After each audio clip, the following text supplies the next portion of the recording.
Are we live? Perfect. So, welcome everyone. Today starts ETH TURIN. It's a hackathon and conference. It's the first hackathon and conference for the Ethereum community virtually from Italy, from Turin, former capital of Italy, for those of you who don't know. And it's a hackathon I was mentioning also, and it's a particular kind of hackathon because we are focusing more on local impact MVPs and proof of concepts, and also coding, of course, on Ethereum blockchain, but also on everything that has a direct use case on sustainability issues and communities, grassroots movements adoption. So before kicking in with the overall description of the hackathon and where to direct hackers, etc., I would like to, first of all, introduce my partners in crime, those who actually help each other make this possible. And I'm talking about Fanny Lakubai from New York, Hi. 4 a.m. So thank you. And Giovanni Di Lauro from Salerno. It's Hi from Penisola everybody, guys. Sorrentina. Yeah, no, And Leon is souther. little souther. Leon is I think is on duty on the Discord channel, and of course It's forbidden to join. He's on Discord task. Yes. And of course the biggest thank you goes to Kai, Michael, Daniel, and the Interspace.chat team who made the conference possible, and not just ours, but also a whole series of conferences and hackathons that ran through the last couple of months, and they just tackled these opportunities in a marvelous way, and they just hit the point with amazing professionality. Do you say professionality in English? Sorry, my English is going a bit crap recently. It's the coronavirus, you know. And I don't think anybody cares in that call. Okay. Just use professionalität in German and it'll be right. European spaghetti English. Correct. We would also like to start by thanking all our patronages and partners, media partners, and sponsors. So Fanny, do you want to go through them quickly? Sure. Yeah, so we had a lot of support before and after actually having to go virtual. So I think that shows a lot about the Ethereum community, and so I'll start there, like with of course Matteo mentioned Interspace. We also are lucky to have Meanbase provide the NFT tickets. That will allow everybody to vote at the end of the hackathon, and we'll go into that in more details with Giovanni, but this is going to be like the NFT holders who are going to be able to vote for the hackathon winner. And the voting system is going to be quadratic voting, and this is first time Diora Earth, another partner, implemented it. So very thankful to have worked with the Diora Earth team. Yeah, there are a bunch of other actors in the Ethereum community. So there's the Ethereum Foundation, Ethereum Italia.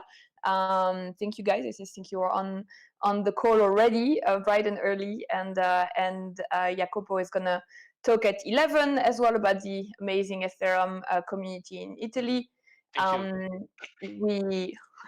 You're welcome. Yeah, and we also talked a lot with other actors who are trying to do the same thing and are definitely talking with Michael and Kai from Interspace, so East Global, for example, and a lot of other hackathons, definitely cooperating, which is quite a beauty, if you ask me, compared to other industries. So so that was great. And let's not forget that we were supposed to all be in Torino right now, which would have been awesome for me as well to travel there. But we still kept like a lot of very strong local partners from the Politecnico University and University di Torino, and a few other media partners, Torino, like I think it's ID Top IX and Torino Wireless, Nesta Italy, like etc. etc. So that's a very strong support that we received. So so very much like thank you to all of you guys. And yeah, I mean, it's a community event for the community. So and it's a little random, like Matteo, you said, like I'm in Brooklyn. I'm actually in Brooklyn. It's 4 a.m. right now and dark, but it's I'm from France, so the local aspect and the ESG point is not lost to me. So so yeah, so thanks for being here, and stay put on that. We're gonna, I think, now go through a little bit of maybe I'll give it back to Matteo to introduce a little bit, or maybe even Michael, like if you want to introduce a little bit like the Interspace portal, and then we'll go a little bit through the agenda and the hackathon, how it works, so you guys are all set for this weekend. Michael, you want to go? Yeah, I can do that. So the first thing I'd like to say is shout out to Prof. ETH, Professor ETH, Roberto. Actually, Interspace was born at Liminal Village in Italy when Kai was down there. So godfather of virtual spaces, persistent Jitsi rooms. And that was then picked up for Intercon and moved on to non-con, and now ETH TURIN, and then we'll be moving on to Solidity Summit after ETH TURIN next week, and a whole bunch of things. So thanks a lot for getting that started, Professor ETH. So I'll share my screen now to show you guys a little bit about what it is that we've built. Here, what's unique about Interspace. So in the interface, I've got currently the conference room open, and if you click on the watch live stream on YouTube button, then we get a pop-up, and all of the windows are draggable and fluidly resizable so that you can scale your experience here based on your screen resolution or your needs. Each one of the rooms, so there's 2 rooms for the chat, the mentoring and the conference room chat, have a Discord channel, which also comes up in a pop-up. So we can do our question answering and interactions there in Discord. And when you switch the rooms, then it switches the live streams as well. In this interface item are direct links to the live streams on YouTube, and then also there's the schedule, which is available here directly, calls up from the ETH TURIN website, the schedule, so you know exactly where you are, when you are, and what you are. Also, what's cool is that we have POPE integration, proof of attendance protocol tokens from Patricio and team. There you get a pop-up here that asks which role you played, and then that will open as well the Claim Pope token Discord channel, and you just post your address where you want to have that delivered to. And there's also a direct link to Discord chat. If you guys notice in the pop-up, there's also a menu which allows you to choose any of the channels directly. So it's kind of like a multifunctional interface. Over here on this side, under help, if you want to have a fuller explanation of all of the things to do, if you're having any troubles, then there's a help window here for how to navigate the Interspace. Credits here, we want to give a shout out to Lilyaska, the awesome graphic artist who did ETH Berlin and has also done ETH Turin and also did iterations of the ETH Foundation website. Thanks so much for this awesomely cool interface. It looks so colorful and great. And then also, there's a sitemap in the sidebar as well if you don't want to navigate with the visuals. Yeah, and that's basically it. Oh yeah, one more thing. There's a theme switcher. So down here in the corner, there's a little light bulb, and you can switch the theme to light if you like to have bright light.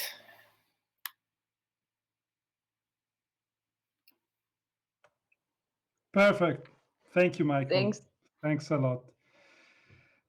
So I would like to remind you all once more to have a look at the agenda either on ETH-TURIN interspace.chat or ethturin.com/agenda. There's we are quite proud of what we put up. I think that it's right on the point, and we have talks about almost any kind of issues that is defining the Ethereum adoption roadmap. So we have, for example, a very interesting panel today about governments and local public administration reception with four different representatives from governmental agencies, Poland, Germany, and Italy, talking about how these countries made it to, integrate, and local administrations as well. They managed to integrate token models and Ethereum blockchain with, namely, their administration processes. We have also post-COVID-19 talk later in the afternoon. And of course, it's very important, the first talk that will kick off, the first mentoring slot that will kick off the mentor room today is an overview over the Ethereum Italia community held by Leonardo and Jacopo. I would like to move now to a bit more of the technical side of the hackathon. So maybe I can pass the word. Do you want me to go through before we go to the technical side? Like, I can share my screen on the agenda just to explain a bit more, like the time frame, like Sure. the timing between the agenda and the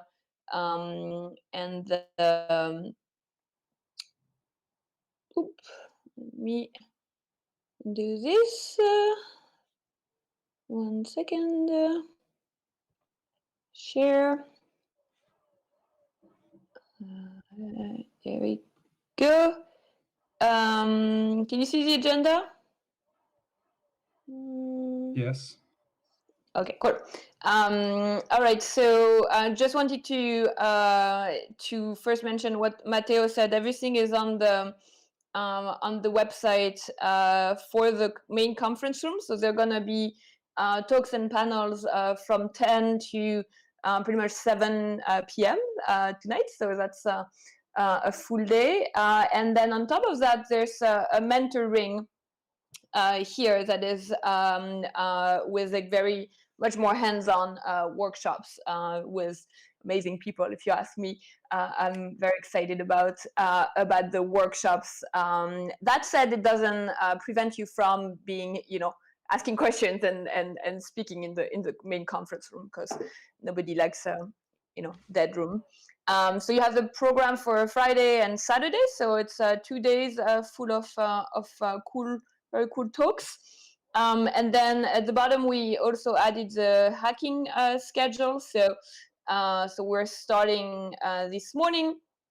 I told you about the workshops and the talks. And then tonight, there's also at 6 p.m. So the last talk that is in the conference room is going to be the opening of a special exhibition in the Crypto Voxels 3D world of Italian crypto art. So it's more of a retrospective than like a sales event. Like I don't think most NFTs, like art NFTs, cannot be purchased, but it's to show what has been done. And it's organized by an Italian curator and Hakatao with an artist based in Italy as well. And so they're gonna explain that, go through Crypto Voxels if you're not familiar with it.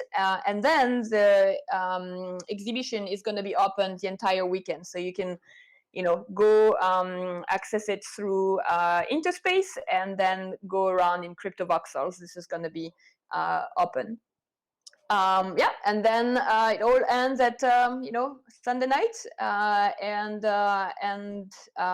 for the more technical part of the hackathon, I think I'm gonna leave Giovanni take over. So Yes, hi, thank you. I just wanted to go over the fact that we are using Discord for team building as well. So people that do not have yet a team, we are using Discord as kind of like routing together all people with an idea. And also on Discord, you can find mentors on the sidebar for asking questions, and we would like to help you.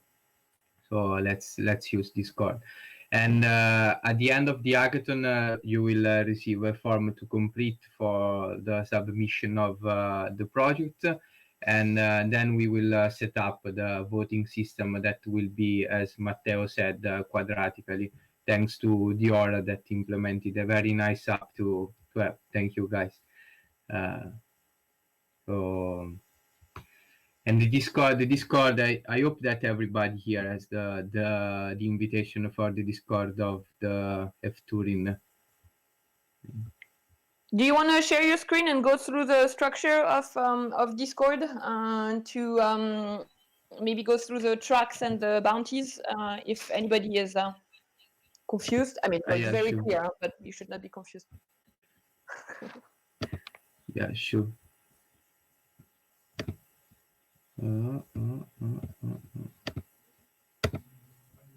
Okay, I give you an entire screen. Hope there is nothing that around. Yes, can you see my screen? Yeah, we can see it. Okay. As you said, yes, the main structure is the one of the general channel that we have here, and as you can see on the left, we have the main tracks divided in channels with descriptions and team building room. So you will see for all the bounties, like the Diora bounties, the Ethereum bounty, you will see that we have a description channel like here for Diora, and with all the information about the bounties. And then you will find a team building room for people that want to work on the bounties, but they do not have yet a team. As you can see from the channels, I think that 2 teams are already on, like here, that they got together using the team building channel. So that's what I asked to you to do this morning. That is to find peers to work with, just to make the hackathon more enjoyable and socially connected. I'm very sad that we can't do this in real space in Turin. There will be one day where we could. So yeah, basically this is the main structure of the Discord, and you will find all the information about the bounties. Perfect. Thank you, Giovanni. I also saw that there might be Johan from Diora somewhere attending right now the chat.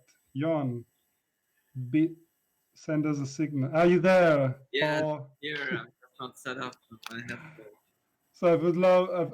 Johan is the representative today of Theora.earth, our partner, who hugely contributed to bounties. First of all, they are a bounty issuer. They have their own bounty track that maybe Johan can quickly describe, and also this amazing tool that we are a bit bragging about, which is the first quadratic voting and NFT sort of integration that we hope will be used also for future events, etc. Jon, it's your turn. Yeah, hold on. Let me close the window, then you can hear me Yes. better, and then I will do it.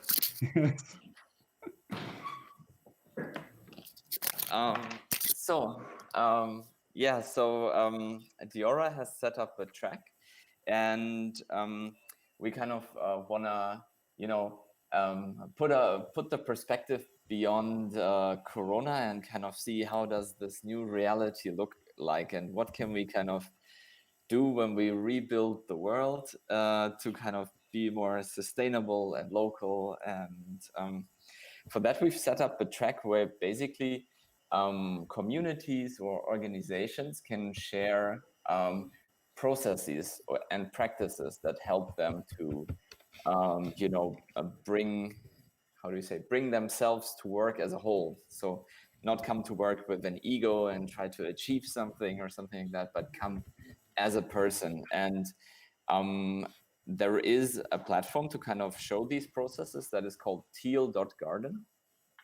And our track basically consists of the offer that you can connect any open source or Web3 tools together into a process that kind of helps your organization, and just document that process. So it means kind of putting in requirements. So which values does an organization kind of need to have to be able to adopt this process, and which steps, human steps, but also technical steps are needed to make it. And there's bounties worth, I don't know what the bounty sizes are, but there's kind of 3 steps for winners. And then to the voting, which is a totally different thing. Maybe I can share my screen, is that cool? I'll just do it, I won't ask you guys. So if you guys have full power, go ahead. If you guys want to go to vote.ethturin.com, you will find the voting app. It's a burner wallet, and it will have all the submissions listed here. And at the beginning, when you join, you will have 0 voice credits. The voice credits are basically the currency that you use to kind of put votes on different submissions. And it's in a quadratic principle. So if you go on a submission and you want to vote, if you want to put 1 vote, let me do that here, you pay 1 voice credit. But if you want to say this is a super awesome project and should receive 2 votes, then you can put 4 voice credits. And of course, wow, this UI is... and of course, you can, let me see, what's the maximum you can invest? Probably, if you want to put all your voice credits, you will receive 100 on 1 submission because you think it's the best. Then it will get 10 votes from you. And the idea of quadratic voting is kind of to balance the strong preferences of minorities against the weak preferences of the majorities, to kind of prevent the tyranny of the majority. And in that sense, we have a, a less binary democratic signal. So we don't, at the end, we don't only have a ranking, and we don't only have a yes or no for the winners, but we kind of can also look inside and see if they had like very strong supporters or something like that. Cool. And because you won't have any voice credits at the beginning, I ask you to go to the faucet, which is on vote.ethturin/faucet. And there you will need to sign a message with your Web3 provider, with your MetaMask, which holds your attendance tokens. And then you get this nice QR code that you scan, for example, with your phone, or you open the link in a browser that is non-Web3 enabled, because it only works if you don't have a MetaMask. It's a different account. And then you can execute the vote, as I've just shown you. Cool. That's all I have. Thank you. Thank you, Jon. We remind you that Johan, Diora, and Giovanni Di Lauro, who's the Italian representative of Radical Exchange, will have talk, I guess, later today at 1 o'clock Central 1 p.m. European. Yeah. Yeah, So 1 it's p.m. for those of you who are interested about knowing more about what quadratic voting is and what Radical Exchange is all about. It's a very interesting talk. I think that the quadratic, I mean, when I first understood completely not completely, like I still have like 15% of to understand in quadratic funding, etc. But I totally saw a first glimpse of solution to what Johan called the tyranny of the majority, but in general, an implementation to what is the universal suffrage system, so the one person, one vote system, which is causing so many dystopian political scenarios today. Talking about which, I would love to open a small frame as we still have like 20 minutes, but of course we can also finish before. Talking about also before you do, Matteo, Johan, can we actually notice that we're actually coordinated? We're dressed exactly the same. Yeah, right. Wait, Johan, is that the ETH TURIN 2 t-shirt? East Berlin. ETH Berlin, sorry. No, sorry. Okay. It's a cryptocurrency that I don't own.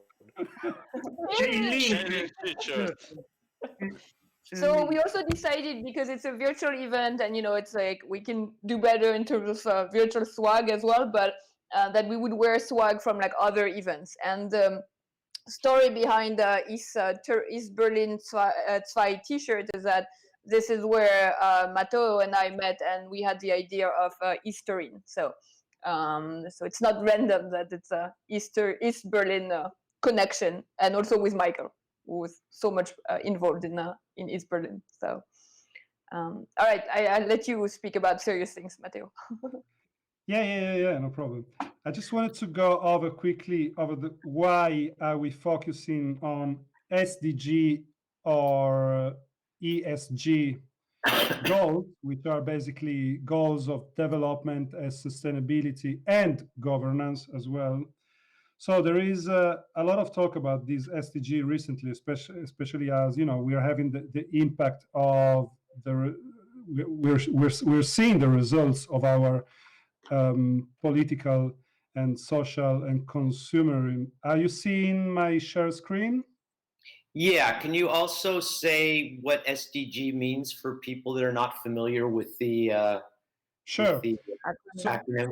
So there are two denominations, which is mostly one for governmental spectrum and one for startup in finance spectrum. So SDG means Sustainability Development Goals, and they are the 17 goals issued by the UN in 2015, while the ESG are environment, social, and governance. So that's more of a title that you go to certain funds or startups, etc. So it's the same thing, but just for two different environments. So basically, this is my old presentation that I keep reusing over and over again until it gets like too old. And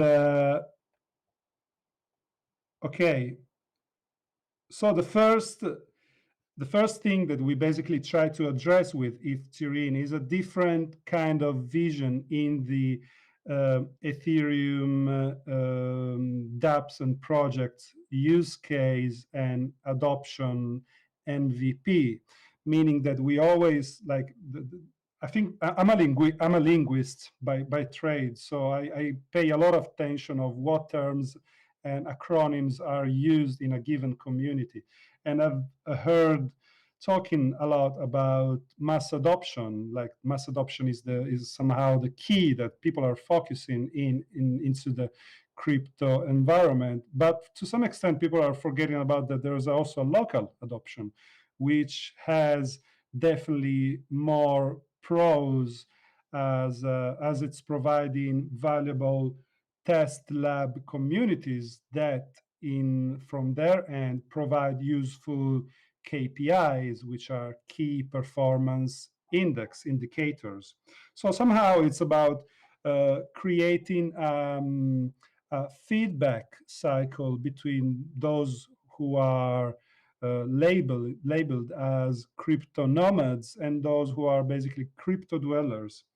Also, local communities are smaller numbers that have a high interaction rates, and then can provide incremental innovation. The example I put here was the example of Airbnb. For those of you who don't know, Airbnb basically kicked off, like really, when they started sending professional photographers to a small community where the Airbnb website was picked up. Like there was a region, I guess, in Germany or Austria, where Airbnb started, like very had these first users, and they started sending professional photographers to these first hosts, and the professional photos basically gave them good MVPs to start the whole business. So it's all about like starting technically and practically, analogically, from given communities. Also, local communities connect to local public administrations, which, for those of you who don't know, public administrations can be centralized, can be national public administrations, but there are local, regional public administration, even communal public administrations. And those public administrations are as thirsty of decentralizations as many dApps and crypto project. That because they have their own local agenda, and they have certain local taxes that they have relative freedom on. And of course, they have some basic services that they provide directly without passing through the central administration. So we could say that local public administrations are somehow more flexible partners to interact with if we want to create token models that are supported by the community itself. Last but not least, these test labs that are represented by local communities provide a variety of non-monetary payoffs that can be that can fulfill a need better than crypto somehow. I mean, it's a good way to integrate crypto payoffs with non-monetary and, of course, non-crypto payoffs that can connect local users to local service providers. So somehow this was a bit of the visual organization that we wanted to give between, oh, my slider, it's okay.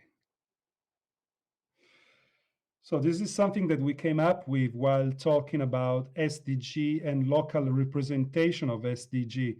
So SDG, if you search onto the web about SDG, there's a big argument about how vague they can be and how non-addressing real problems they are. So what we came through is the importance of geolocalizing the priorities of SDG and creating cluster of matching agendas that can somehow determine local governance cluster in addressing the same SDG. For example, here, based on purely rough data, I managed to create a first cluster from between 3 different cities in central southern Europe, which is Stuttgart, Torino, the city where we are talking, and Milano. They all suffer the highest percentages of PM10 and PM2.5, which is basically pollution indexes from cars pollutions. And those they basically rate the SDG number 11, which is sustainable cities and communities, as their first SDG in their local agenda. So for us, it's important to start connecting these 3 cities as cities involved into the SDG number 11. So this is just a graphically geolocalized way to start tackling communities with the same interest and priorities. We can quickly skip through a few suggestions. Of course, we have, as we mentioned before, we have bounty tracks, namely the Aura tracks, a track sponsored by VideoDAC about video decentralization in Web 3.0, and an Ethereum Foundation sponsored track. But we also, of course, have our main track, which is the most important one for us during these 3 days. And we would like to give you a few examples on how to address this track. So what we partner with is CommonsUd. CommonsUd is a project by the University of Turin that will take the stage right after this talk at 11, and they will introduce themselves better. But this is basically an Ethereum proof of authority and a system to implement crypto economics within circular economy.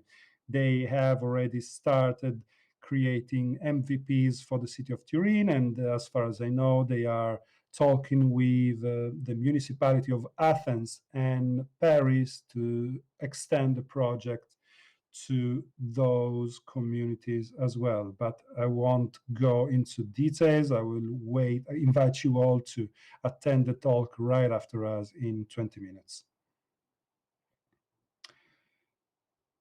So this is a bit all about CommonsUd.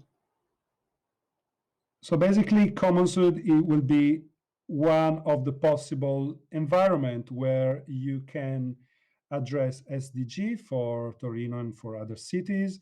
We talk about our own SDG in Torino, which is basically SDGs goals about sustainable cities, as I mentioned before. So Torino has been a car representative city for the last 50 years, given that it has the headquarters of Fiat Industries. And for 50 years, basically, the city lacked an efficient public transportation or smart commuting system, given that the ruling family in the Fiat headquarters always prefer to have the city being a car-driven city and not a public transport city. So now that the family is losing power, I'm talking out of the teeth, of course. I'm just disclosing all our dirt. I mean, every city has a little bit of dirt. Come on. But now it's the time to basically flip Turin upside down and propose new token curated registries and reputational systems for smart commuting. We have a cool track about urban farming, just like Detroit, the motor city in the US. Torino is experiencing this green revolution. We are one of the first cities in Europe for the numbers of urban gardens. And there is a nice project called UFarm that you can look at on our Discord, and you can relate to the core developing team there. And it's basically a project to create an economic circuit and bounty, reward, and payment system for urban gardens who are who represent this grassroots movement and definitely need an economic circuit and I would say a token system their own. There is also a governance track to address or solve legal frameworks and legal constraints in our local administration. There will be a mentoring tomorrow at 10 a.m. Central European time, held by one of the local representative of Legal Hackers Torino. And everyone can just ask him question about how the Piedmont and Turin legal framework works in order to address this topic. We also wanted to introduce the concept of micro DeFi, and it's basically DeFi protocols aimed at solving circular economy and neighborhood economies issues. So basically, what we claim is that DeFi can be easily used to allow locally staked capital, sort of customer to businesses. Something similar has been proposed, I know, in Canada, where some local bakeries and cafes are basically opening a given segment of their equities to their customers. So allowing the local community to become stakeholders of their business via decentralized protocols. Of course, we also are tackling COVID-19 and privacy mostly. The counter-pandemic measures are, of course, necessary, but there's a big talk about how far they can go in invading citizens' life and privacy, etc. There is an app in Italy right now issued and approved by the government, which is called Immuni. And there are many rumors about how far this app can go, etc. And right now the government is, of course, talking about non-compulsory apps. But of course, we all know how fast this can change if the numbers change in the contamination rates. So it's also good to, propose viable alternatives that can respect citizens' privacy while addressing the pandemic problem. For those of you who haven't done it yet, I think we are still up for 30 minutes, 1 hour for like late registrations. And that's it. I would say I can just stop sharing my screen. And back. Thanks. I mean, there's definitely a lot of things, it's a small barbecue. And put It's a small barbecue, and we just put a lot of meat on top. Sorry. Well, it's also, I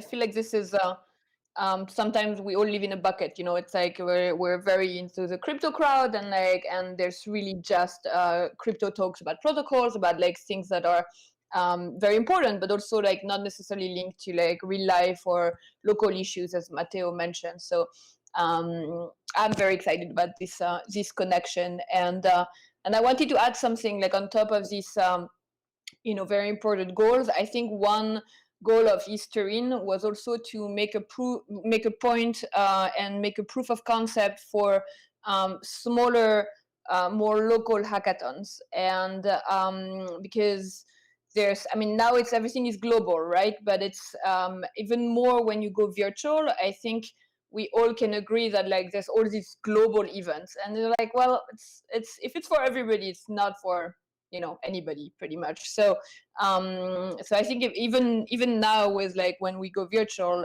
it's important to focus on local issues and how we can implement something at a more human level. And you see all these like social media apps that now are like the neighborhood apps or like the Nextdoor app. It's really refocusing on communities and neighborhoods, and it's great because honestly when you look at the UN development goals, they're all super general, and it's like going from global goals like, oh yeah, sure, we're going to solve like the pollution issue, and you're like, okay, well, I have no freaking clue how to even start doing that. But when you go from the local level, it's really where you can see like specific things to do. And honestly, I think don't quote me on that, but there is no local goals on this SDG project. We should even add like 18th goal that would be like a local impact one. So yeah, and so again, it's a proof of concept. So it's also like smaller cities and universities like don't necessarily have access, and we were always going to have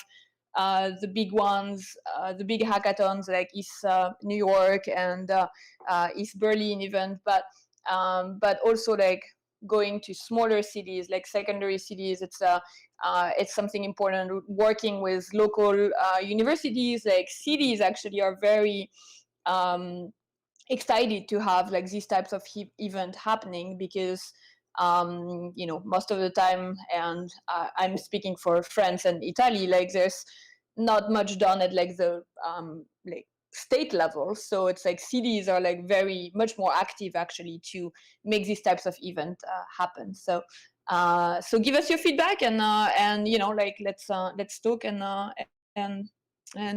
let's do this. And Matteo has something to say. You don't have to message me to like say that you have something to say. Like, shut up, I have something to say. Okay, fine. Fine.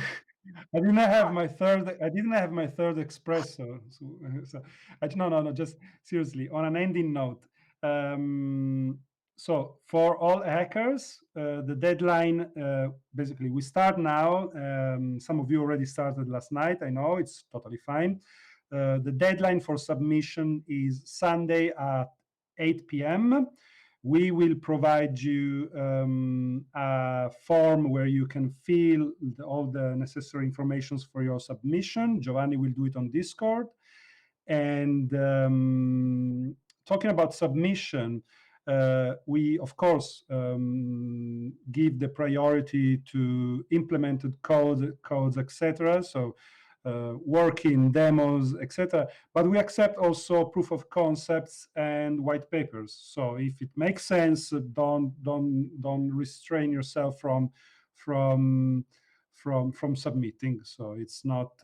We want to, allow also the non-purely developers to propose valid ideas. Okay. And something more. So after the submission at 8 p.m. Sunday, of course, Central European time, the voting process will start, which will last, I guess, till Monday, 4 p.m. or 6 p.m. I will double check that. And but we will ping you with the link and with a tutorial that Johan prepared for us yesterday. So I think that's it. If anyone has questions. Are there any hackers on this call? And if so, is there space to give them a forum to just pitch, like 3-sentence pitch of their hack? I'm excited to know what people are working on. I'm excited to know what Johan Barbie is working on. He's always working on something funky. And I see some other people on the call, like Johan, what are you going to work on? You're always working on something funky. I know this voice. Chris, welcome. So Hi, Matteo. Yeah, Johan, what are you doing? yeah, I'm good. So, let me show. So No, just like quick pitch, elevator pitch, Johan. Come on, quick. So I want to document the process to do quadratic voting at local hackathons, and I want to publish it on teal.garden, which is a platform where communities can kind of come and find tools and processes and practices that they can implement I want to review your documented process of how you do quadratic voting at hackathons. I'm excited to see that. Who else wants to pitch their idea? Sorry for taking over. No worries. No, sorry at all. So we missed you, Chris. so Chris, the voice you heard is Chris Hopcroft. He's one of the bounty issuers is also our first troll. No, of course, he's a cute troll, and he's one of the bounty issuers. He has a very cool project that involves live peer full stack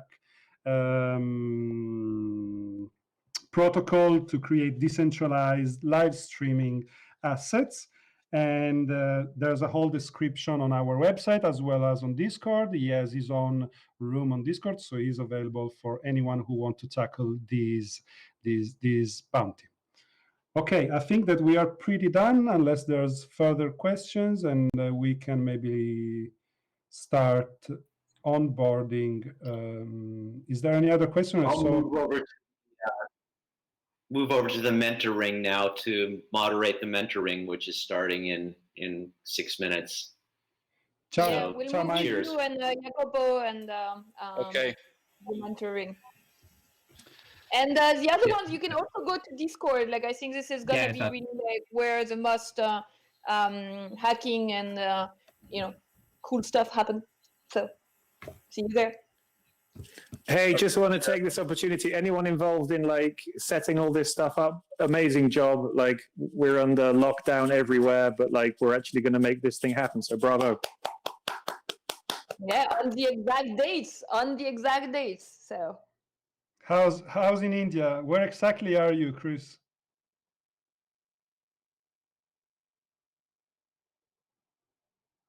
He left.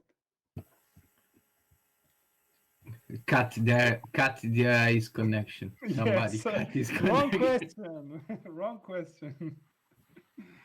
Okay, I would say Matteo, we are moving in a mentoring live stream. perfect. So everyone who wants to attend Ethereum Italia's mentor ring right now in the mentors ring, please do. Sorry, someone wrote me dude and I wasn't due. What will you talk about, Leonardo? We will talk about Ethereum community in general and in Italy and our experience since the beginning, because we are created the Ethereum Italian community since the white paper. So a lot of experience about community in Ethereum and in general in Ethereum. That's awesome. really cool. I'll do an intro. I'll move with you guys. So Okay, you. Okay. Perfect. Then I can say that that's basically it. And we can start maybe, we are 4 minutes away from the first talk. And let me see what other can be said.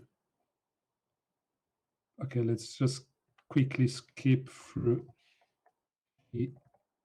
our partners one more time and thank them for their support. So I can also maybe share my screen and show you.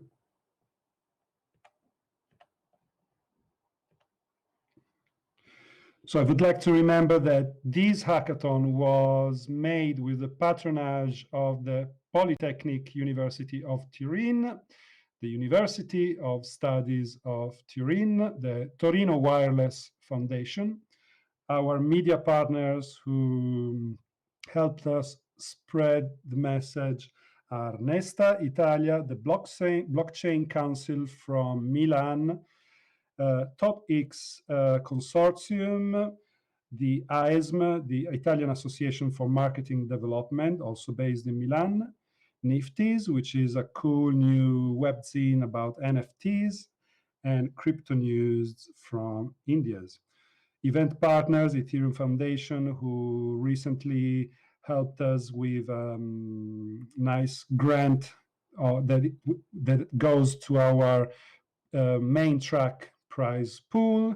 Of course, the sweet guys from the Aura, Noncon and Interspace, Ethereum Italia, Mintbase for the NFTs.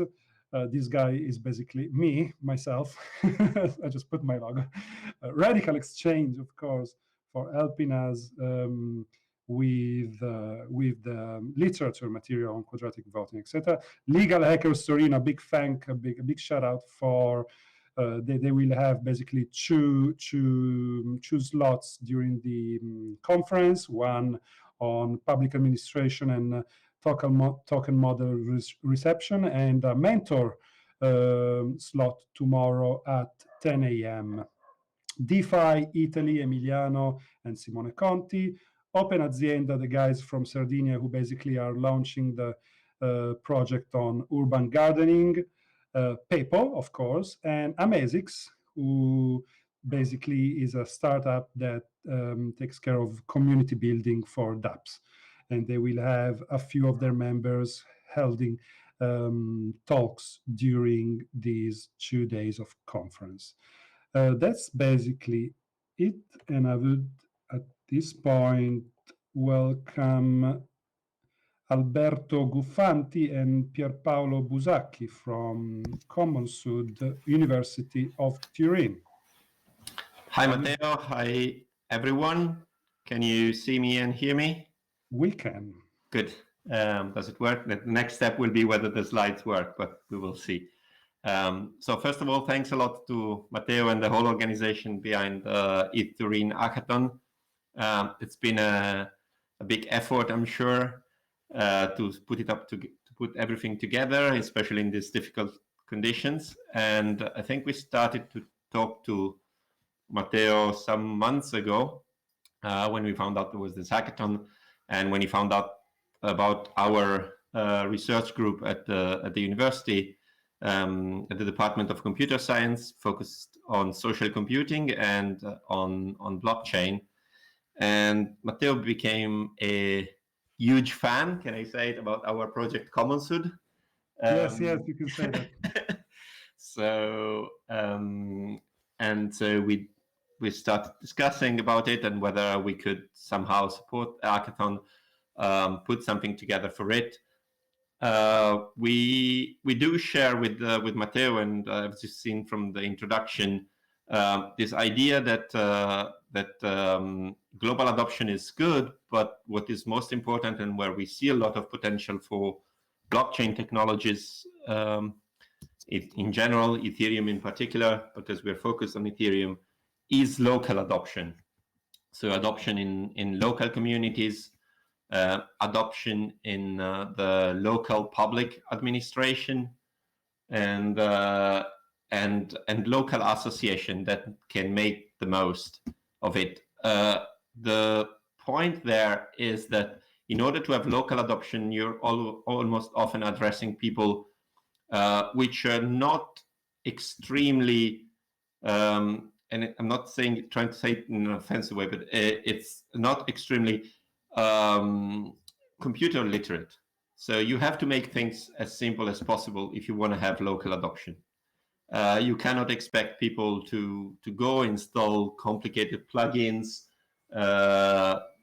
write code in obscure languages, and so on and so forth, just to issue a ticket or a coupon or something like that. So what we set out with is try to develop a tool, for example, within a project, within a European funded project, for the administration of common goods, of beni comuni urbani, so urban common spaces, that would allow people to manage through blockchain technologies this kind of this kind of enterprises.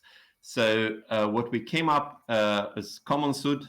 Common Sud has been a part financed mostly by projects that are funded by the EU, the urban interaction actions of the EU addressed to the local cities and so on and so forth, and then the prize blockchain for social good. Common Sud evolved. It's now part of other projects from the group, which I will tell you more about later. And but now I'll switch the presentation and I'll share my screen if I manage, and give a short presentation about what Common Sud is, what's the status, what a couple of suggestions. So Common Sud is a part of the main track. You will have access to the repository of the Common Sud tab. You can hack on it. There's a couple of suggestions that we have for project, but feel free to go ahead and implement your own ideas. Pierpaolo, after me, will give you a bit more of a technical introduction of how the GitHub repositories are structured, what's in there, what's the architecture of the app, and the technological stack. So let me now share my screen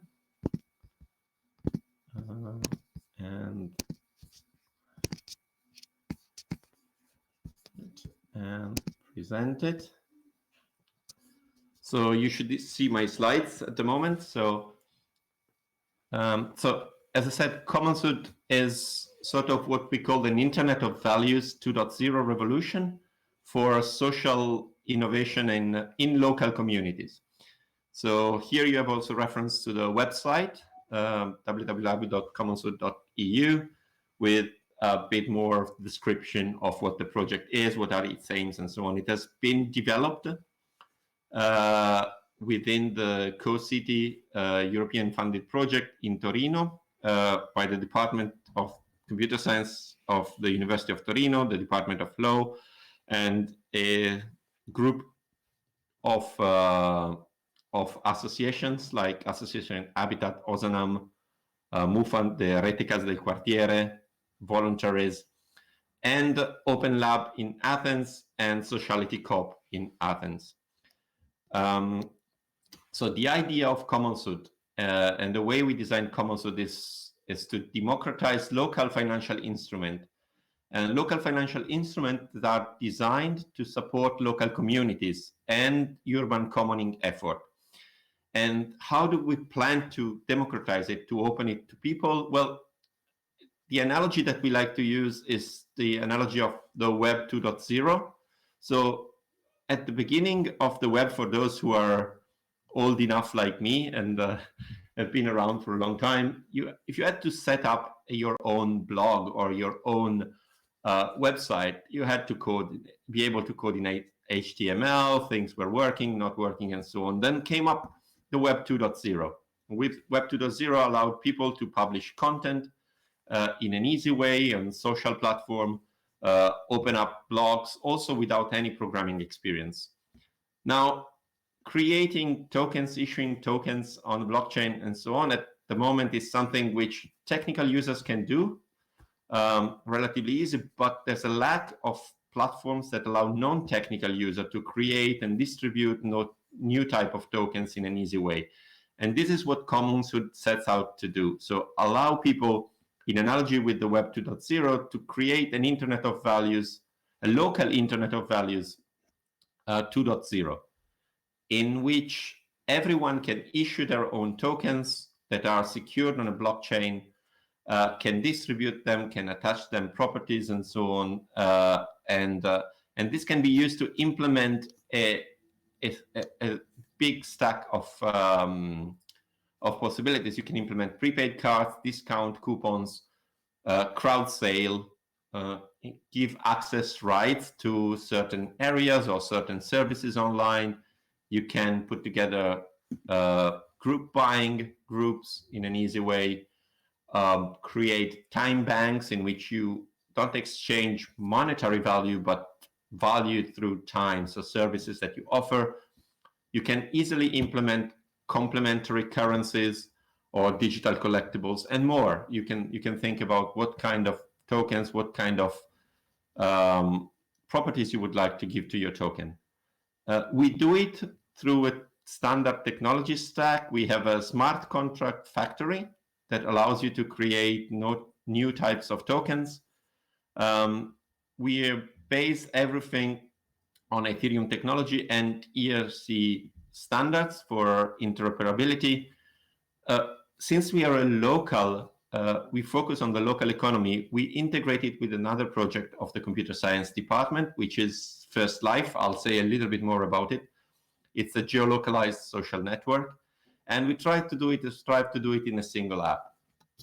So these are the communities that we developed CommonsSud with, or we are developing CommonsSud with. It's an ongoing process. We have, for example, Volto, which is a volunteers association. They use it to certify performances of volunteers. There's a company called XR, which is implementing a complementary currency with a social flavor. There's a museum, the MUFANT, which is the Museum of Fantastic and so on, that it's implementing digital collectibles within the university. With the students, we develop tokens which have the purpose of fostering the green economy. We are working with the retailers of ASCOM on projects of customer retention, and with Visit Piemonte, which is the agency for the tourism of the Regione Piemonte, to offer discount coupons. And we support urban commons through prepaid card, crowd sales, and this is in particular with the Rete delle Case del Quartiere. And then there is a plan for welfare services in collaboration. Sorry. Yeah. Can you explain what Casa del Quartiere is? So yeah, Casa del Quartiere is a very nice experience in Torino. It stemmed from a public and private abandoned buildings that in the years have been given in administration to associations. Now, what they created in the different Case del Quartiere, so neighborhood houses, is an association of associations. So the case are open for everybody, for example, to propose and instate their own initiatives. So in the Casa del Quartiere, in the houses, you have courses, for example, for kids, courses for adults, seminars, group buying, association that gather there and resell produces and products. They have, for example, language courses for foreigners, and they are all offered on a voluntary or a least cost basis, and they are administered by the association that take part to the life of the Casa del Quartiere. So they are associations of associations. So, for example, in these days when these realities are all shut down, there's only limited activities that go on, and the activities that go on is that they work as collecting places for food and then redistributions of food to people in need or people in a fragility situation. And they are really focused on the ultra local concept. So they're not only focused on Torino as a city, for example, but on the really on the neighborhood in which they are. So it's really the ultra local economy, if you want. And there are 8 around Torino, and they are partners also in other projects that I'll say a bit more about later.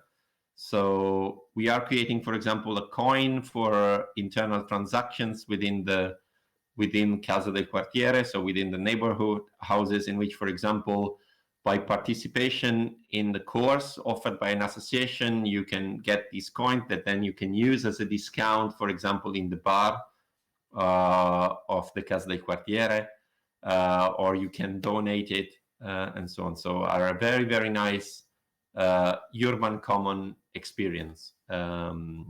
so So for all of those who are in Torino, really, please go and have a look. It's and don't know the Casa del Quartiere. It's a really, really, really nice initiative.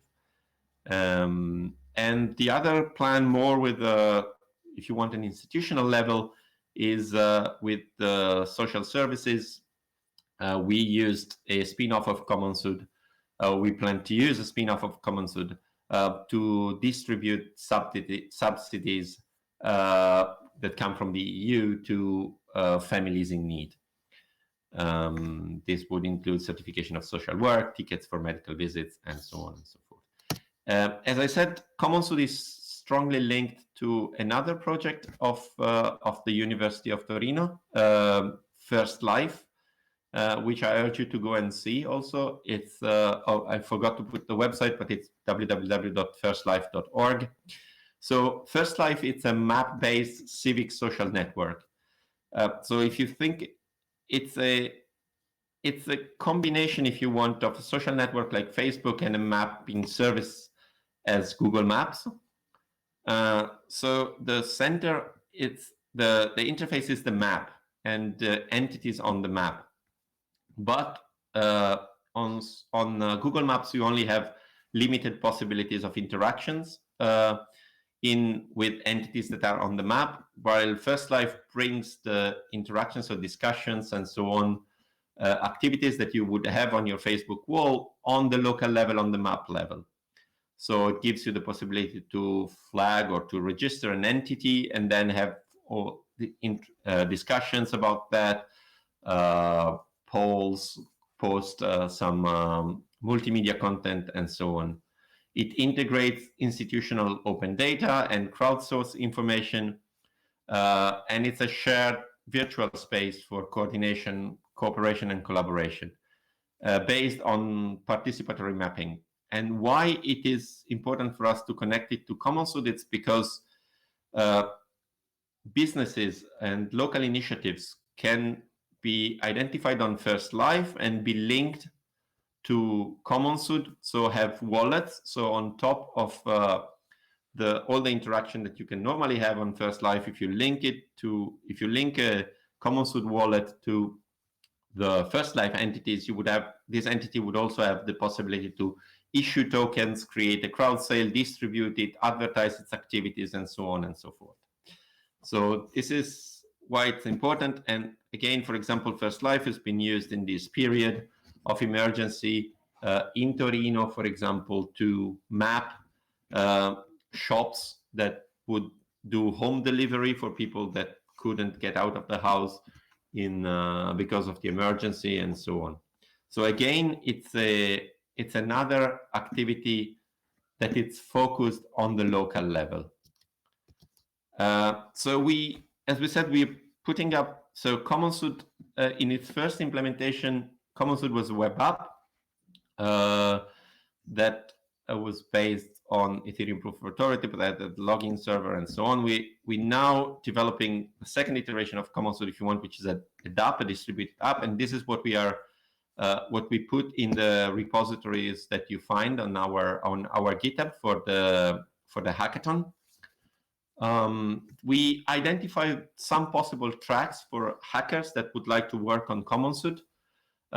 There is the first one, it's the easy one if you want, in the sense that it's a feature that we already had in the web app that's still working in the web app, and that needs to be ported to the DApp, to the decentralized app. It's the crowd sale. So for the crowd sale, for example, in the repositories, you will find the smart contracts are already available. The interaction with the backend is available, but there's the need to build a front end. On the other hand, for the creation and transfer of tokens, there is already a function in front end that you can take as an inspiration for the front end if you want to work on this specific track for the crowd sale. And then there are more creative, if you want, problems that we thought about. So for example, implementing, for which we don't have, for example, smart contracts implemented at the moment, you won't find them in the repository. It's something that we would like to work on. So it's the concept of a virtual vending machine in which you exchange a token for another token in real time, needs to be preloaded with a fixed number of tokens. It works like if you want a coffee machine where the seller wants to sell coffees, so he preloads a certain number of coffees, and then one comes with money and buys one coffee, redeems a token for a coffee, and so on. We were thinking of a geolocalized task market, so a market, not only vending machine for things, but for tasks. And for example, if you think about the idea that we have in mind is within an association, for example, within that uses a common space. For example, somebody notices that there is a window broken or something, and then can mark the task and say, okay, there's this window to repair or this work to be done.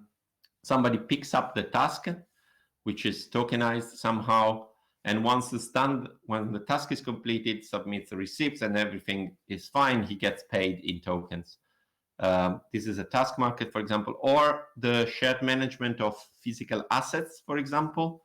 So again, there might be tools that are very specific tools that you might want to rent out from a workshop of something, or from another outlet, and you would like to keep track of who has the specific asset. And so we wanted to create a shared management of the physical assets through tokenization of the asset. So create a token which is linked to a specific asset, and then it's distributed in the platform. For those of you who are in Torino, again, is an example, in the Casa del Quartiere and in other local offices, you can have what is called the Biblioteca delle Cose, so the library of things.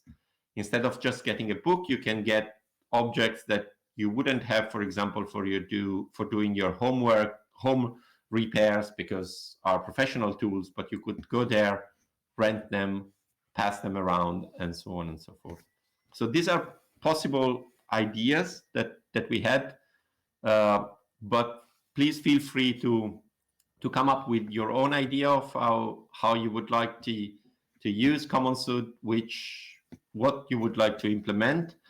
On the Discord channel, there will be myself, Luca, and Pierpaolo, who can help you out with discussing the structure of the repository, the code which is there, the architecture of the code, and so on. And if I am allowed another couple of minutes, Matteo, to do a shameless plug of other activities that we are doing. Of course, absolutely. So there's other projects we are involved. Again, they are all focused on blockchain. One project, it's a European, they are European projects, Europeanly funded project. One project is the project CO3. It's a project that has as a goal to design a new interaction models between the public administration, especially again, the local public administration and citizens. And it's focused on using 5 disruptive technologies. Blockchain is one of those and constitutes the backbone of it. And then augmented reality, interactive democracy, geolocalized social networks like First Life, and gamification. And the idea is the one of creating what we call augmented commoning areas. So areas of urban commoning, which are not only physical areas, but are also augmented in the sense of augmented reality and augmented interactions. This is a project that kickstarted a year and a half ago, more or less. It's a European funded project with partners in 5 countries and 3 pilot sites. One is Torino, one is Paris, and one is Athens. So the other project, which is more on an instruction level as a university, is the DLT for All project. Again, it's funded by the EU. We are one of the 10 partners, and the idea is to create a course, an online-offline course based on a multidisciplinary approach that would provide a scientific know-how and commercial knowledge on DLT technologies and blockchain in particular to students, to entrepreneurs, and to investors, because oftentimes there is a lack of understanding, we find, and a lack of available information to people who would then have to take strategic decision about whether to use or not digital ledger technologies, blockchain, or invest in them, or decide whether it's an interesting field of study. So there is this course that we are developing.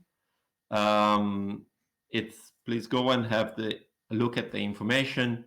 And the last project that I'll mention is a project on food traceability, again using blockchain, IoT, geolocalization, and BPM, business project management. It's called PNIN, and it's focused on protecting PMNTs, in particular DOPs, and to track the use of European funds to support local agriculture. As I said, these are some of the projects. The group, if you want, please feel free to contact us also outside of the hackathon. We are always looking for interesting collaborations and so on. You can contact either Guido, who is the head of the group, Claudio, or myself. And yeah, we are open to collaborations. And with this, I think I'll leave the. I would maybe ask if there's any questions related to this first abstract section before we dip into the technical side. Yeah, I would like to make a question to Alberto. First of all, I'm Lorenzo. I want to make a question about all this project. If there's some talking with the team of the central government, which has developed EO, the app that has come out in these last couple of days. If there's some way to integrate all these projects from universities of Turin, or I don't know if other universities around Italy are developing things on blockchain. And also, it's probable that there are some contacts with Paola Pisano, since it was in the University of Turin, and she taught me economy class. And yeah, if there's a possibility to integrate all these great features like quadratic voting for local communities in an app that is national. So at the moment, so there's a couple of steps, I think. With EO, for example, not directly. There's talks through intermediate, if you want, association that you also know, like CSI, GSA Piemonte, and so on. So which is our partner or the partner that supports the digital development of the local administration. There is talks to create first a regional level blockchain that would allow integration at the regional level of all the projects. Not everyone creates his own project in a random way. If you want, or spins up a new proof of authority blockchain just to do their thing, just have a more structured approach to it. A more structured approach to integration to ID, to decentralized identity, for example, so that people could register and operate on such a platform in a way in which would allow them to preserve their data and it's secure and so on. Also possible integration. This is more like a speculative thing, whether one could integrate it with something like speed for identification, so that you can provide really a strong link of interaction. So with the public administration. So there are talks with it. It's of course a complicated process, but it's going on. It's going on, and the idea is to try and start from the small, so start from the university, and then radiate out as much as we can through the regional level, and then eventually to the national level. Top-down approach wouldn't work that well, I think. We've seen it too many times. Yes. I think the problem is also that, I mean, I'm sure, and I know of other similar initiatives, so I'm not I'm not saying or selling that we are the only ones in Italy doing these kind of things. There are wonderful initiatives in Sardinia, for example, and so on. And I think that my idea is that we can try and grow a little bit to our level and then start discussing with the others to see whether we find a level of integration that could be suitable to be used by everyone, rather than having somebody imposing from the top, oh, everyone should go the same way. There are some things that we should keep in mind. I think whenever we spin up or we think about proof of authority, for example, we keep in mind EBSI, so the European blockchain infrastructure, and try to follow guidelines that would be implemented at the EBSI level, because then it would be easier to implement it at the European level. So follow the same protocols. So they for example, they are set on Ethereum proof of authority using click, blah, blah, blah. At least try to keep technical parameters as similar as possible so that it's easy to adapt and integrate. But not take it as a diktat from above, which is not something that would work in such a way. I mean, give the power to the local communities, and local communities are very different from each other. So the needs of Torino are very different from the needs of Sardinia in some sense. But we can have a common infrastructure. So yeah, I think that's the way to go about it. Yes, absolutely. I would, before like commenting further, I would make sure that we have at least the time for the technical part of the talk, and then maybe we can move on to further conversational stuff. So absolutely, I'll leave it to Pierpaolo. Perfect. Okay. Pierpaolo, it's your turn. First thing first, you can hear me, right? Yes, we can. We can hear you loud and clear. Let's try to share the screen.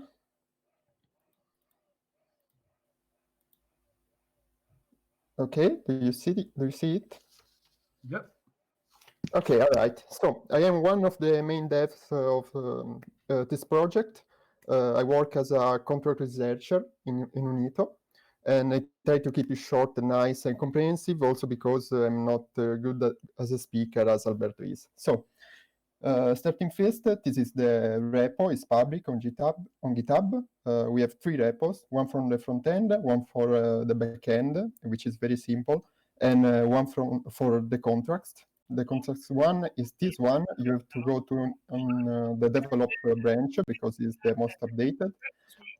And is very, very secure, are very, very secure, both of proof of work mechanism and in the future proof of stake.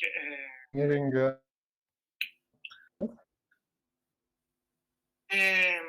privacy of guys. Yeah, I guess it's Jacopo or Leonardo talking in the other room. Yes, you can go. Sorry, go, Okay. Pierpaolo. All yours. Okay. So this is the contract repo. Here we have our basic contracts, which are one for the tokens, which is ERC20 mintable in detail. We are using the Open Zeppelin Solidity public repo, which is this one. We use you have to go in tags and use the 2.5.0 version. This is basically ERC20 which with some extension, very simple. We have added some owner, we have the information of the owner. We have added the possibility to mint, to create a capped token, which is one that you can mint only at the creation. Or else you can have a mintable token, which is one you can mint through the time, however number of time you want. The token factory is the factory, we use the factory product model. So you have the token factory, which creates directly the token template, the tokens via the token template Sol contract.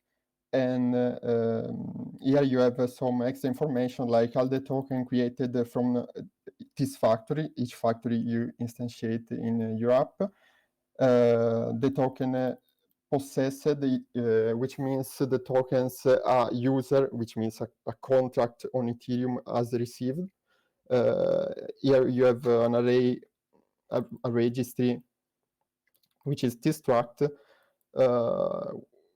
that we use for keeping track of all the token specific user possess. As Alberto said, we have also the cross sales, which are very simple, still with the factorial product model. And also we have the DAO, which are the standard definition of DAO. We use also here the, not here, but here, some implementation of Open Zeppelin, like the roles for managing which authority or authorization you have over the DAO. Like you can create a token, or you can create it directly cross sale, or you can send to other user. And I suggest strongly to go in test. If you need to have a rapid evaluation of whatever you can do, you can go in the test folder. Here you have some extensive tests that you can run with Truffle. And you have a good representation of all the things you can do. One important thing I suggest, if you are using Remix to try the contracts, or you want to push them in specific networks or blockchains, first thing first, activate the compile plugin, of course. Set the AVM version to Byzantium, because else some implementation won't work. We learned this the hard way, spending hours debugging and trying to understand why it didn't work. However, with the 2.5.0 version, set the AVM version to Byzantium. So this is a little recap on the contract. We have also the backend repo, which is very simple. You can follow the instruction in the documentation to run it on localhost. At this address in localhost, you have the Explorer. We use Loopback as a web framework inside here. It's an old version. We are trying to upgrade it, but we are short in time. Anyway, you have a Loopback here. The important thing is this bank API. And basically, we use this to keep track of the wallets the user use in our app, because we allow anyone to switch via MetaMask on the wallet they use. So we keep track here, and we offer a simple to see way to send different tokens to different users without having to digit exactly the address or recover it. You basically write the nickname of the user you want to send it. The backend retrieve the currently active wallet. We have the list of all the wallets, and one which is the currently active. Basically, every time you log in, we take the your wallet address via MetaMask and set it here. So we keep track constantly of the one you are really using. The front-end repo is the biggest one. There is a little description. We use React. Is app created via create React app. Redux used for managing the state. Is actually big but very simple. All the important information are basically in the store, which is the common architecture to manage action via Redux. In the action folder, for example, in CoinJS, you find all the cal on the blockchain related to the coins, how to send them, how to retrieve them, etc. You also find the first time you run this app, you have to create a config.js file inside source, which you take this config template .js, you create a config.js, copy this there, put the ABI and the address of your contract that you have loaded via Remix, or if you want, we can give the one we are using currently. And the app we start will ask you to set a specific MetaMask network with all the information. You will find all of them in a web page. We have also a block explorer. That information will appear in the same web page with all the instruction. And basically it is, if you want to go to see how is this app currently, this is an online version, is a beta, of course. We have a little functionality at the moment. As Alberto said, we have still to implement all the cross-sale functionality. The contract is ready, the backend is ready, but the frontend is not ready at the moment. In the folder I showed you before, which is the store action, you find a cross-sale.js file which has all the API calls and is not directly connected to the blockchain. So that is to rewrite completely.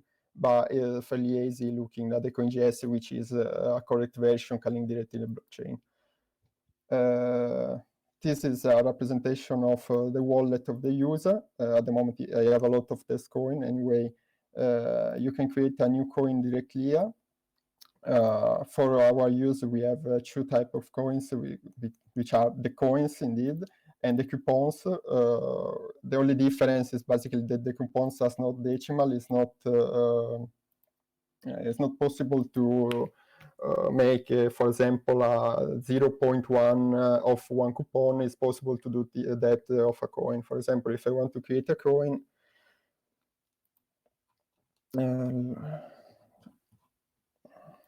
add an icon, a name of the coin, symbol, which is of 3 to 5 characters, a supply, if I want, and a short description. I also have to add a contract, which is a representation of what this token is used to. We are working with the legal department to create some contract which is legally enforceable. At the moment, we are using just placeholder, of course. So as soon as we want to create it, the MetaMask confirmation window will appear. We confirm this. At this moment, is mining the transition. Our network has 50 seconds block time at the moment, just to keep it simple for testing. This is the second transaction, which is for minting the amount for the coin. Once completed, I will have both the notification in the MetaMask window, and also the coin will be ready to be sent around in my wallet. So this is okay. This is the coin I just created. I can use it to pay for someone, for example, my colleague Luca, if I can find it. Here it is.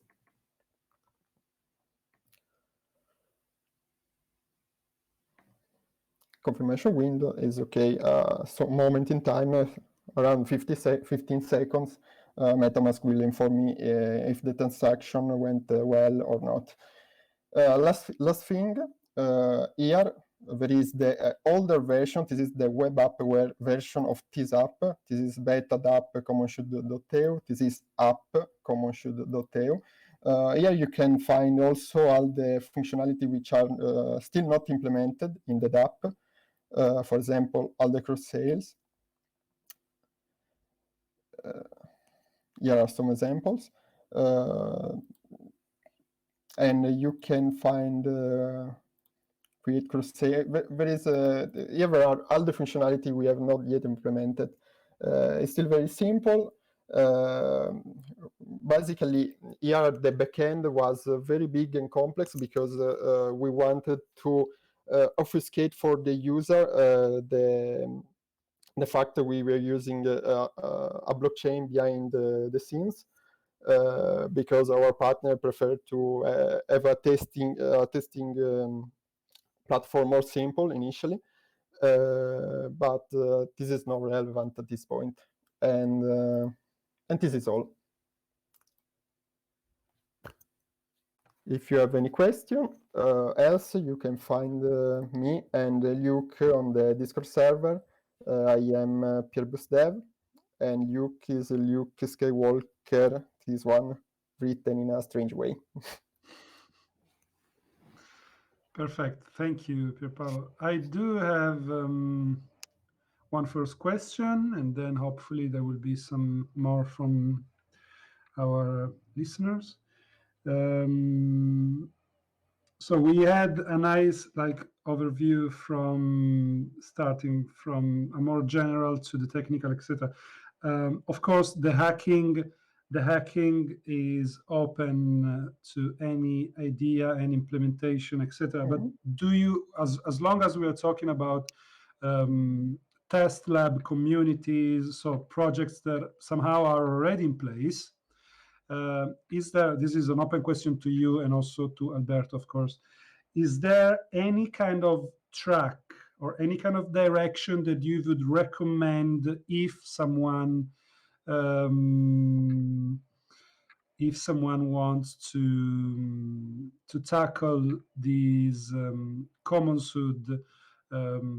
track? Is there any direction that you would say, actually, we do have already a test community for that, so anything directed to that is welcome, etc. Just as Okay. I think I would really suggest to try to make the vending machine example that Alberto cited just before, because talking with some partners of our application and also some community partners, I saw that there were a lot of interest in this type of dynamic where a user has a direct way to exchange some of his activities or tokens for some other tokens or activities indeed.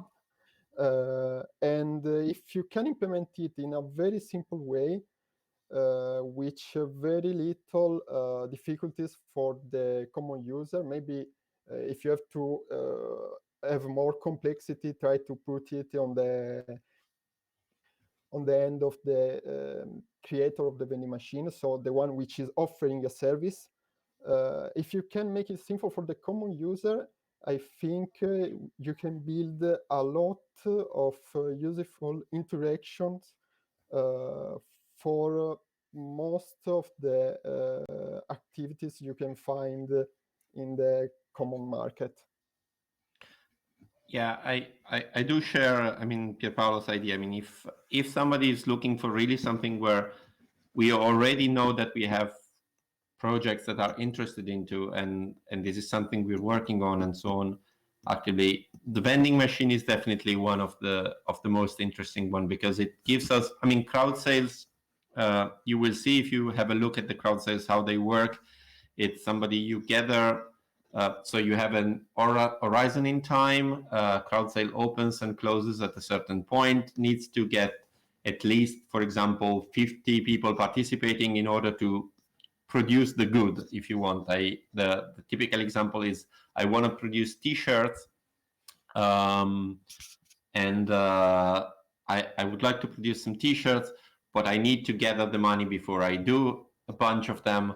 So I ask for 50 people to commit before I produce something.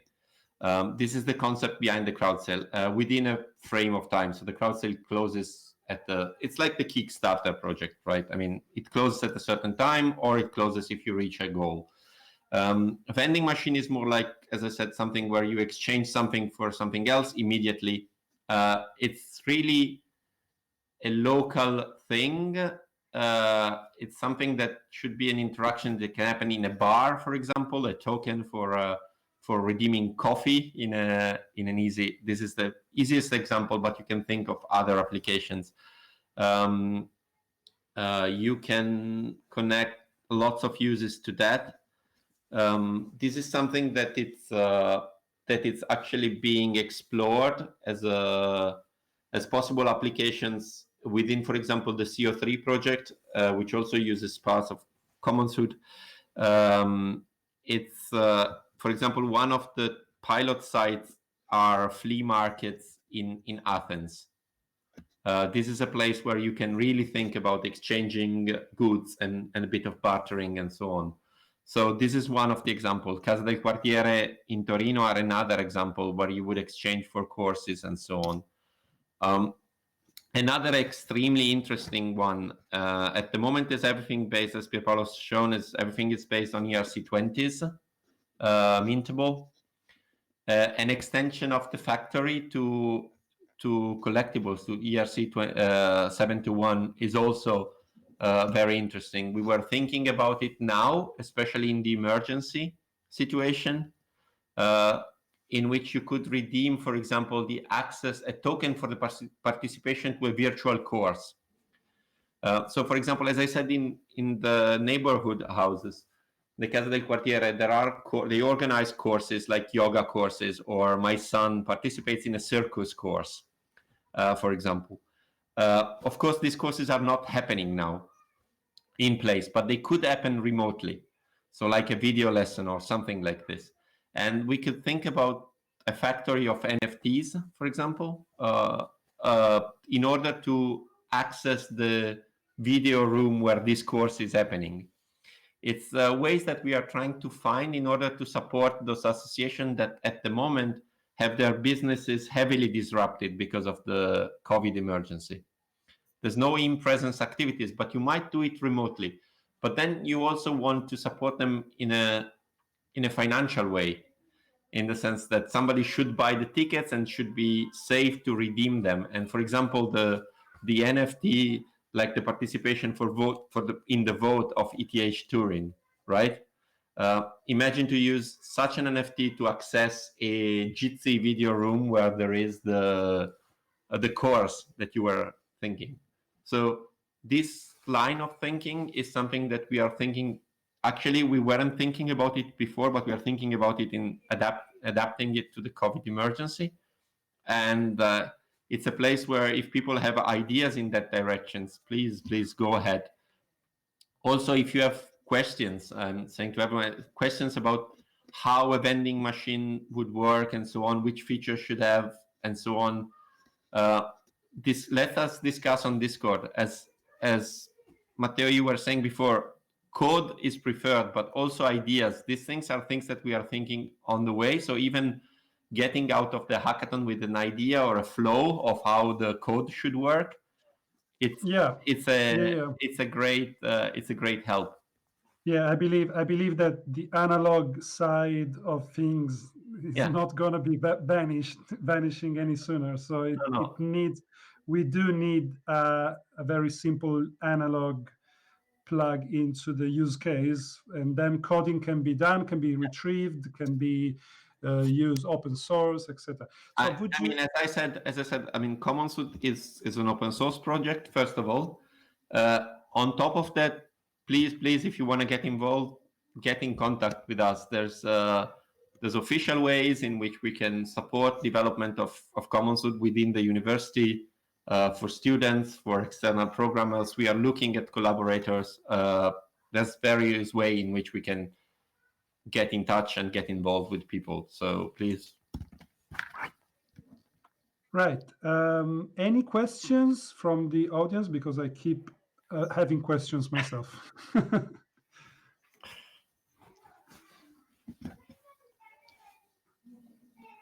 We have no questions whatsoever from anyone. Okay, then another question. Just interest. I worked for the stage at the Blink project. Yes. What's the stage of that project?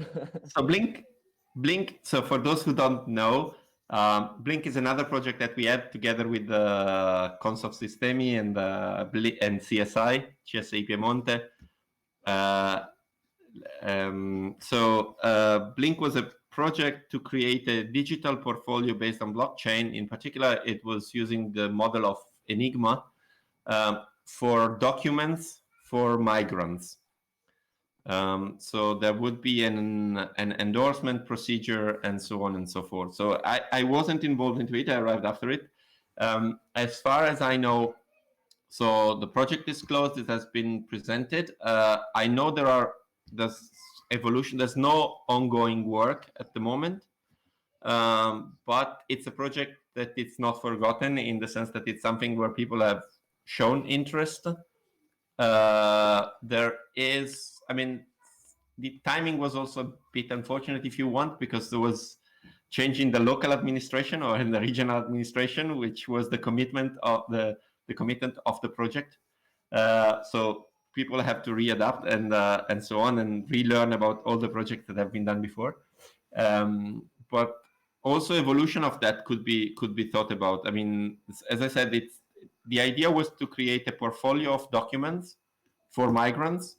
They would put a document, they would get endorsement from the issuer of the document, or for example, it could be, well, an example, for example, somebody who's rented an apartment for 10 months and says, okay, this is document, I've rented an apartment, and then the owner of the apartment would go on the platform and say and endorse the person and say, for example, yes, I am the owner of the apartment.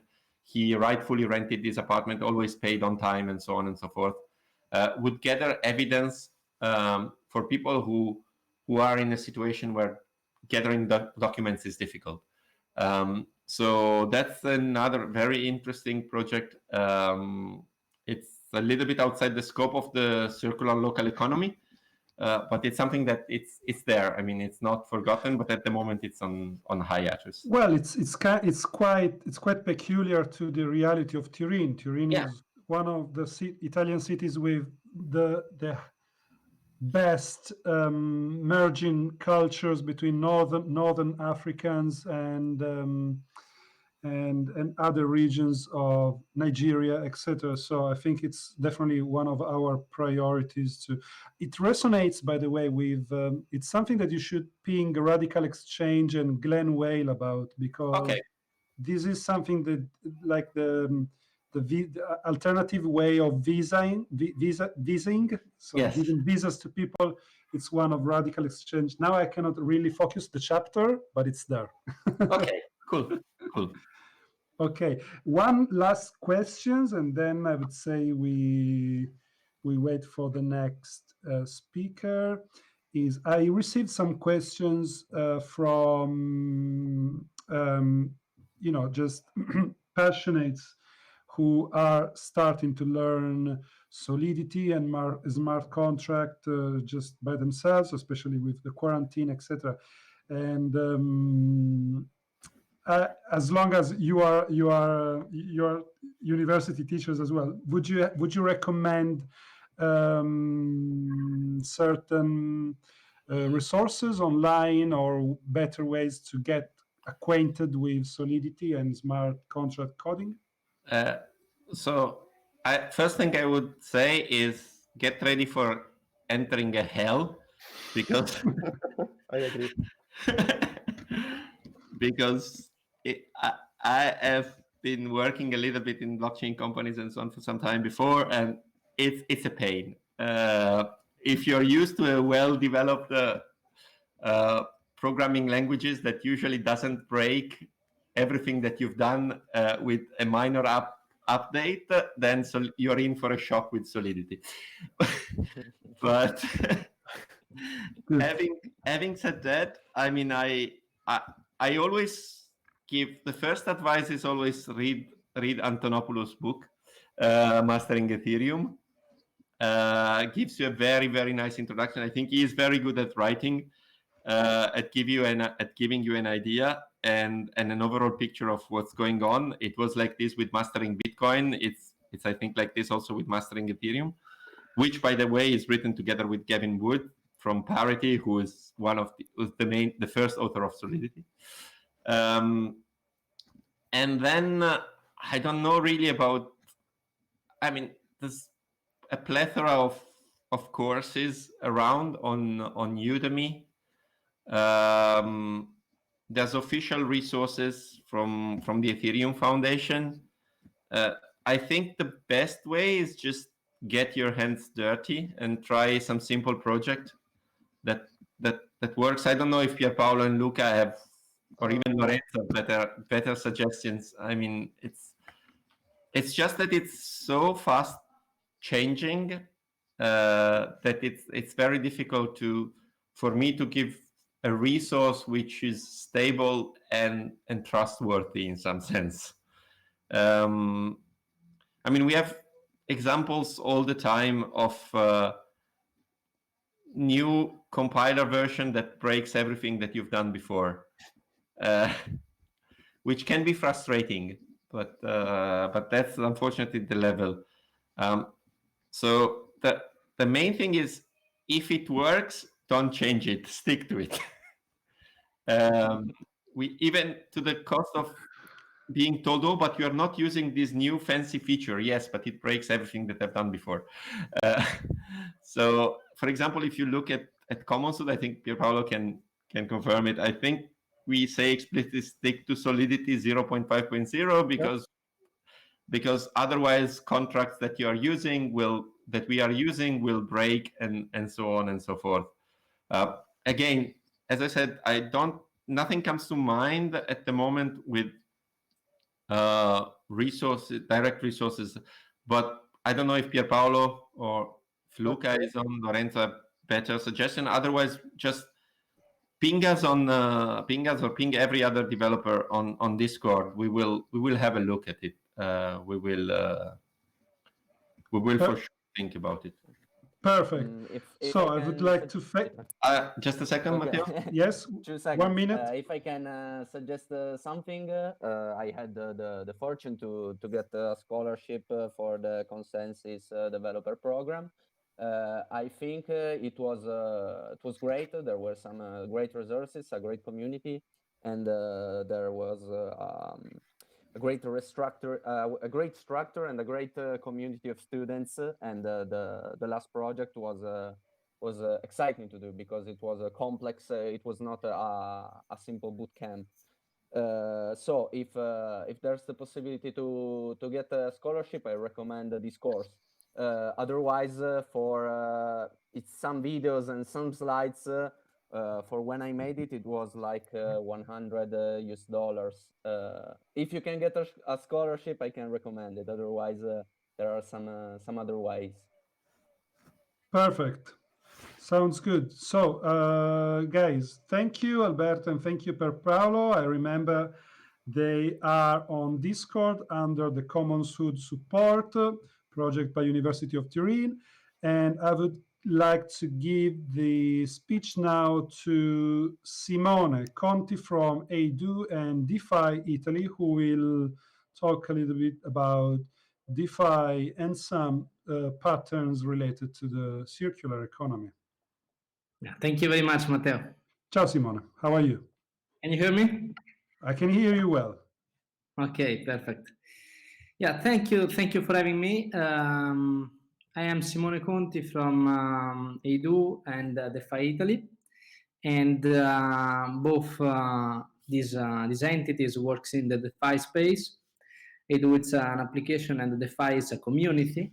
And today I'm going to talk about this kind of topic that it's pretty trendy in the last months, that is the circular economy, and how the DeFi and blockchain can be used to improve and enhance the circular economy usage. So I'm going to share a screen. Okay.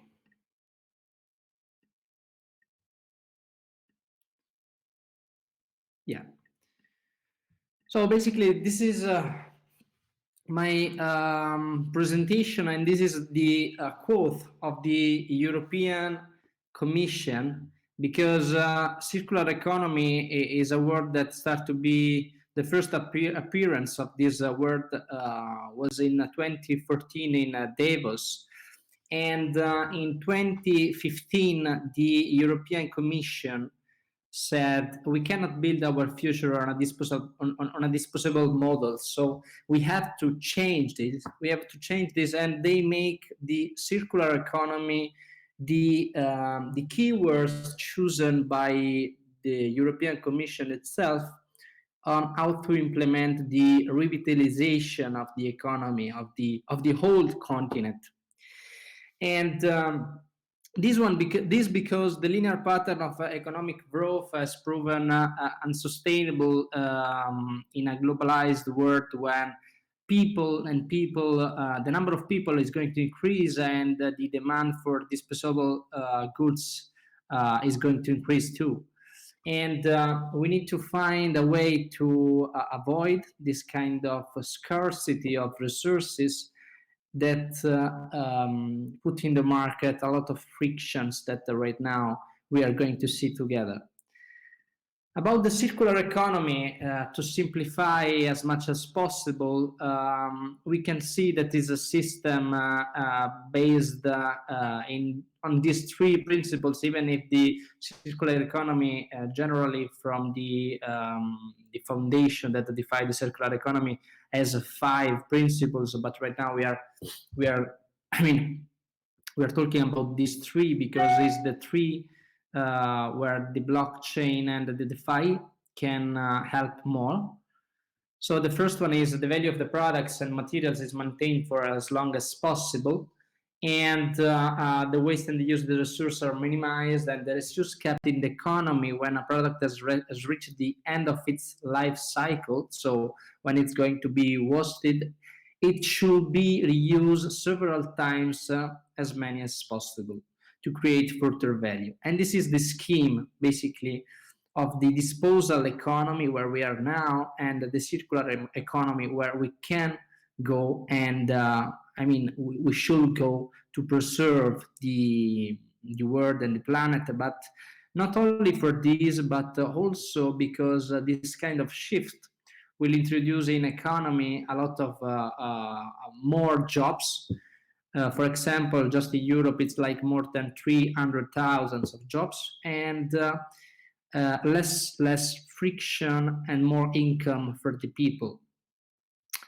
So in this kind of speech today, we are going to focus on the role of the blockchain and the DeFi space in the circular economy. What could be their role in this kind of economy? So, and we divided the potential usages and the benefits that they could bring to the circular economy in 4 steps. 4 different steps. The first one is the resource efficiency increase. And in this point, basically the fact that with the blockchain and with the DeFi above all, we can create an economy without intermediaries. And an example, a huge example, for example, is the energy sector, where there are a lot of brokers and agents in the middle, where charge fees and fees and fees, and the user, the final users of the, for example, electric energy, is going to pay a lot for the energy that really doesn't cost so much. And if you are, for example, familiar with energy trading, it's really strange market, because there are huge margin for the brokers in the middle, because some of these brokers are government backed, and they have this kind of margin, as low, Then what we can do with DeFi is to remove this margin, and in this kind of sector, in energy, but also in finance. And this is what the DeFi is doing. Right now, there is the banking system that is going to charge a lot of fees to maintain all the buildings and all the employees that they have. For example, one of the two biggest banks in Italy has 90,000 of employees. But if you, for example, analyze what's the bank do, if we can simplify, I mean, here they basically have the possibility to receive money from the people and lend money to other people, charging a spread between the interest rate and paid to the people that borrowed money. And with DeFi, right now it's possible to do this without having 90,000 of employees, because if you, for example, analyze Compound, they have like 12 employees, and they created a liquidity pool where there are borrowers and lenders, where there are people that borrow money, there are people that lend money, and the interest rate in that case, in the DeFi space, is higher for the borrowers and lower for lower for the borrowers and higher for the lenders, because there is no the margin of the bank. And the interest rate is only fixed by demand and supply. As you understand, this is going to increase income for the people, because people pay less interest and people earn more interest on that, on the capital that they have. And I can make also another example that everyone knows, that that it's Uber or Airbnb. When you rent the house or the bedroom in Airbnb, you have to pay, and you are going to book, let's say, the room for 1 night or 2 nights. So when you are going to the checkout, there is a huge fee that is going to be charged by Airbnb.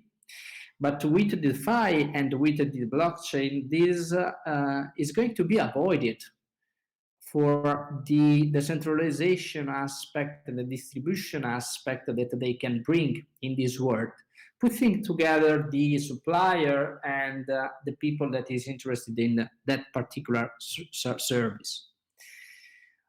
And if you analyze this from an economic perspective, you can understand that it's going to bring an increased income for the people, because people are spending less money for the services than the money that they spend now for the same services. Then if we go to the step number 2, is the resource tracking. So the resource tracking has always been quoted like one of the best services that the blockchain is going to bring in the space. And I agree with this, but with a mention. I agree with this because with the blockchain, it's possible to track any kind of transaction and create tamper-proof, a tamper-proof validation system. And so the transactions are openly recorded that cannot be altered during contributing a transparency and the trust that right now there aren't.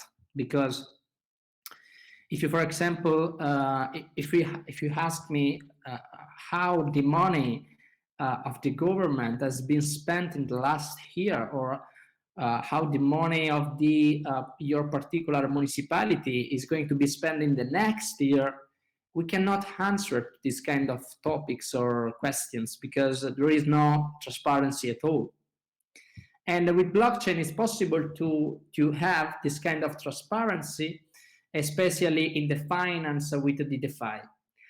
And the dimension that I want to say is that to achieve this goal, it's extremely important the role of oracles, because you understand that basically the blockchain has to communicate with the real world and for communicating with the real world, we need oracles. I mean, a sort of link that communicates from the chain to the real world and vice versa.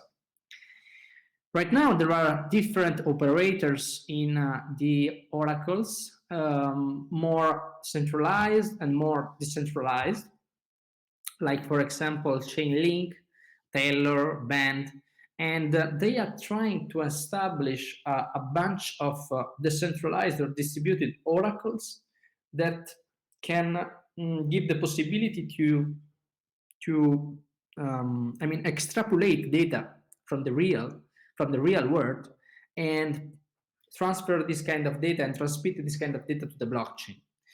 And this is extremely a delicate point, because if you, for example, understand how this could be done, there is a point where the data is inserted in the blockchain from the real world. And that one is the weakness that right now the blockchain systems have. If we don't have an oracle, I mean, infrastructure that works well and let us trust that the data input, the data entry has been made in an effective way, we cannot be sure and we cannot trust 100% of the blockchain system that we created. But it's something that we are working on, and I think that we will have a solution in less than 1 or 2 years on this. And staying always in the point number 2, and a lot of companies start to use the blockchain system to achieve this kind of word tracking. And for example, I know a company that is called Provenance, and they are going to create, they are creating, I mean, since 2 years, a system that permits to achieve a digital passport. It means that any product in the world can have a kind of digital passport with all the quality or quantity of materials of this of its composition or the ownership has been inserted in this passport, and the passport is tracked in the blockchain. So anyone in the world can, for example, know the composition of each item and also the ownership, present and past ownership of each item. And this is really effective for circular economy, because if you have a digital passport of any good in the world, you are able to track the life cycle of any good, and you are able to see and to check when these products are going to end their life, or if they have the possibility, or if they will be recycled and put again back in the cycle of the economy, so ready to use again. This is the number 2, and I think it's extremely important for the usage of the blockchain in the circular economy. The number 3 is resource pricing. So for the resource pricing, it's connected to the point that I was mentioning before. Right now, it's a matter of lack of transparency, because the circular economy has to be open. Everyone has to know where the product are going to end, and when the product are going to be reused, and how the money are going to be spent. And the resource pricing, it's something that basically based on the value of each phase of the product. So for example, the single component of each product and their use of recycling, so their value when they are recycled, we can establish, for example, an incentivation system, an incentivation economic system that incentivizes people to use the products or to have a behavior that is the behavior that need to be done in a circular economy system. For example, in North European countries, there is already the possibility to recycle the bottle, the PET bottle, the plastic bottle.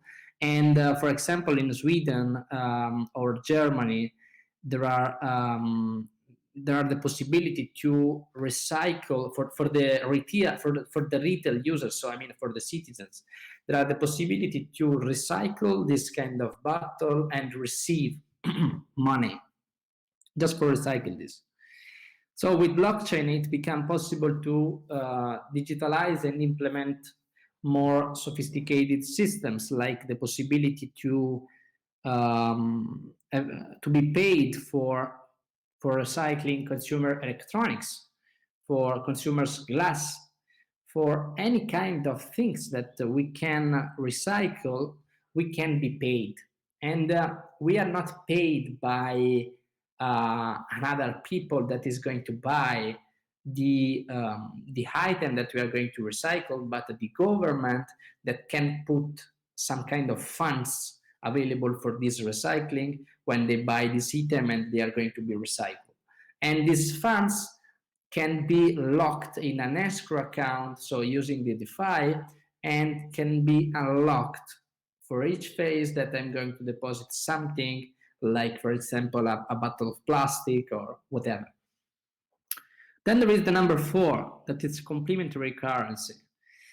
Regarding complementary currency, so with the internet, it has been possible to transfer in any part of the world the information. And it's possible to create information, share information, and also sell information, because we buy, for example, newspaper subscriptions, or we can buy a newsletter subscription. So we are buying information. With crypto, it's pretty different, because it's the next step, and crypto makes possible to share and buy value. So right now with crypto, we are exchanging. It's not like anymore a message, it's value. When I transfer a Bitcoin or an Ethereum, I'm transferring value to another people. And in the beginning, there were just coins. So with the time, even the concept of token has been introduced. And the token, it's something that it's really powerful, because anyone in any kind of assets in the world can be, synthesized in a token and trade in a token within the form of a token. And these tokens can assume different, approach. Let's say they can be a fungible token. Imagine, for example, Tether, where any token it's like to represent $1, or the Satoshi, or the gas, or the Ethereum. Then could be also a non-fungible token. A non-fungible, it's like that one token is different from another one. It's like, for example, redeemable token, governance token, security token, hard token. So it means that any kind of token, it's different from the others. Imagine, for example, that in the governance token, there are 2 kinds of governance. The governance that have like the administration rights, and the governance that doesn't have the administration rights. So we can create and recreate any kind of economic system, new economic system, completely different from the system that we are now. And the really powerful thing about the token is that anyone in the world could issue a token, and in a matter of clicks, it's possible to trade these tokens with Uniswap, for example, with Kyber, and anyone in the world can trade the tokens. So it means that potentially we don't need anymore the banking system to back and finance some projects, if you know, because For example, right now, if I have a company, I have the possibility to fund my company with my capitals. Okay, this is the first option. The second option with the banking system, and the third option with like VC funds or other funds or equity crowdfunding funds. So if you analyze, for example, these three aspects, excluding the first one, is my capital for sure. The second one is the banking system, and the third one is the fund system. And both of these can be created, so I mean, have already been created in the DeFi space. And in the DeFi space, they are going to increase the global income because there are no more any expensive middleman in the middle. And it means that anyone can fund their company using, I mean, instead of the banking system compound, and can pay less interest than the banking system, or can fund their company instead of VC funds with a sort of smart contracts or a sort of DAO that is going to be created in the DeFi space. Thanks, for example, to Aragon or other projects that are working on it.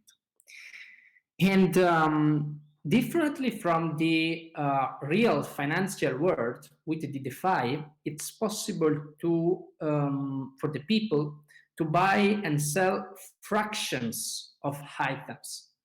Imagine, for example, an house, a real estate, and when you're going to buy real estate, so right now you can buy an entire house, or you can buy a REIT. It's called the Real Estate Investment Trust. And in the second case, when you buy a REIT, it's something that it's an investment where you are not deciding which kind of real estates are you buying. You are just buying a REIT, and the managers of the REIT is going to pick the real estates. But with the DeFi, you can buy a specific house, better, a fraction of that specific house. So, for example, if you want to buy an house in the center of Milan in Piazza Duomo, you can fraction this house in a lot of tokens, and these tokens can be both from retail users. You don't need anymore to have 10, 15 million to buy this kind of house. And if you think about it, it will enhance the possibility to increase the value of the real assets in the world. Because right now there is the possibility for few people to buy that particular house. If you fraction this house in a lot of tokens, a lot of people in the world have the possibility to buy that house, even like with 100 euro. In that case, there are a lot of buyers. And if there are a lot of buyers for a particular item, the value of the item is going to be increased. And so analyzing this from circular economy perspective, you understand that if you are going to tokenize assets, especially real assets, and creating a lot of fractions of this, the value of that assets, and so the entire economy, is going to increase. And there is no need for the banking systems anymore. So this is the most usage, the most services, the most services that DeFi can bring to the circular economy, thanks also to the usage, obviously, of the blockchain where it's based. And in the number 6, in the slide number 6, I put an example of the resource pricing.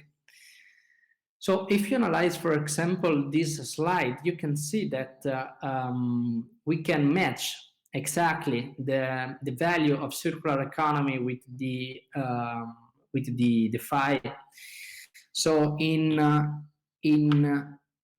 the right side, you can see the cycle of the items, of the goods: recycle, remanufacture, reuse, redistribute.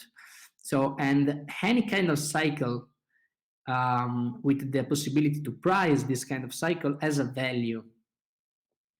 And when people is going to use the financial system and the DeFi system for improving this kind of cycle, it's possible to receive a compensation, a reward, that it's released with an escrow program. And something like this could be done for basically any kind of items in the world. Thank you, Simone. I snapshot your last graph. It was beautiful. It was really, really nice. So basically, me and Simone, we had a talk. He's an expert, of course, in DeFi, and we had a talk a few weeks ago. And I was saying, can you actually get something ready to, introduce this topic more under a circular economy and local impact perspective? And he started doing Pindaric flights on different locations. So unless there are any questions from our participants, I have a few. Yeah. And no questions yet. So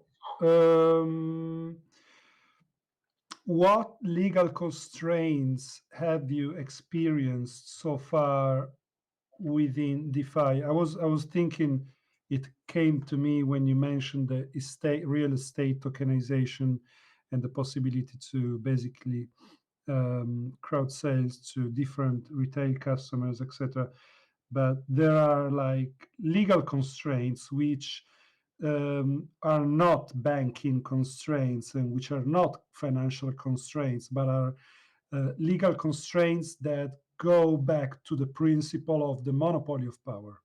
So who has the power to define who you are, so when we talk also about like self-sovereign ID, for example, like the possibility to basically give yourself your passport and your identity, this is something that has to be processed through still like all the constitutions that give this power to a centralized government, because this is monopoly of power. So I would like you to name some constraints and some use cases that you've come across with DeFi and the legal frameworks.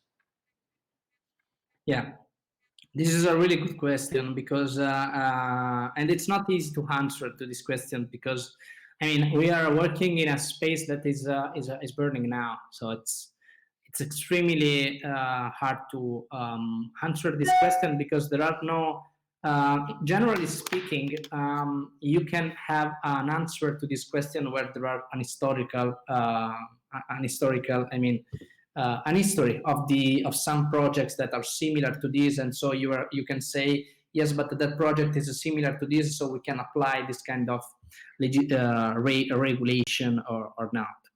So to answer the most problems that we can see in this kind of application, especially in the real estate that you mentioned, is the fact that real estate, so it's the fact that when a token is going to give rights or ownership or governance to a particular user, to a particular token holder, is going to be classified in most of the regulations in the world as security token. And in that case, it's pretty hard to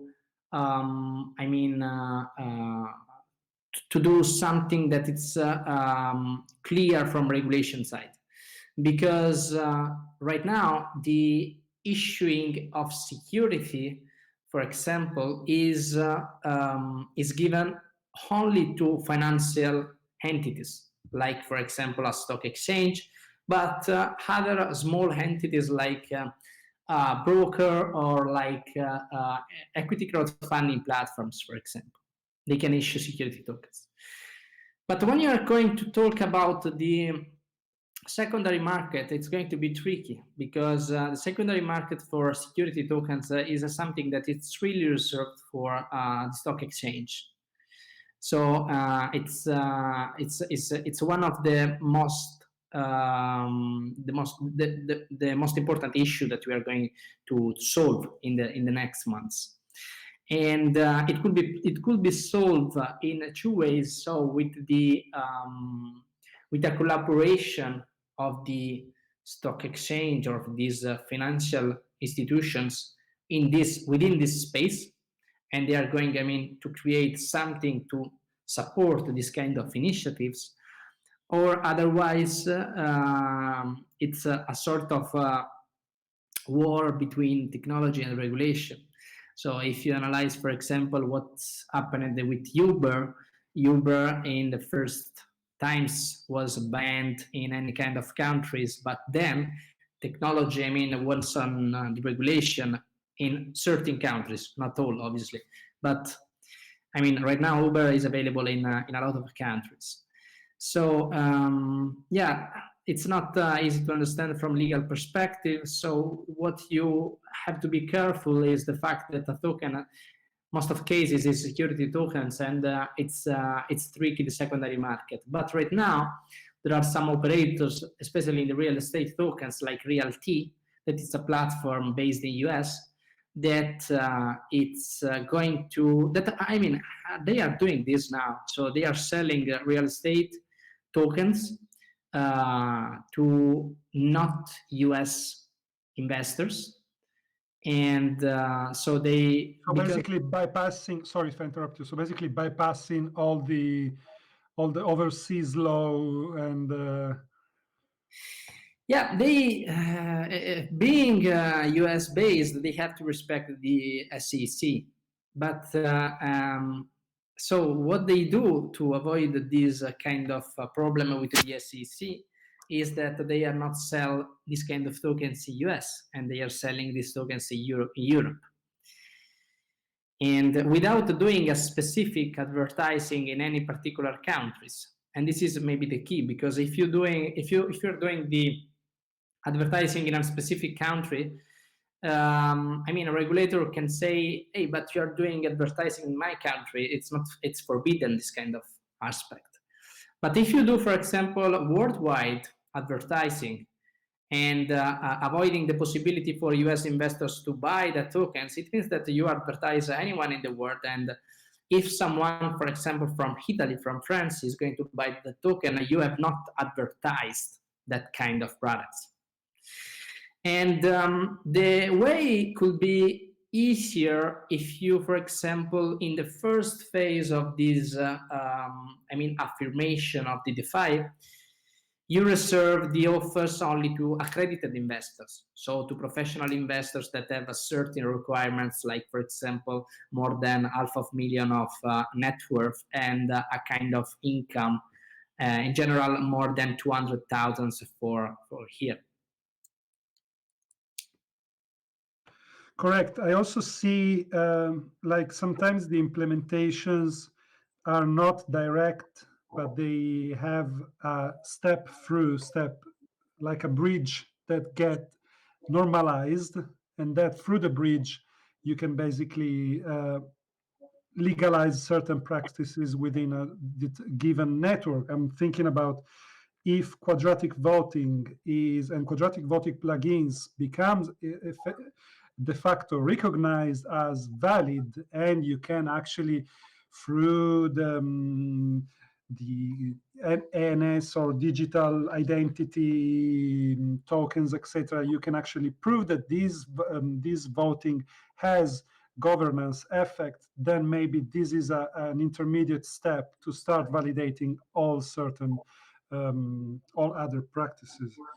Going back to literature, I would love you to suggest. We are, of course, recording these talks, so maybe it will be good to share also to other actors and players. If you had any literature reference to suggest to people who are not confident or acquainted with DeFi, but they are more into the circular economy and sustainable models, and are looking for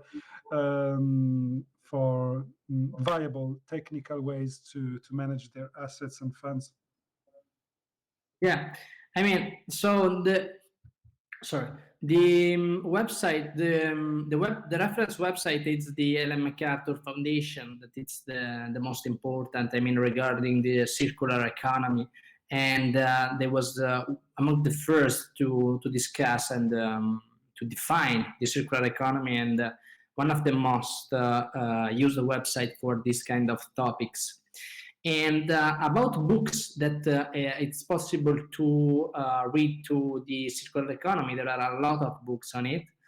And I can suggest, for example, there are one, it's pretty basic, that it's called What is Circular Economy? But there is another one that it's Waste to Wealth, that is a really good book. It's not so recent because it says like 4 or 5 years, but it's really a good book. And if you want to be more if you want to be closer to the DeFi space and the finance aspect of the circular economy, you can take a look on the circular economy, a wealth of flows, where it's discussed the economic flows of the circular economy. And then there are also a lot of books regarding the circular economy and supply chain that we didn't mention today, but it's extremely important, and also the importance of the blockchain in the supply chain. It's something that is considerable.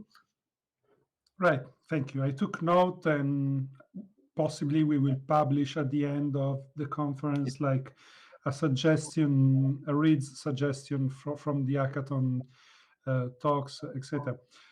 If there's no questions from the audience, I would maybe ask you one final question, then we can take a break.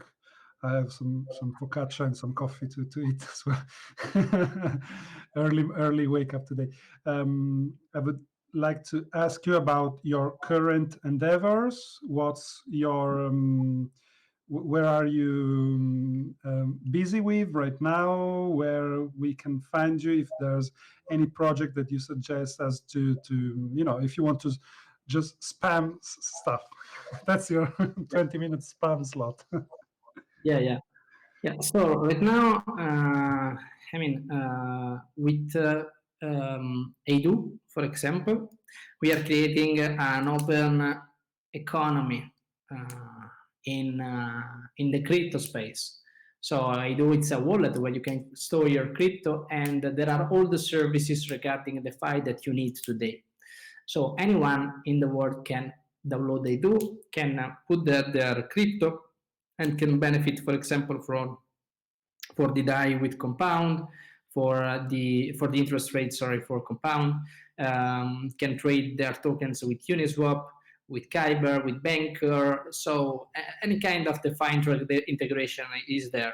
It's among the most complete crypto wallet in the world, if you consider that there is also the cash in and the cash out. So you can transfer euro and receive crypto, and you can transfer crypto and receive euro in 15 minutes with the instant SEPA for European users. And right now we are going to introduce the Edu card, and then it's possible to spend the crypto with the card. This is the first thing. The second is DeFi Italy, and DeFi Italy is the huge community, country specific in the world regarding DeFi. And we started this community with my partner Emiliano Bonassi, and he's going to have another speech, I think, in a few hours. And we started this. I think. Wait, just to. Okay, he's going to talk at 2:00 in this room. He's having a panel with 4 speakers. Yes.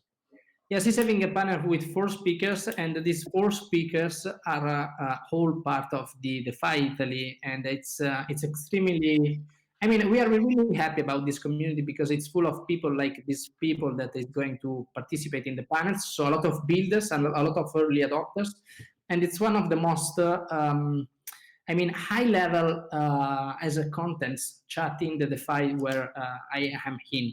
Even I mean, it's really comparable with the DeFi International chat. And yeah, this is the second topic that I mean we are going to do, and we are going to create more contents for the community to open and guide this world of decentralized finance, because it's extremely important. But then we understand that for some people maybe it's tricky to be inside, especially in the beginning. And so we are developing some contents and some guide on it. The last thing that we learned, it's called SNX Link, and it's like a proof of concept for now that is using the Synthetics platform. That it's one of the most important, I mean, DeFi platforms where it's possible to trade any kind of assets in a synthetic way.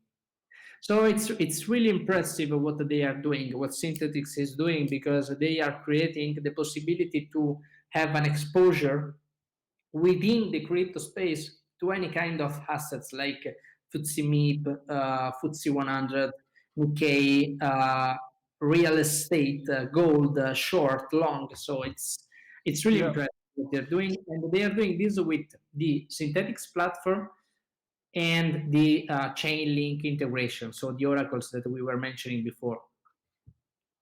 Cool. Yeah, I know that there is also like a Belgium-based startup that does the same with music royalties.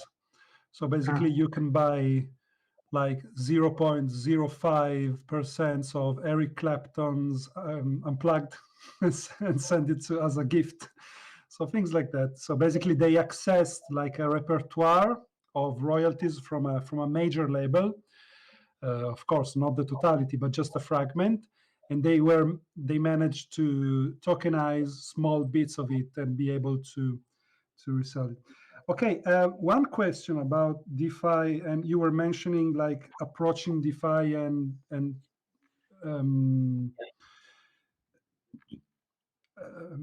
reluctancy in approaching it, mostly because of also, you know, ICO scams, etc. So the thing that differentiate like a bit the fiat world and DeFi, well, not so much, but still, the euro at least, is that you have a garant in the DeFi in the fiat world. Where is the garant in the DeFi world? Is yourself. You should be able to guarantee for yourself, or to be able to look out for yourself. This is a bit of the wild west situation. So do you know, are you aware of any project or any token curated reputational registry where you can advise people or somehow make sure that, you know, blacklist certain DeFi players and whitelist others? There is something. There isn't something like you described right now, but there are a lot of reference websites where you can, I mean, see the trusted platforms. Right. So, for example, the most used it's. But those are websites. Sorry. Those are websites. Those are just web pages. Yeah, definitely. I can sell those. I can sell my slots like for like. It's a business, I guess. It's like you know, it's a recommendation. Yes, about the reputation of the DeFi platforms, right now there is the website. And if you are not considering website, what you can consider is two things of a platform. So, because as I said, there is the website like DeFi Pools where you can list, where you can see all the platforms, the trusted platforms. DeFi Pools, like Pulse. Yeah, Pools. Pools. I put it down. Okay. Yeah, this is the first website, I mean, used in the DeFi space. And then to be sure that a platform is trusted, you can see, for example, the second thing that I would see is how many assets there are in the platforms. So because if it's a huge platforms, it's I mean high. It's likely that it's sure than another one because someone checked this before. But if you want to be sure more of this, you can check if there is an audit in that platform. So an audit by a third parties. Generally, companies, to give more trust, they make more audits, like 2 or 3 audits for 2 or 3 independent entities, so that they have 3 independent, results. Yeah, but then again, you have to trust the audit. Yeah, for So sure. the thing is that, in your vision, is there any way to decentralize the auditing processes and like the governance of the auditing processes to make sure that the rating of certain DeFi players are purely based on data and not on any point of failure? That's what I'm asking. Because Yeah. it's tricky. Sorry, it's a bit of a tricky question. I understand, but so I mean, in the DeFi space right now, some developers said code is low, and it's like this because it's the code that is doing the law right now. So, for example, if you look Uniswap, if you look other players, they are acting in this way, and we need to be sure about the code. And to be sure about the code, we need to trust to someone that understands the code. So it's a cycle for now where the trust is not fully decentralized.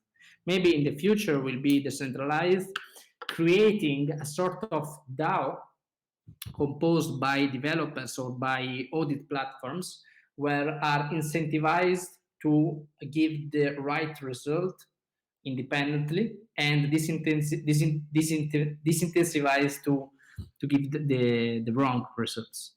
Right, right. Sounds like a project for DFO Hub somehow. Yeah, something like that for Alessandro. Yeah. Yes, DFO Hub is another project that is featuring during our agenda. They will talk tomorrow, I guess. Yes, tomorrow at 11. Okay, so if there's no other questions, maybe we can take a small break and come back in 5 minutes. If you don't have anything to add, Simone, I think we're done. Happy for your contribution, and it was very thorough, and I liked a lot your slide. I took some screenshot. Maybe it would be cool if later on. Yeah, I can share with you. That would be great. Thank you. Thanks a lot, because they were very, very interesting. Okay, thank you very much, Matteo, for having me. Thank you, Simone. So I would say that we can take 5 minutes break, get coffees. It's espresso time. We're in Italy, remember. Smoke a cigarette, smoke the third, fourth cigarette. No, I'm kidding. And see you at 5 to 1.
Okay, so welcome everyone again.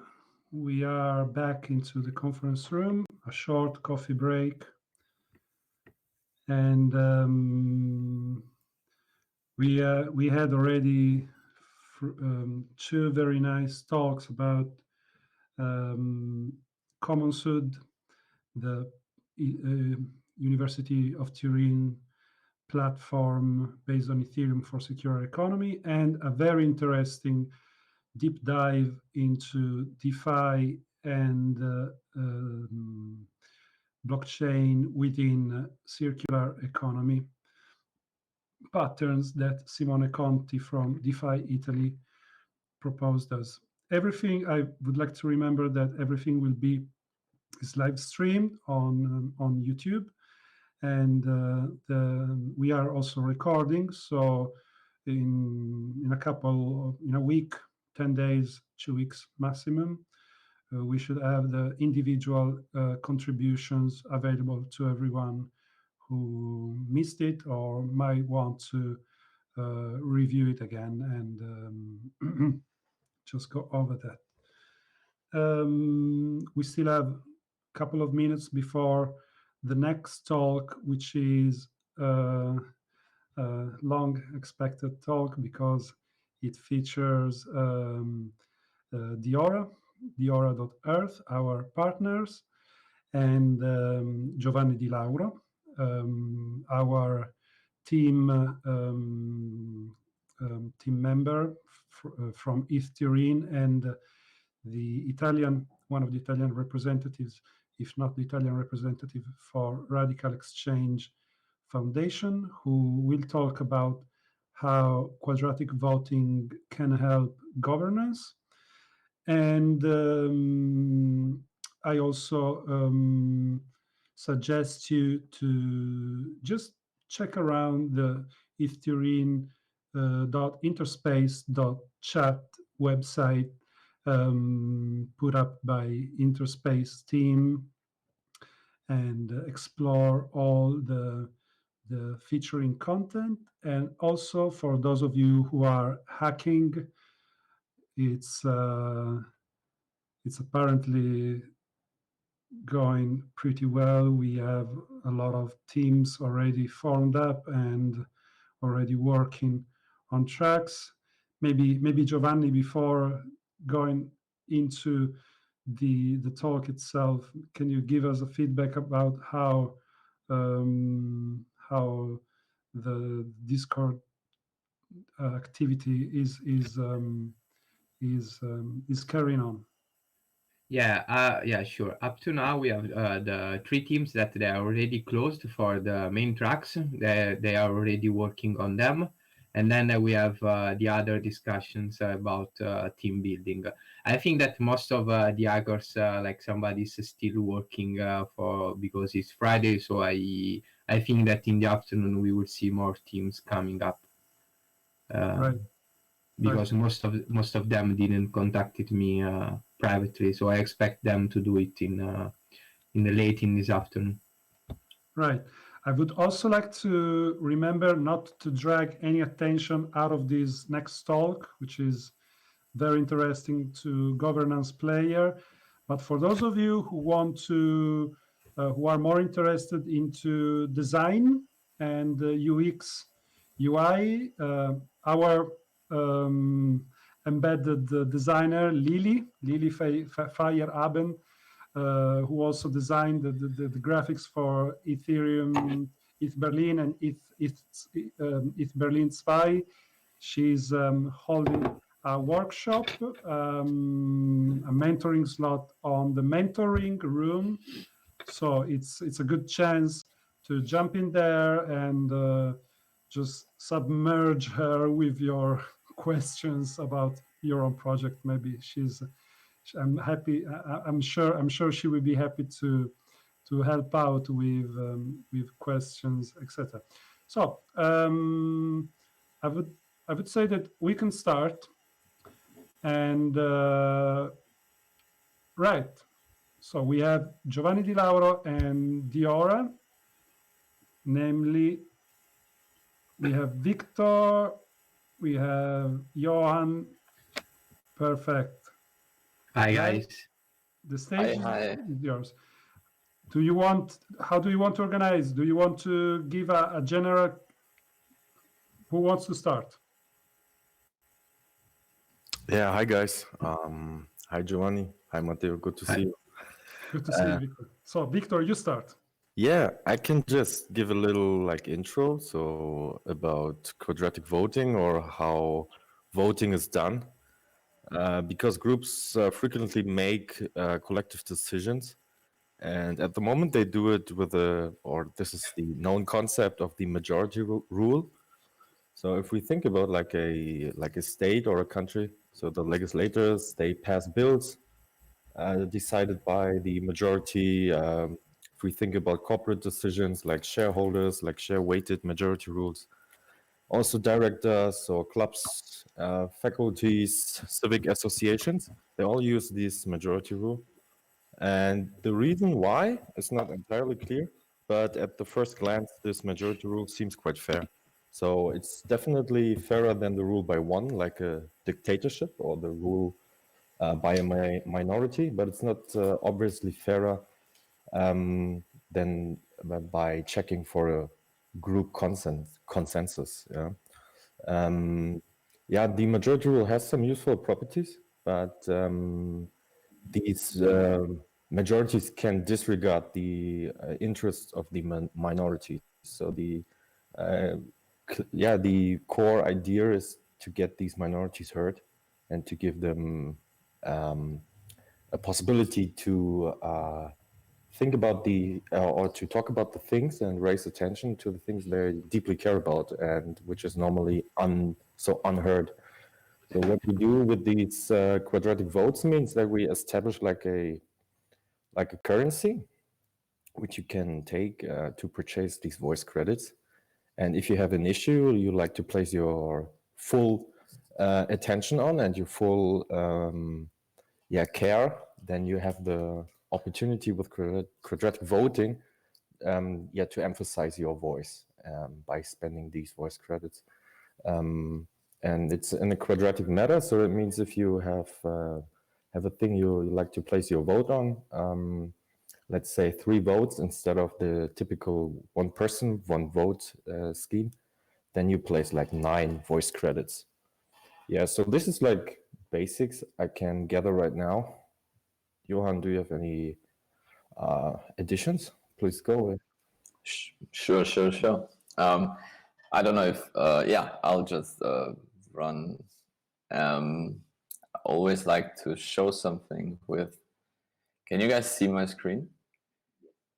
Yeah, so Victor already kind of introduced the basic ideas. So you have a verified voter, verified identities, and you give them voice credits, and then it's kind of, many of you might know budget voting, where you then kind of just rank things or you distribute a budget over a topic or something like that. The idea here is different. There's obviously also multiple decisions involved. So if there's only one decision, then everyone will allocate all their voice credits. But the idea is that there is kind of repetitive decision making going on, and then people use their voice credits to kind of either put one voice on each of the topics, or collect them and put many onto a topic that is important to them. And the result that you get is something like this, that you see on the left, on the top right. So you see how, instead of having a binary democratic signal of yes or no, we decided for this or not, you kind of see the distribution. And maybe you can, for example, see that on the no section, there could be something where a lot of people have actually invested 4 or 5 or whatever. And that tells you that, you can't just, even though maybe this decision passed as a yes in total, you would be actively kind of like breaking the will, strong opinion of a minority if you go ahead and, just look at the yes/no result. And by having a more, sophisticated democratic signal, we of course can make better decisions. We would assume. So last year we went to a general assembly of the Volt Party, and we gave out these voting cards, and they would just raise them in the traditional way, but there were topics that they could vote on if they scan this little QR code on the bottom, and it would bring up the app with the different proposals. And we had 500 people participate in this, and kind of 150 actually spend all their voice credits on this. Others didn't use it because it was a test that was voluntarily. So yeah, so much about like what we have done with quadratic voting. The whole thing originates from, I think, a paper or a book by Glenn Wheel. It has been around before, but it has kind of been publicized in this book, Radical Markets. And it has since then been kind of developed further into quadratic funding, and also into forgot the name. So the sortition quadratic voting or something like that. We can talk about advantages, disadvantages, but I'll give the mic to Giovanni, I guess, and let's see what he has to say. You're muted. Yeah, it's here. No, I said you did such a great job on quadratic voting with all your apps. Very congrats on it. I'm trying to share the screen just because usually when I talk, I use the Blackboard. I don't have it here, so I'm going to use it's here. Okay. So you did can you see my screen? Yes. Yeah. You had such a nice introduction to the quadratic voting, so I wanted to go to an example on why it works and how it works, especially in how it helps us in avoiding the tyranny of the majority. And because the one person, one vote is something that it's working because at least in comparison with, as you said previously, with dictatorship, and one person, one vote is now the list of the evil that we have, and we are trying to come to surpass it. So I just wanted to go quick on how quadratic voting actually works, like taking a practical example. Let's say that there is, I don't know, the construction of, we need to vote on the construction of the high-speed train that here in Italy is very like recent topic. I don't know if you have heard about the high-speed train between Lyon and Turin, I think. Yeah, so let's say let me just give a quick bracket about this. So basically, the so-called intercities. So we have a high-speed train European project which is meant to connect Europe within 6 hours from Barcelona to Kiev, I guess, or something. And we had like a local reaction to that, like a valley close to Turin, which is Val di Susa, where the Olympics in 2006 were held. The mountains are full with cesium, with this radioactive material. So the community opposed to the construction of the tunnel, also because there's mafia involved, etc. So there was this. It's a 30 years long struggle between government and communities, which sometimes went to the military confrontation. No, so let's say that you have a budget to spend on votes, and let's have a budget of, I don't know, 10,000 euros. And just for matter of simplicity, assume that you expect that your vote as 1%, a 1% impact on the overall like votings. This is like a unit of vote, and so we can say that a single vote is expecting to give you a marginal gain, or let's talk of some economics. Let's say marginal gain of the 1% of the 10,000. So you expect to get a marginal gain of 10 euros for each vote you place. Okay. Now the concept of quadratic vote is trying to keep what economists name as a marginal cost proportional. And this is a very important topic in economics, because economists assume that the equilibrium is reached when your marginal gain is equal to the marginal cost. And quadratic voting is playing on this. How it plays. So as you said that the first vote is paid. The vote is paid by its square. So the first vote is paid by with €1. The second vote is paid with €4, and so on. Okay, so we are asking ourselves how much vote I'm going to actually buy in this scenario. If the cost of the vote was like fixed, and then let's say that whatever was below this €10, I would buy everything because it's convenient. As soon as it gets above this €10, it's not convenient because my marginal gain would be less than my marginal cost. So let's see what's happening with the quadratic voting.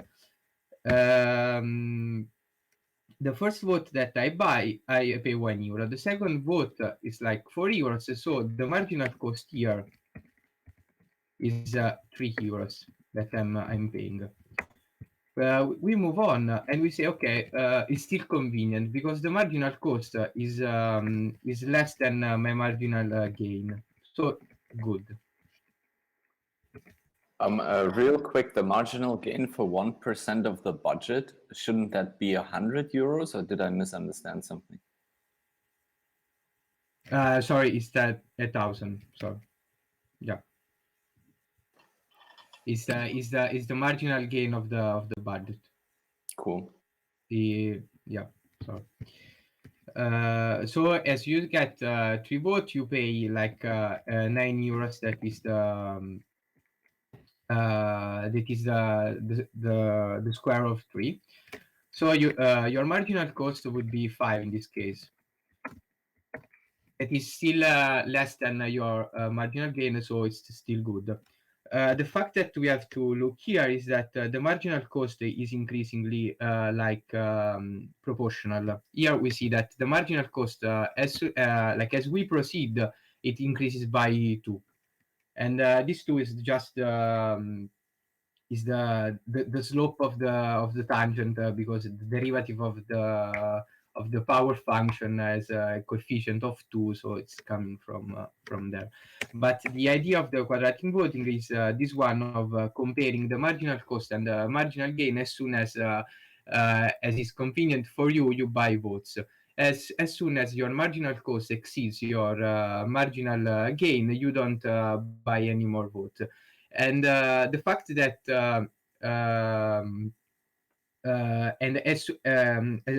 the more you move, towards more unitary votes, the more you pay because of the square, because of the power of 2 in place.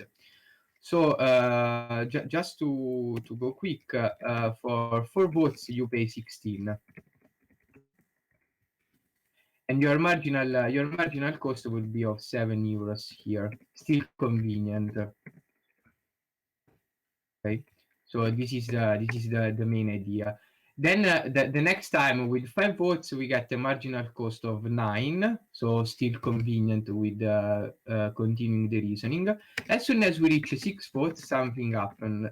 With 6 votes, we get 36 euros to pay. And your marginal cost is 11. coming from the marginal cost of from the 25 euros that you paid to get the 5 votes. Okay, so if you bought 5 votes and you paid the 25 euros, you then want to buy another votes and you pay 36 euros, and so there is 11 euros of margin gain. Here you see that of marginal cost. Here you see that the marginal cost is greater than the marginal gain, and so you stop buying votes. And this is how behind the wood, like the quadratic voting works. Like basically, so it's saying that for this person that want to vote in the construction of the train, is a more efficient decision is to use is to buy 5 votes. So hope it was a little clear.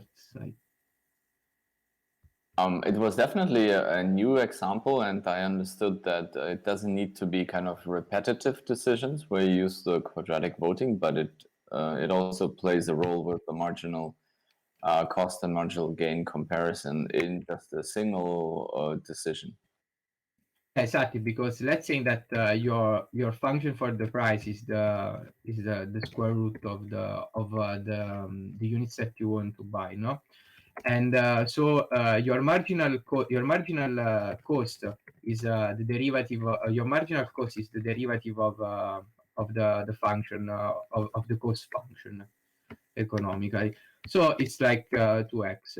Your marginal gain in this case is fixed. For any vote you give, you place, you get 10 of the votes that you placed. By equating this, so to find the economical equilibrium, you get 5. That is your you get x equal 5. That is your units, your most convenient units of votes to buy. Ah, super interesting. Thanks for that. Should we maybe talk about weaknesses, or should we go further into the concept? I don't know. I wanted just to tell you how I came in contact with the quadratic voting. If it's like just to wait. Can you see my slide here? Okay, good. So you mentioned Glenn, and I'm glad to be part of the of Radical Exchange movement. That is a movement that was born after the book was published, and I'm representing the movement here in Italy. So I would like just to give a quick introduction of the movement, that is because it's where I came into contact with quadratic voting the first time. So the idea of the movement, that if somebody has read the book, is to cover different topics regarding governance, democracies, and the other aspects. I came into contact with Radical Exchange actually through the crypto communities. Where before the crypto communities, I was a huge fan of don't know if you know, the cypherpunk mailing list. Indeed, I'm a bit upset because my parents didn't conceive me like 10 years earlier to read and be part of actually 15 years earlier to be part of the cypherpunks mailing list. But what I love about Radical Exchange is that they try to conceive everybody with different backgrounds. They are not just concerned about the development side. So it's not just about cryptocurrencies or like quadratic voting. It's about ideas, and this is why I really like the movement, and I'm glad that we are here in partnership with ETH TURIN because ETH as well is born with an idea of having an impact not only in one specific area, but in different areas of the SDG. As I was saying, the movement is about ideas. It's something that I really enjoyed about it, and it's practically like an international movement. In Germany, we are very representative in. We have a very big community in Germany. In Italy, is more centered in the north, in Milano, and also we don't have good beer in Milano, so I know that they have better beer in their meetups in Germany.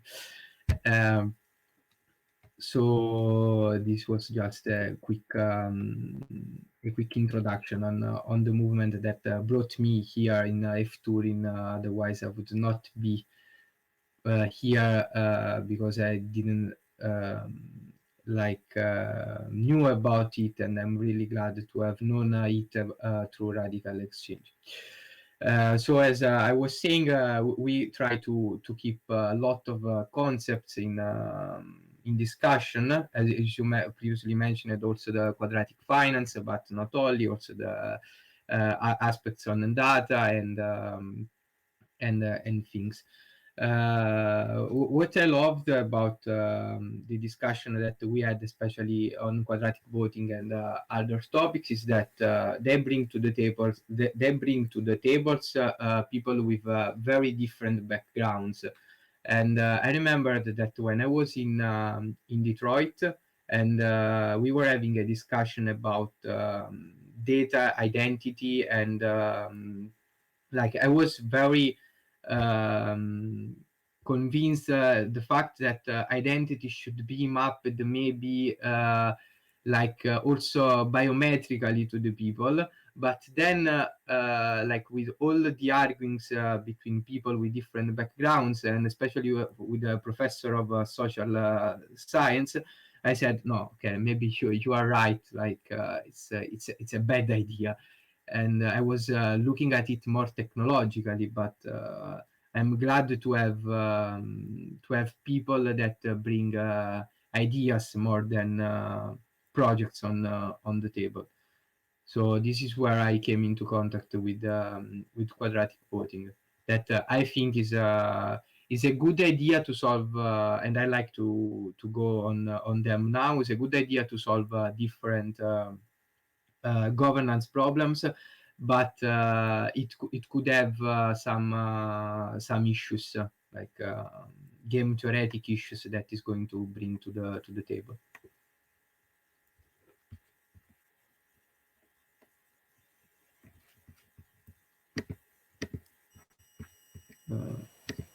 Yeah, thank you, Giovanni, for this overview, for some background.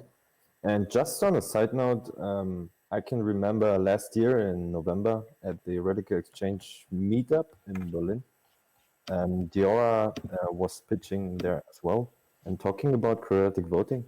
And I can clearly remember talking with Matteo after the event, and drafting first ideas for this event right now for ETH TURIN. So it seems like we have closed the circle here. That's very cool. Yes. Guys, do you want to go over more of the Diora involvement into quadratic voting technically, maybe, or do you want to open more of forum considerations about? I mean, there's a lot to talk about quadratic voting, I think, regarding different types of elections or decision making. So up to you if you want to go more technical, or if you want to open more a discursive talk. I think the technology is really, a lot of the aspects of the technology touch the concept itself. So there are certain weaknesses, for example, that we need strong identity. It's a protocol that completely relies on having like good identity, otherwise it breaks down. And all the technical challenges, they like relate to these limitations of quadratic voting. So I think it would make more sense if we kind of open the forum and talk through what does it take, for example, to set up quadratic voting in different contexts. So the smallest context that we can imagine is a pop-up democracy. So that was this event that we did at Volt, for example, and to some extent, I think ETH TURIN is also a pop-up democracy.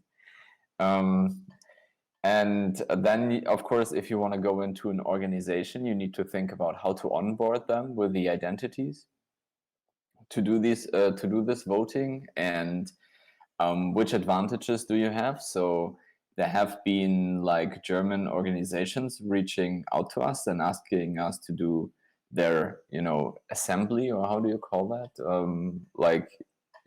there is statutes in German organizations that they have to have regular assemblies and make decisions there. And now in Corona times, there is no way to do that. And they would like to do it online, but then we need strong identities online. And that's where we go into distributed identities and all these kind of topics. So let's maybe just talk about the weaknesses and then explore what is possible in the context of weaknesses. Yeah. I mean, it's something that I was talking about with some people a few days ago, that the so-called fiat, or mostly constitutionally set parameters for voting, actually have in place those guarantors that make sure that the vote is not forced, that the vote is made with clear conscience, that the vote is secret. So it's about ID, yes, but it's also about independency of the vote. So there's no rifle here pointed at me, even if I have a webcam. And it's also about secrecy, because if I can identify myself within a vote, but I don't want to my vote to be public. It's like when you go to vote for general elections, they know that you came in the ballot room in the box in the voting stations to vote. They know because there's the cop, there's the deputy, blah blah blah. They track you, but then you enter a secret space where you're not allowed to have these, where you're not allowed to have any influence whatsoever. So all these little analogic patterns are in place to guarantee. So to some extent, that is one of the good aspects of the monopoly of power, because represented democracy in the traditional way has the good thing that the monopoly of power guarantees that everyone has that right to be unforced, secret, So the question with ID is correct. So ID problem declines itself into several constraints. So how would you? I mean, you quoted the more assembly aspect, which can be applied also to corporations, where basically they have their own responsibility. It's not a state responsibility, of course. But of course, we are aiming at higher and higher levels of governance with these tools. So is there any proof of concepts or any white papers about how to deploy such a guarantor in the decentralized voting and quadratic voting? So you mean in the context of really voting in like a state? I'm not aware of projects that try to do that. So we, of course, when we started exploring quadratic voting, we got very excited and we wanted to do the German elections with quadratic voting, but that got stopped right in the roots, because there is a law that kind of says that the result of the vote should be, every like sane person should be able to check the result of the vote. And there have been decisions in, I think, the history of Germany that kind of says to check the vote, you shouldn't require a higher math education. And basically anything that we would do on a blockchain, anything that maybe involves zero knowledge proofs, other than like counting paper and reading, involves higher math. So I think we are cut out from that possibility right away, and we didn't even kind of continue exploring that.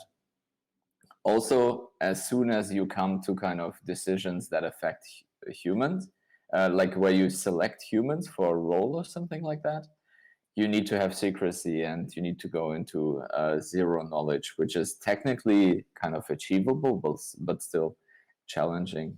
So yeah, I've been working on a voting project in Ukraine, which was without quadratic voting, but also we talked a lot about the coercion, I don't know how the word is pronounced correctly, but kind of influencing a vote outcome.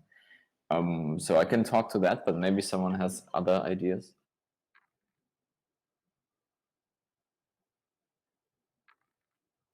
No other ideas? Sadly not. We're lost. So in Ukraine, there was we cooperated. This is about 5 to 6 years ago. Blockchain and Ethereum was already up, and we cooperated with a local city to kind of do some votes. And in Ukraine, they have a lot of, in the supermarkets, they have these electronic stations where you can go and you can upload how do you say, charge your phone credit and stuff like that. And basically they are running a browser and they can scan things and stuff like that. So we had this idea to kind of put on Ethereum wallets on these things, so everyone could kind of go to the supermarket even if they don't have a phone at home and then do their vote. But doing research into literature, it really, as already said, there is really much more to it. So you want to make sure that the person is not influenced while they are giving the vote. Of course, you can design voting systems that give you receipts about the fact that you have voted, but they don't give you any information about how you voted. So it becomes very difficult to sell your vote if someone offers you that you should vote that way, and then later you show them the receipt to prove, so they can give you some cash for voting a certain way. If you so you're talking about a confirmation, a postponed confirmation of your vote, that it's like maybe on a different which is like totally secret, or what do you mean by receipt? Well, by receipt, I just mean the fact that after the vote has been concluded and counted out, if it's a digital vote in any way, as a voter, you want to know that your voice has been counted and that it has been calculated correctly, right? So these are kind of the two things that you would want to know as a voter anyway, no matter if you are kind of forced to vote one way or another. But then if you have such a receipt, then it already becomes a problem, because then people can ask you to kind of, to pay you for voting one way or another. So you need a very special kind of receipt if you want to have a digital voting system, which kind of allows you to check that the vote was executed correctly, but does not allow you to sell your voice.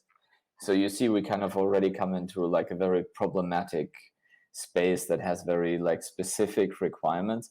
And then even if you manage to build such a system that can do something like that, then you still have the problem that, how do you prevent that someone comes to your house and points a gun at you and forces you to really in front of you vote a certain way? And I think just this problem makes, government digital votes nearly impossible. I don't know of any paper or anything that has suggested that there is a solution to this problem. Right.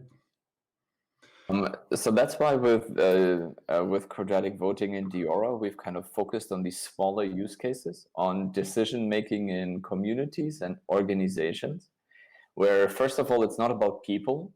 So we don't need to go into full zero knowledge. So for example, the vote that we are doing now with ETH TURIN, it's kind of on layer 2, but it's on chain and public. So if you go into the block explorer, we will kind of see the tendency of how the vote is going to play out. But of course, in the app, we don't open the page with the results until the right moment. So yeah, these are the trade-offs that we are doing. But because of these trade-offs, we can only address like communities and organizations in the scope of like decision making. Yeah, exactly. I think that the best set to experiment with it is in right now in the corporate environment, like more in the of shareholder meetings for votings about companies managing ideas, and because like politically is very tough, like especially from the legislative side.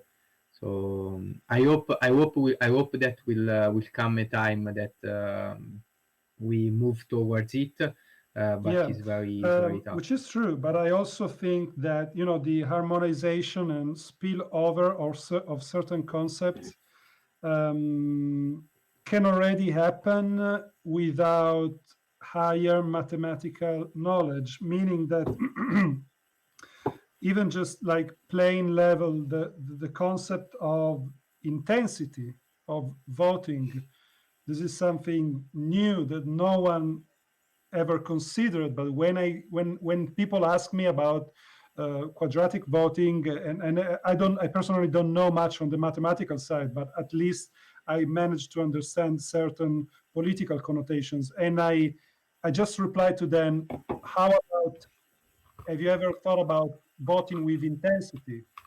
And they say, yeah, I understand that, even if they are not mathematically trained or literate. You know what I'm talking about.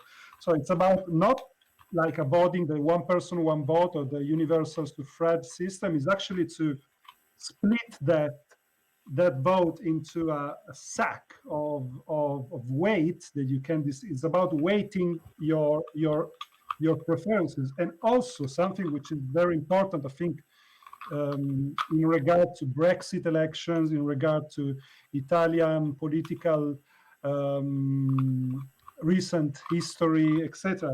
It's about to is the concept to be able to vote positively or negatively also for political elections. Like in a referendum, you have like it's things that people don't think about. But when you say why for a referendum you're allowed to vote pro or con, but for a political election, no, you have to vote pro someone. You cannot vote counter against someone, which is a basic basic concept of democracy. As long as the majority of voters in the recent political elections almost everywhere are focused in the undecided cluster of votes, those who basically have a few ideas, but they surely know who they're not going to vote. So the idea the concept of being able to express their counter voting, their not political preference, that it's like an MVP that could get easily implemented as a first step towards this system, I believe. Yeah, guys, I can just add some of my thoughts here. Johan already talked about the restrictions we are facing with the legislation, and we have to check just the facts, how long these legislations or these constitutions we are acting towards, they're in place for some 100 or several years.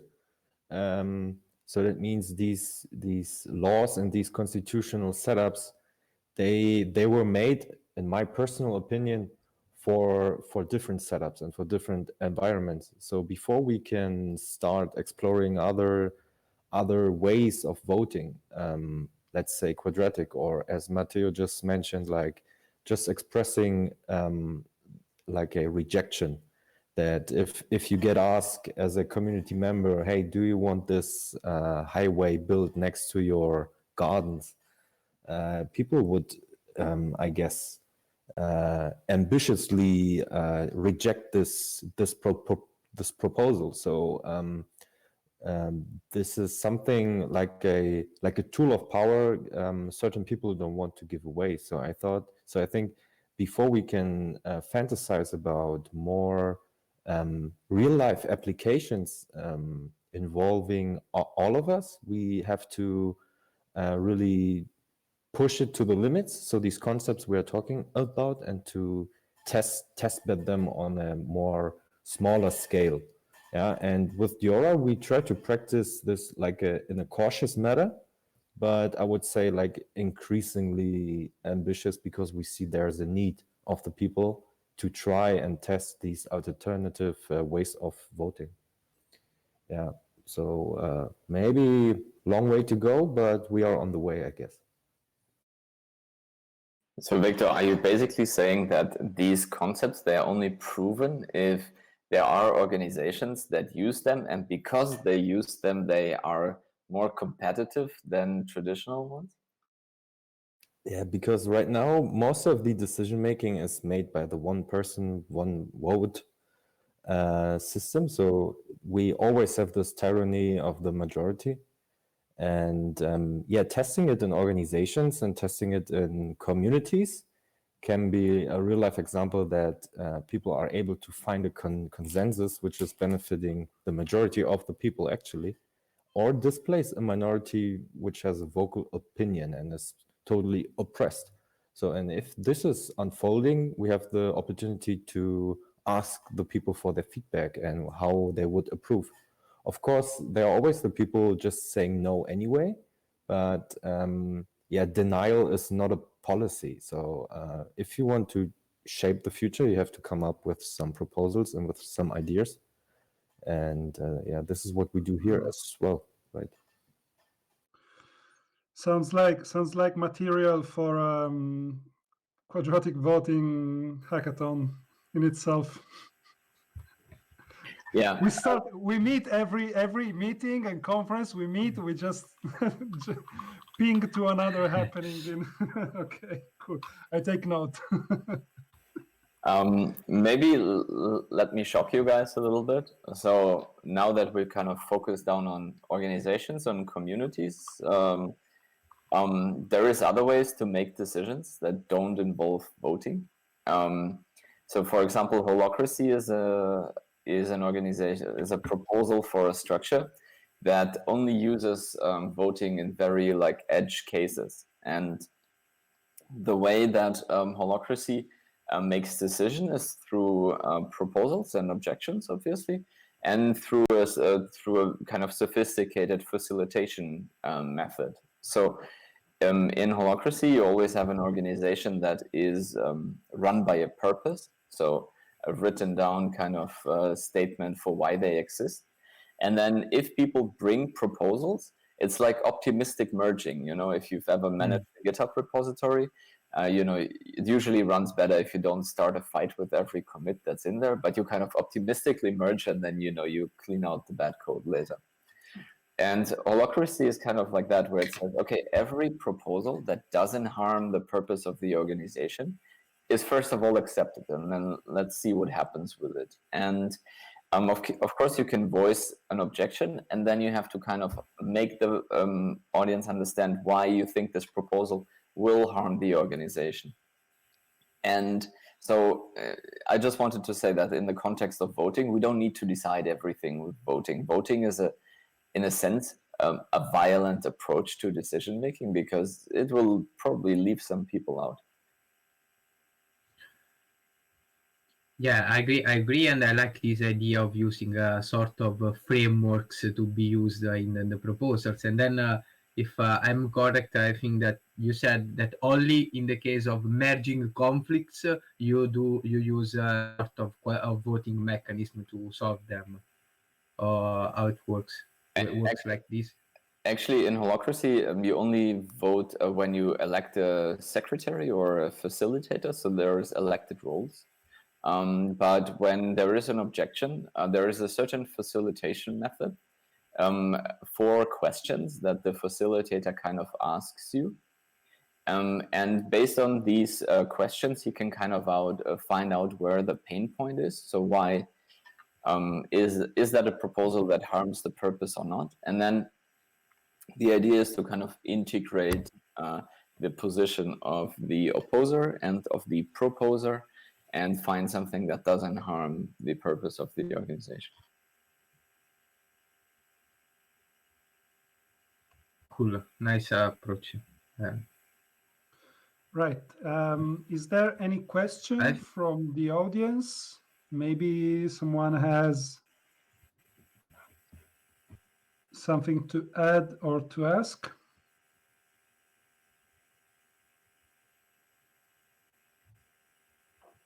Not really.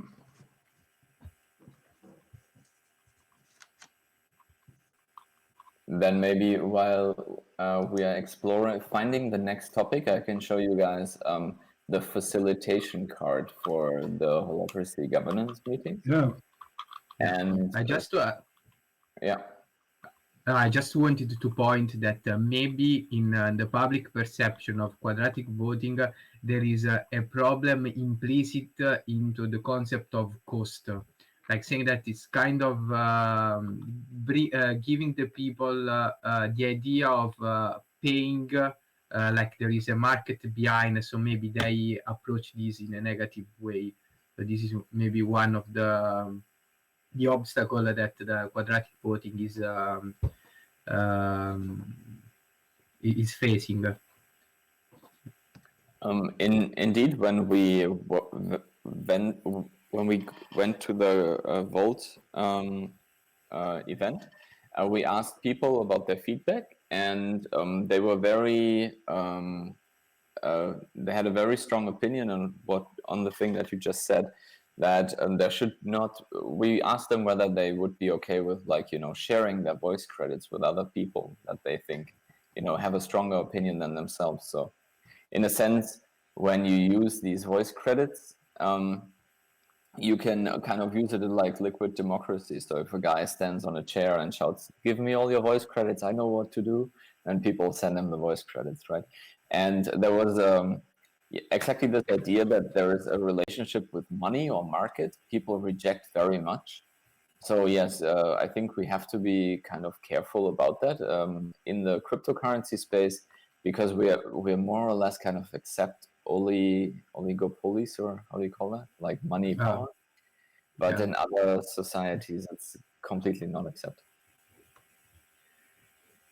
Yeah, exactly. But in my view, with some by heart like this, I think that actually like exchanging the votes or buying the votes could be also like a good way to vote, because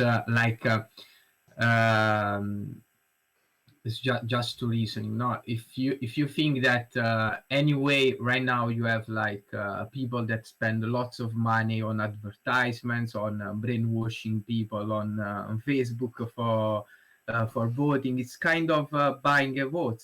But the problem is that if you are going to buy it quadratically, the price is way bigger. So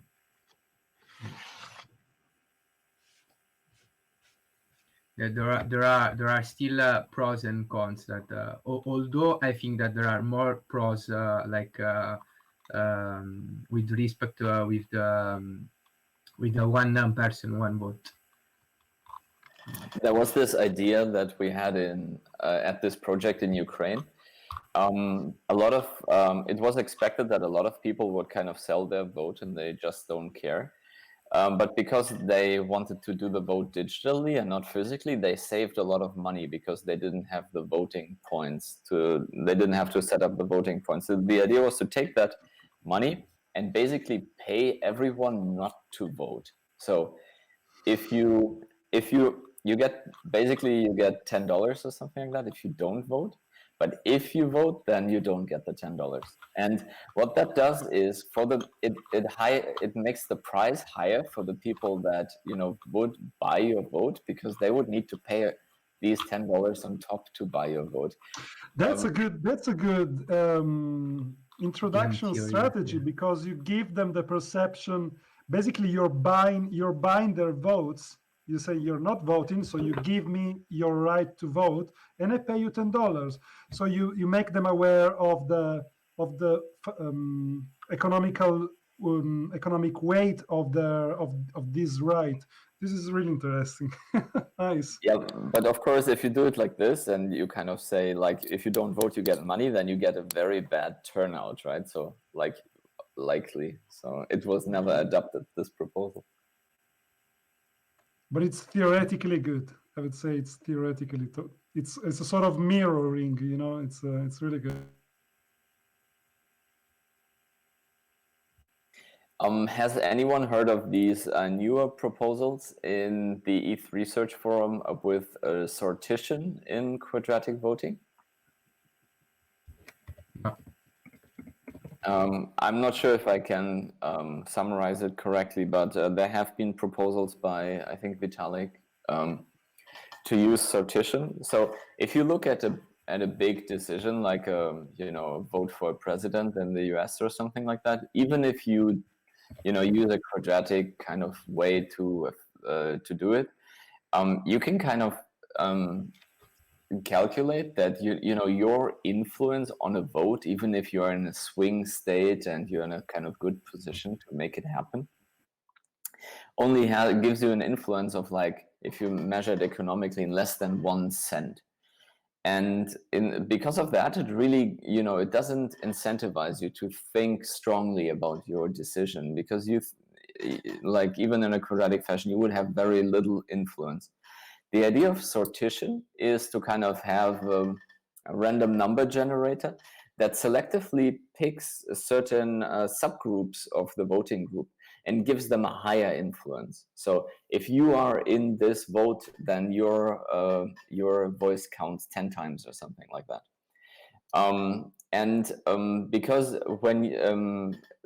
Because you're expecting to kind of be chosen into this group, or because you've actually been chosen into the group, then of course you know that you now have a higher effect on the outcome, and you actively kind of prepare and make a wise decision. And the sortition algorithm that Vitalik kind of proposed there, I think, creates multiple layers of groups with influence that are randomly chosen from the whole set, and then have, like, different influences on the outcome of the vote. By that, kind of establishing this sortition as a measure of kind of reputation as well, because you want to contribute the best to the outcome. Right. Question: does this sortition happen, like, it's notified beforehand, or is something that you know that you can that your vote can? I mean, is this sortition like in power? Like, you know that there's a sortition and you can be the one which votes exponentially compared to everyone else, or is something that you are notified somehow beforehand, so you actually work around it, and how does it work? Unfortunately, I don't know. I think the algorithm or the proposal just talked about, like, selecting it fairly and making sure that it is the distribution is well formed. But I don't know how it would specifically look at the decision process, if you're informed before or if you just know after. I think that wasn't designed yet. Yeah. By informing, I mean when you retrieve your voices, like, instead of having 100, in our case, you have 1,000. Yeah. So this is like, yeah. So in that case, what I mean is that maybe I still have 100, but maybe instead of being quadratic, it's 1-to-1. So that actually helps. That rings a bell.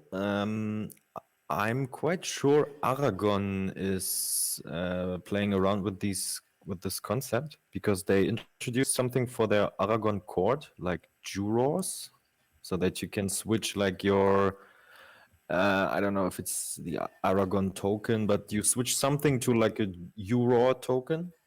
So, and I guess at the moment they do it like you can apply as a judge. So I don't know if that's the right approach, but if you feel identified to a network like Aragon, and you, yeah, of course, feel incentivized to take the right decision for the network. So I guess Aragon is playing around with this, and they have a governance platform anyway. So let's see what emerges from there. I think these voting things kind of converge because there is a similar feature in holographic consensus by this other DAO, I forgot. In the holographic consensus, you know, you can kind of invest into it, and then there is kind of a broader amount of voices taken into account or something like that. So whenever there is a topic that is disputed, you can kind of highlight it, and then voting needs kind of to reach a higher quorum or something like that. Interesting. Okay, so we are 5 minutes away from the next talk. I would say we can maybe wrap up with some references. I remind you that this talk is being recorded, so it will feature as a one-shot video. So maybe we can close up with some references for Diora's work, or for Radical Exchange, or some very 101 introduction to what quadratic voting is for those who want to, you know, start understanding.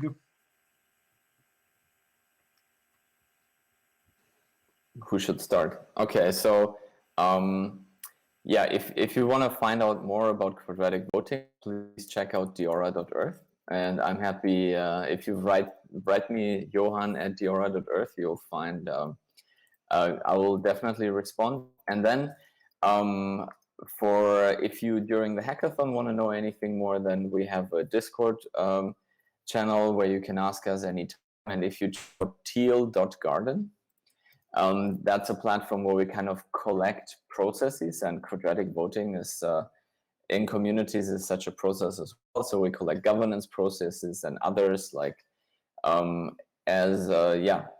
for communities to adopt, and quadratic voting will be part of the solution set that's on there as well. So teal.garden. Thank you.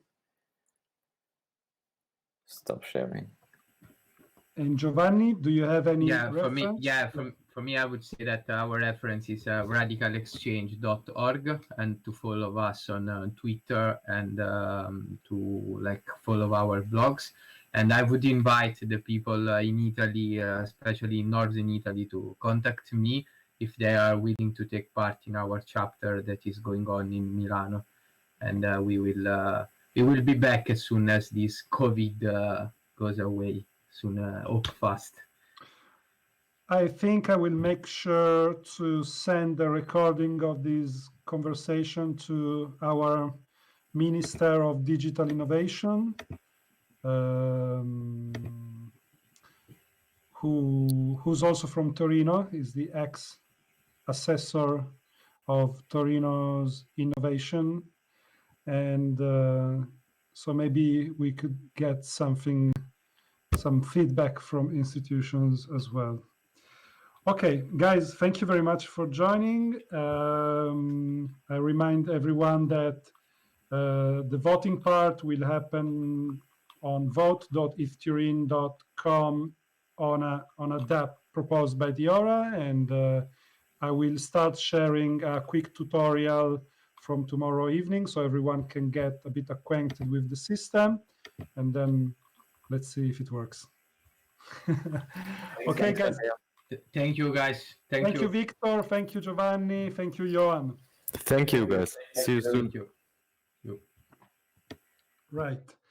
So we are now getting ready for the next talk, which is, in this case, a panel called Reframing DeFi, moderated by Emiliano Bonassi from DeFi Italy. We already had Simone Conti from EDU and DeFi Italy talking about circular economy patterns and DeFi. Now Emiliano will basically moderate Maria Magenes from MakerDAO, Alessio Del Monti from Dex Wallet, and Matteo Pandolfi from Idle Finance. I think that the time is set and we can start by welcoming Emiliano, who's also one of the organizing horses of TURIN, along with all of us. Okay, can you hear me, Matteo? We can, yes. Okay, great. Let's see if we see Matteo, Maria, and Alessio. I don't. Hello. Okay, I don't see Alessio, but I think that Alessio, are you there? Yeah, I'm in here. Can you hear me? Okay, yes, we can hear but not see you, as you prefer. You should be able to see me. I can see myself. There you Oh, go. okay, great, great. Hey guys. Hi. So basically, today we will talk about the reframing DeFi.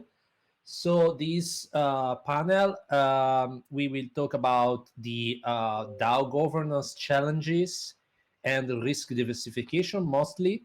And at the end, we will get you some insight about the future trends in the decentralized finance ecosystem. Here with me, we have Maria Magenes, that we already know from MakerDAO. He's the community manager for Europe. Hello. And we have also Matteo Pandolfi, one of the founder of Idle Finance, a very useful platform for leveraging all the lending platforms that are currently in the decentralized finance. And Alessio Del Monti, that basically we know for Dex Wallet and for a lot of other initiatives like DDI, and the last one is PyDAO that is very, very trending now. Hey guys, thanks for having me. Okay, so as mentioned before, the first topic is the DAO governance. So during the last year, a lot of DAO popped up with different goals, but we know that the most important one, because of the related stablecoin, is MakerDAO.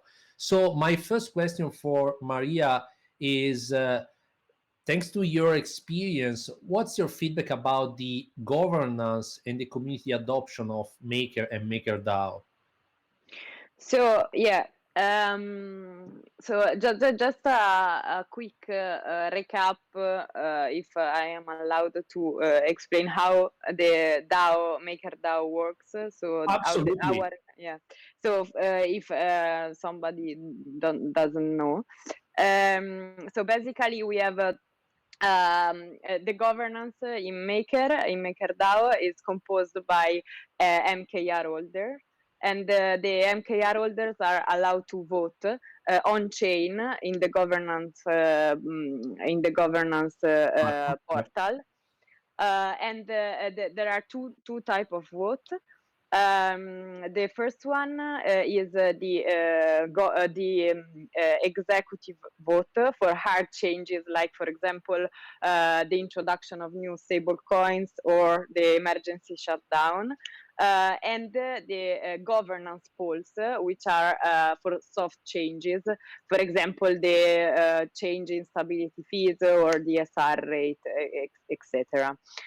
So, as I said, everyone who holds MKR can participate to the vote on chain. We have also some off-chain places where people, other stakeholders, can express their preferences, such as the forum, the chat, and the governance and risk calls, which take place every week Thursday. At 6 CET time. If you want to participate, just to update yourself, you're welcome. And basically, the foundation and the community put in place several resources and useful tools to allow the governance and the community to stay always updated and having continuous conversation and meaningful conversation, which are the chat, the forum, and these calls, these weekly calls. It's not easy to having an efficient DAO and a fully engaged community if you don't push the education and if you don't have accessible tools such as the one that I just mentioned and more. For example, we have the voting, the voter onboarding guide, the voting tutorials to explain people how they can vote. But also we are engaging now in some other actions to go through our fully decentralization process, which are the introduction of, for example, the vote delegates, the maker improvement proposals, and the elected paid contributors. So these are all of these are actions and tools that we put in place to improve our governance efficiency, basically. Okay. And make the DAO more easy to understand for people and more, accessible as well. Yeah. So basically, if I understood correctly, running a DAO is not easy as it may seem. I mean, that you can create a DAO very easily, but to run it, you have several components. Exactly. So the problem is that running a DAO is not the correct. Nobody should run a DAO. You know, the DAO should function itself, but it's not easy to put. I mean, there should be something that bring the DAO to function correctly itself in an efficient way, and this is what we are trying to achieve now after the MCD launch, basically. Yeah. So this is quite interesting because you already mentioned that you have several degrees for attracting people for running a DAO. I mean, you start with informal conversation on chat, and then maybe formalize. We saw a lot of this kind of discussion, for example, the introduction of USDC collateral or the stability changes in a forum. And then only at the end, you go to the platform where you can express your, your vote against a change.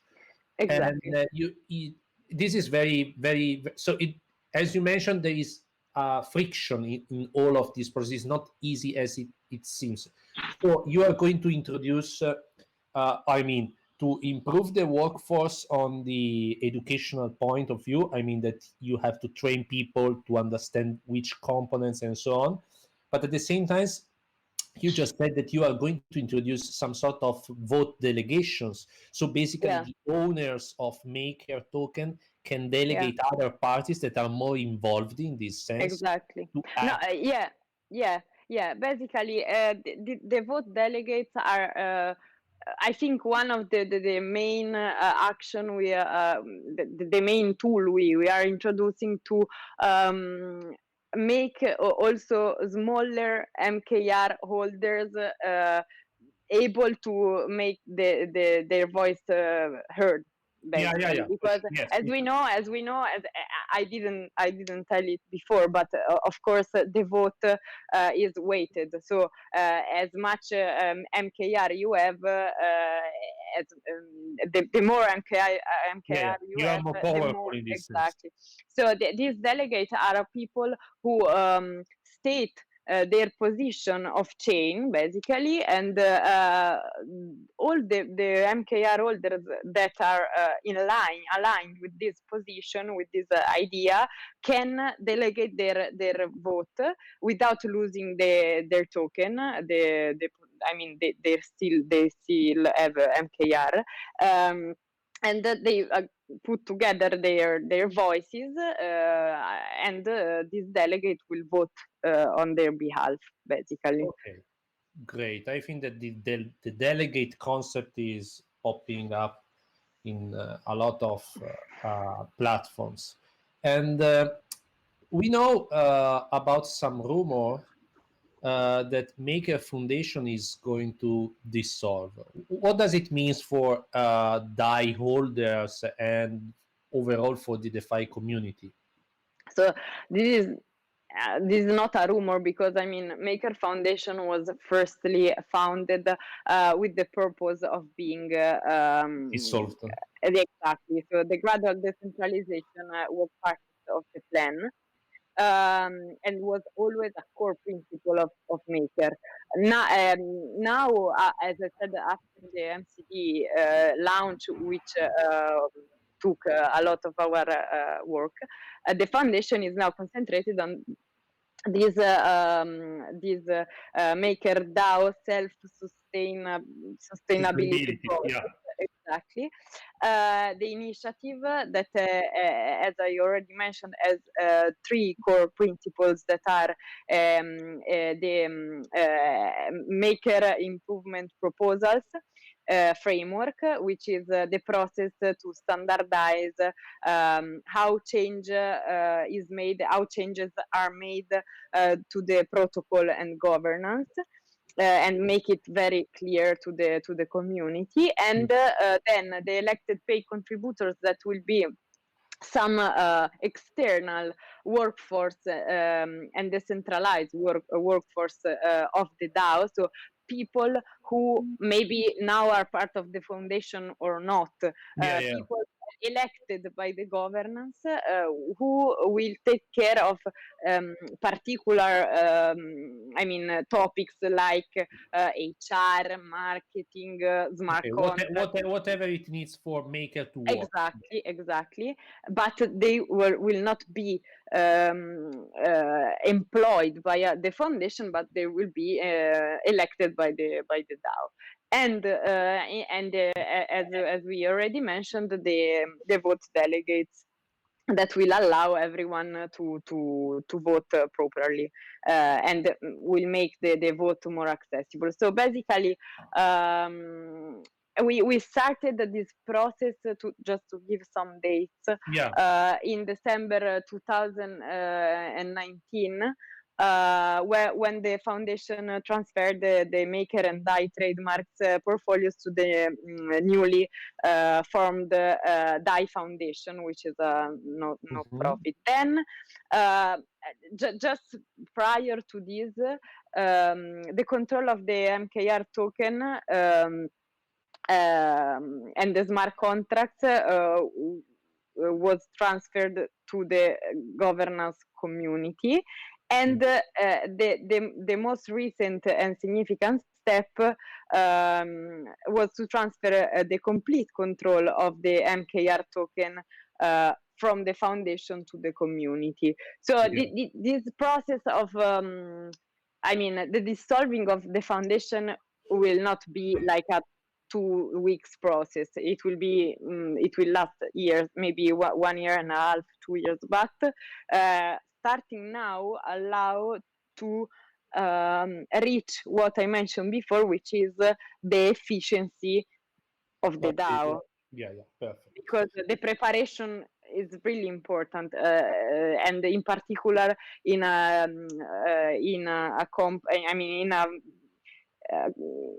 Maker, which is composed by a lot of stakeholders. It's not easy as it may seem. Exactly. That's it. Okay, thank you very much, Maya. I would like to ask to Matteo now. We know that Idle, for example, apply updates to the platform and all of the changes. in a very safe way, but it doesn't have in this moment any sort of DAO. Are you considering this model for managing your platform in the near or mid-term future? Yeah, well, yeah, in IDLE, we are actually considering a DAOification process of the protocol. And it's something that actually we have been considering about like since the beginning of IDLE. We want to progressively hand control to our users, but right now we want to ensure that we are building something that add value and can adapt to different market phases before making some step forward to a DAO model. So in my view, decentralization add value to something, but that something should be ready for different scenarios and market changes, in my opinion. Well, for the model that we have in mind, I mean, it's basically a protocol DAO where members are able to promptly pose specific function of the protocol, deposits or the rebalance for like emergency situation, but only token holders are able to impose it. So in this way, token holders have the ability to ultimately override the protocol decisions and agree with that changes that have been made. I mean, this decentralization is a non-trivial problem. Yeah. And if you force every update into a governance process, even if like in a positive way, of course, but you're gonna slow everything down massively.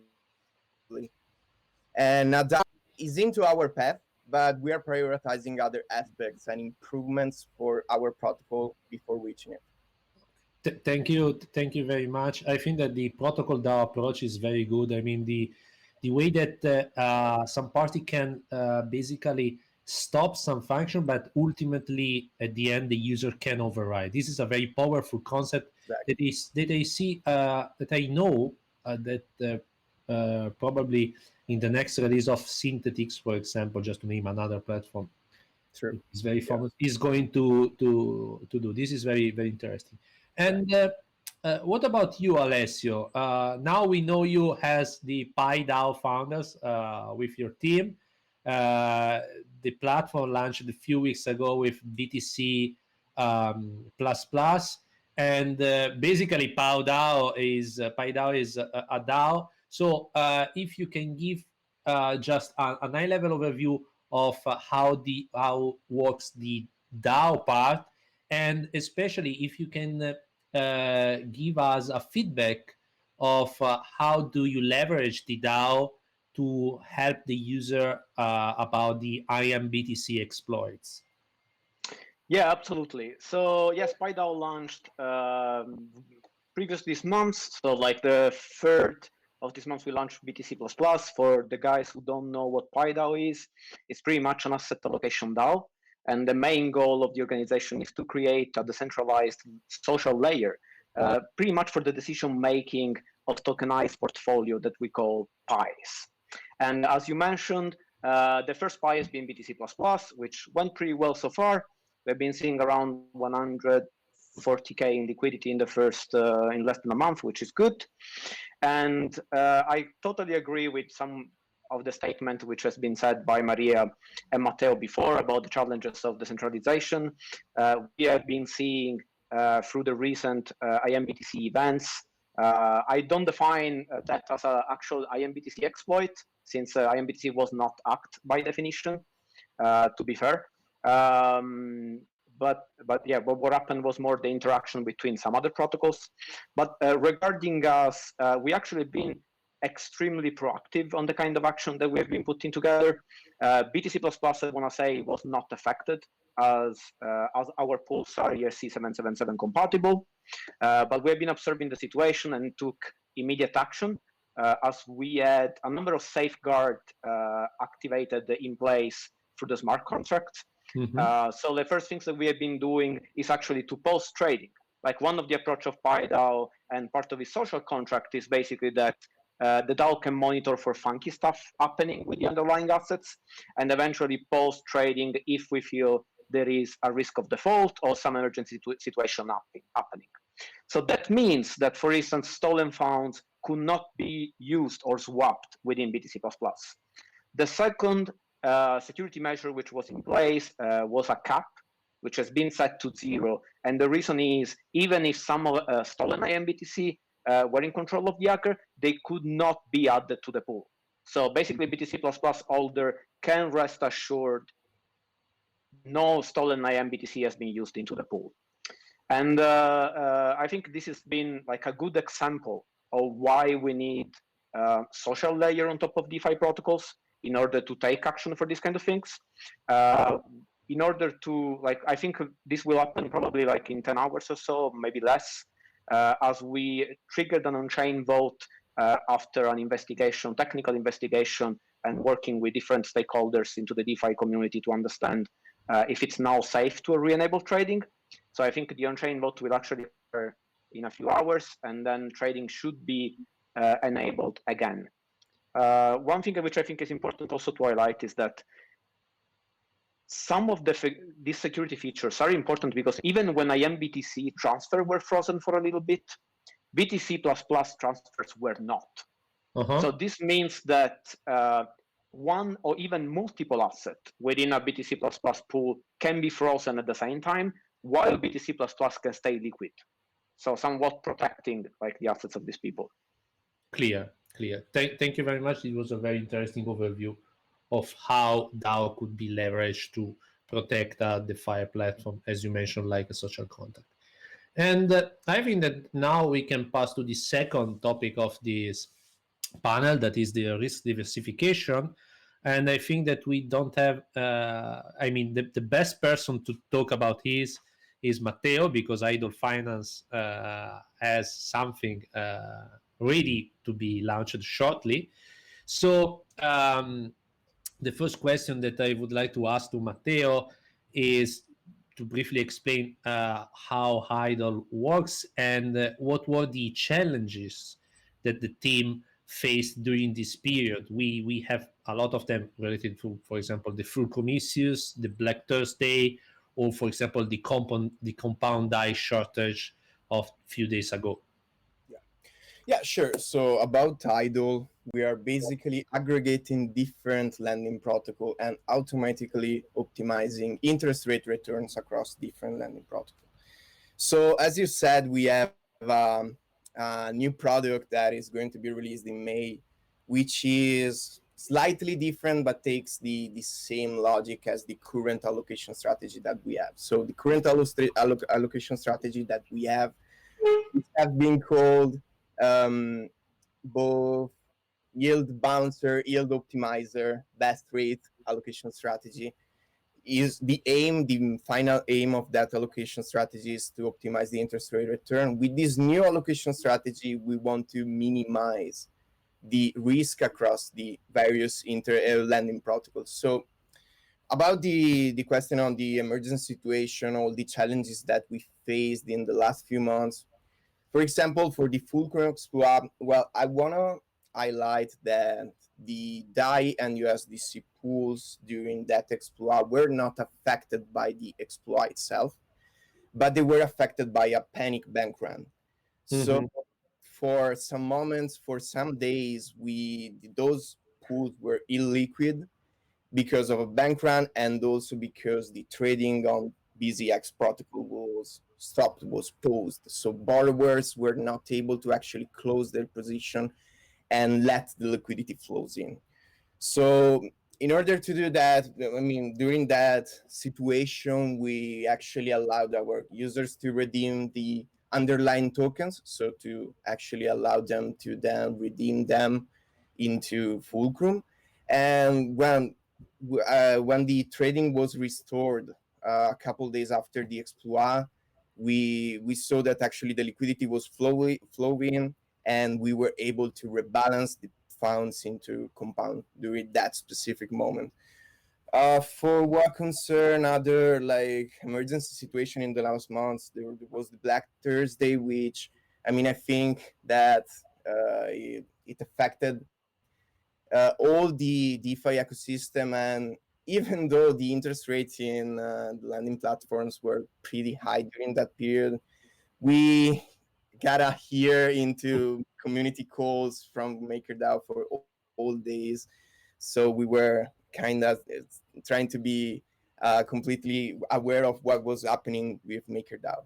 And for the compound shortage a few days ago, well, so there's a really interesting article analysis made by Alessio, which is an analytic platform, and Yeah. so it's about near illiquidity, actual illiquidity, and bank run stages that can happen on lending protocol. And this is something that is already happening in the past, and it's a systemic event that depends from multiple variables. But that's exactly what we want to address with our risk-adjusted allocation strategy. So talking about that, as I said before, IDLE automatically rebalance funds across lending protocols. We can do that in terms of return, and we want to do that in terms of risk. So with this new allocation strategy, which is in partnership with DeFi Score, which is a product that is assessing risk, across lending protocols, we will have an automated strategy that rebalance funds to get the lowest risk score possible. So talking about how the risk is assessed on all the lending protocols, there are three main metrics that are used. The first one is the smart contract risk, aka code security, let's call it. So the time on mainnet, the critical vulnerabilities that have happened into the different lending protocols. How many public audits there are in the protocols? How recent are the audits, and if there is a bounty program for the protocols? This is the first metric. The second metric is the financial risk. So there are two main data that are analyzed for this risk, which one is the collateral. So for the collateral, they use two different pieces of data that are both derivable from on-chain data. The first one is the utilization rate, and the second one is the risk of portfolio assets. There are two ways to evaluate the risk of a portfolio asset. One is a most common model used in finance is the VAR, the value at risk model. But there are multiple different variations of the VAR, of course. And in DeFi Score, currently they are using the C-VAR, so the conditional value at risk, also known as expected shortfall. And they are using the C-VAR over the VAR because it better captures the probability of drawdowns of more extreme scenarios like black swans. And talking about the financial risk, a second metric is the liquidity. So basically the liquidity level on each lending protocol. And the third and last metric, main metric, key metric that is used to assess the risk is the centralization and intermediary risk on the lending protocol. So protocol administration, if the protocol has admin keys without a time lock, or admin keys with a time lock, or with a time lock and a multi-sig, or there are no admin keys at all. And also they look at the oracles. So if the protocol use centralized self-operated oracles, or a mix between the centralized and centralized oracles, or only the centralized oracles. So using all of those metrics, they are able to produce a score, a risk score, and we are using that risk score, which can change every block potentially, because the liquidity can flow from one protocol to another every block. So we are using that score to produce an allocation that has the lowest risk score possible. So yeah, that's the risk-adjusted allocation strategy that we are going to release in May, with a major also update on our UI and UX. And other than that, about the risk topic, we are working with different security audits firms to have a clear procedure, either for showing to our users the due diligence that we make when we choose to implement a protocol into IDLE, and also to educate user on the action that we can take during an emergency situation. So an emergency situation procedure. During an emergency situation procedure, those are the action that we can take. Those are the communication that we will going to give to our users, where users can actually contact us and how what can they do during those periods. So to have a completely clear and transparent procedure for both the due diligence and the emergency situation management. Yeah, that's basically all for the risk adjusted allocation strategy and how we are going to face risk across lending protocols. We are partnering, as I said, with DeFi Score, and clear. So DeFi Score is the correct. Yeah. Okay. So no problem. We can stay longer. I want to highlight this fact. So from an high level perspective for the end user, using a product like Idle Finance, which implement this kind of risk assessed allocation, is a value added, because if I put my money in a single lending platform, if something happened to that lending platform, I'm at risk. I may be able not to get back my money immediately because there is a shortage of liquidity. So going for Idle Finance, what I get is not only maximizing the yield, but also mitigating all these kind of issues that could happen.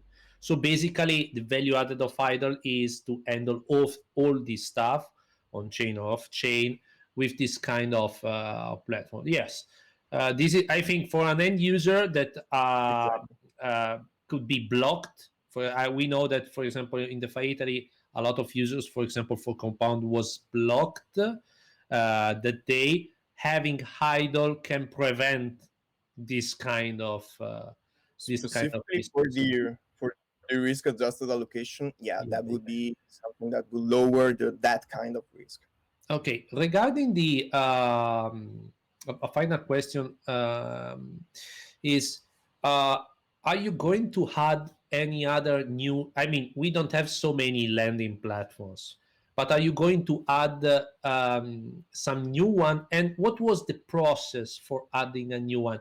I mean, from a very eagle-eye perspective. I mean, you asked for the community. You just see that there was a plenty of liquidity. So how do decided to add a new lending platform?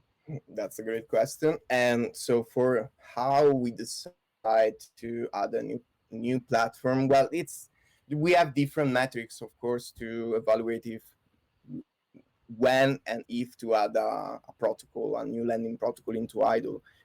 There is, on one side, there is the user based decision. So if actually users are asking for that, and we had some protocols that have been asked for by our users.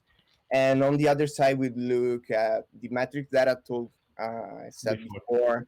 We look at the liquidity. We establish a direct communication channel with the teams of the protocols. So we want to be able to actually promptly communicate with the team of the protocols in order to have a complete communication with them. And for adding a new protocols, well, yeah, we're going to have two well-known implementation in Idle for our next May release. One is the YDX and the other is the DSR. The former was super requested by our users, and well, will allow to enlarge our interest rate spectrum. And the DSR, that even though it's 0% now, but it's still under, like, there is polls for that and community polls for that, but it has intrinsically less risk compared to other lending protocols. And it will be a great component for our risk adjusted allocation strategy. Clear. That's great. Thank you very much. Thank you very much, Matteo. And what about Maker Maria? We know that now, probably 1 month ago, community decided to add USDC as collateral. There are some new proposal for adding new collateral. You can anticipate. Can you anticipate to us something? So yes, USDC was added in a let's say a critical moment to add the liquidity to foster liquidity to the system. But one of the main lessons learned, I think, we achieved after this event, the last month market crash event, is that having a wide portfolio of collateral is crucial to diversify and to have, I mean, to make the system more robust. So it's obviously one of the communities and governance priorities to add new collaterals. If you go on the forums, you can. There is a very wide thread about with a lot of proposals regarding the addition of new collaterals. The proposals vary from other stable coins like security tokens, real world assets tokenized, ERC20, of course, EURs, for example. We have a name like Uniswap, liquidity token, Chainlink, so far and so forth. So the collaterals will be added, of course, with a timeline. If I can tell you some dates, some timeline anticipation. So we will start the onboarding with the first new collateral in the early May. Then some other will be onboarded probably at the end of the month of May. And then there will be a new wave 3 months after this. I can tell which collaterals are being added also because the voting are still ongoing, and there will be the collateral will be always voted by the community and not decided by the foundation. But yes, that's the idea. Absolutely. So yeah. Clear. Yeah. So we have to stay tuned on MakerDAO chat and forums to understand what will be the first ones. Exactly. Not the chat is a bit messy, but I for this topic.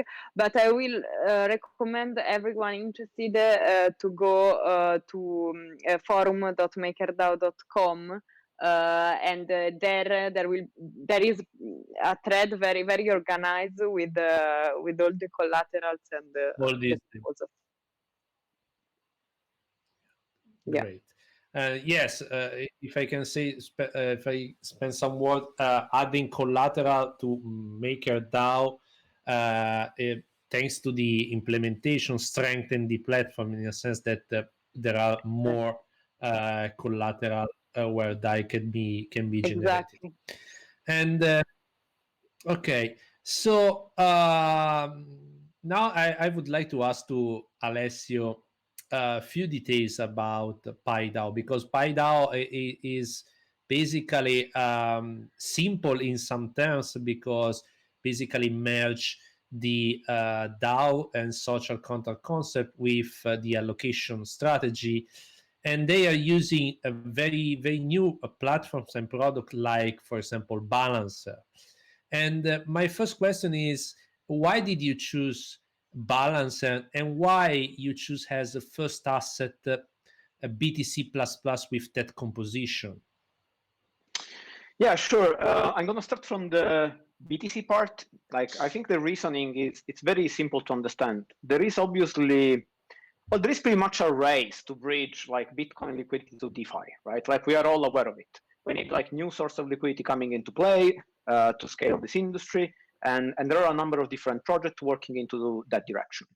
That being said, each one of these projects has obviously different trade-off in terms of security models. And holding one single asset might be risky in isolation. Like some of these assets are completely centralized, meaning that they are managed by admin keys. So you can imagine that if one of the admin keys of one of the centralized assets gets stolen or exploited for whatever reason, then that it's extremely dangerous. Now, the reasoning behind BTC++ is basically to give a weighted allocation between all the different or all the relevant different representation of Bitcoin into the Ethereum network, so that if one of these blows up, like then your part of the vast majority of your position is actually safe. It also gives the possibility to holders of stuff like WBTC, PBTC, IMBTC, SBTC to get some yield instead of having those assets sitting idly into their wallets. Mm-hmm. And that's part of the reason of why we eventually settled on Balancer, because at the very core, what Balancer is pretty much a multi-dimensional automated market making, right? Like it's a multi-dimensional IMM. Yeah, this is hard to. So if you can explain to the normal. Absolutely. So in regular exchanges, you have market makers that basically, to some degree, take the risk of making sure that the market is liquid enough for people to trade. At some point in DeFi, we have been seeing the concept of automated market makers. And the very well-known one is Uniswap.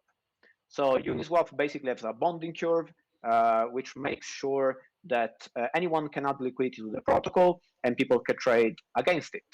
But the point about Uniswap is that until now, it's only each one of the pairs needs to be related to ETH. So like if you are creating a market into Uniswap, then you need to give enough amount of ETH and enough amount of whatever tokens you are creating the market with. Now, it's only related to do 2 assets at a time. What Balancer introduces instead is multi-dimensional market making, which means like you can have a variety of different assets, up to 8 at this point, within the same pool. And in the case of BTC++, that gets configured into 4 different assets, as I was mentioning before: WBTC, SBTC, PBTC, and IMBTC. Now, because it's a Balancer pool act as a liquidity pool, it also means that people providing liquidity are actually getting paid by providing liquidity, similar to a way that Uniswap does by the swap fees. Yeah. So to some degree, like you might think about pies as a special mix between liquidity pools and index fund. Something I've been very fascinated about the team, which we've been working on for quite a while since before they came to mainnet, is they chose as Uniswap to go for admin keys. So they have no way to control the protocol, and then that's up to the community to decide if this is good or bad. But definitely lowers the risk significantly in terms of admin keys in that regard, while giving this special feature. Okay, thank you. Thank you very much. I would like to ask you why you choose an automated fund management instead of a traditional one, like could be Melon, for example, or token set. So what's the difference to have a continuous market making than have a discrete ones, and which are the risk related? Yeah, that's a great question. Like, I want to start by saying that I think other platforms such as Melonport are great platform, and I think the use case that really Melonport is very suitable for is actively managed funds, right? So actively managed funds are a very interesting concept, but they are highly coupled with the skills of the fund manager. The index approach instead is somewhat agnostic in that regard. Right, and then we know that statistically speaking, 92% of the active managed funds are underperforming index funds. So that's why we kind of wanted to go into the index side of things more. That being said, there is also the fact that Melonport, for instance, at the time of speaking, their funds are not tokenized, right? Which wouldn't really work in our use case. We had Mona presenting Melonport like a couple of times in our community calls, which you're all invited to join anytime in order to compare stuff. But that wasn't exactly like our use case. Now, in that regard, automated market making enables to be a more economically efficient rebalancing mechanism, which happens continuously, right? And that's important for that to happen because rebalancing portfolios, it's basically a way to get a premium from the volatility of the assets which are in there. And if it happens continuously, you don't have to rely on single people actually triggering the trades, which is nice. Compared to other platforms, like there is also TokenSet around there, which is another very interesting platform, but like they choose Dutch auctions, which are a bit slower compared to, in comparison to IMM. Yeah. I mean, every platform. I mean, from my understanding, the overall stuff is that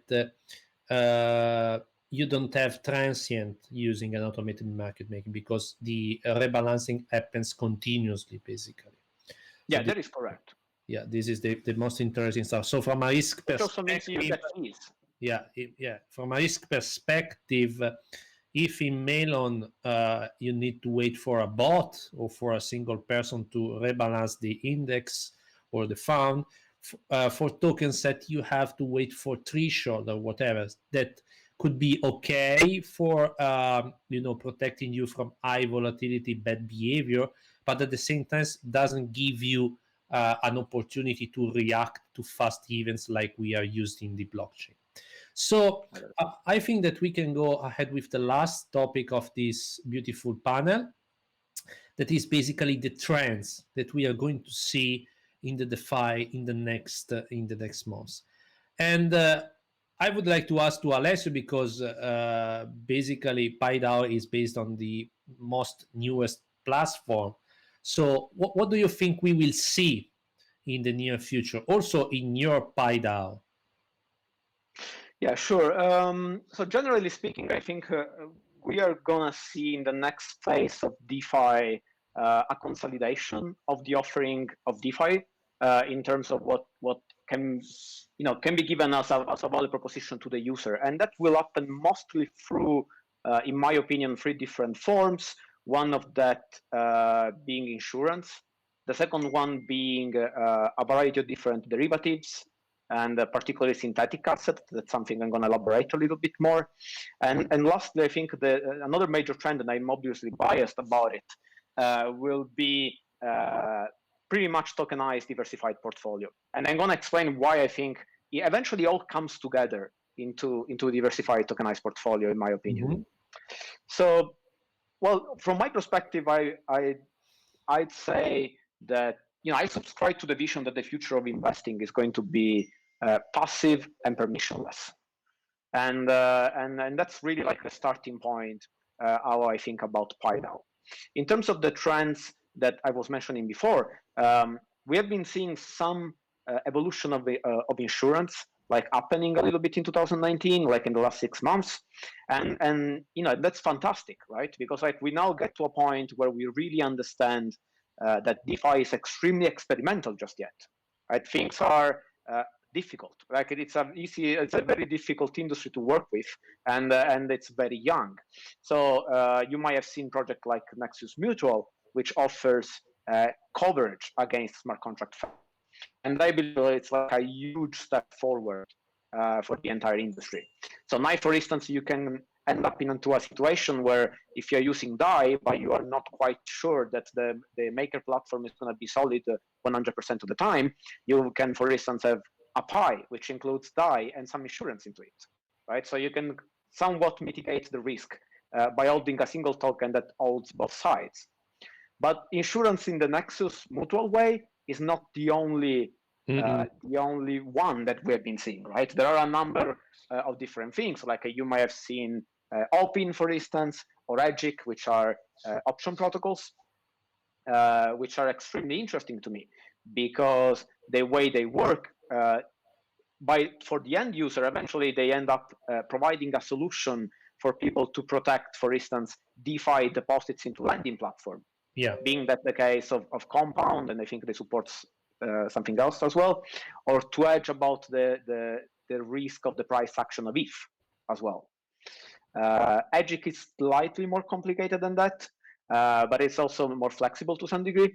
But that also means that now we have a spectrum of different solutions to really protect ourselves. So you can think of a way where you have a pie which is giving you Bitcoin exposure, like an ETH exposure, but you also have the necessary token to ensure to some degree against the price action or like major swings in that direction.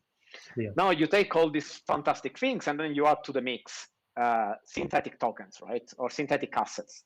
Like, and I think I've been very fond of synthetic assets just generally. Matteo knows this, I see laughing because we have been talking about that a lot.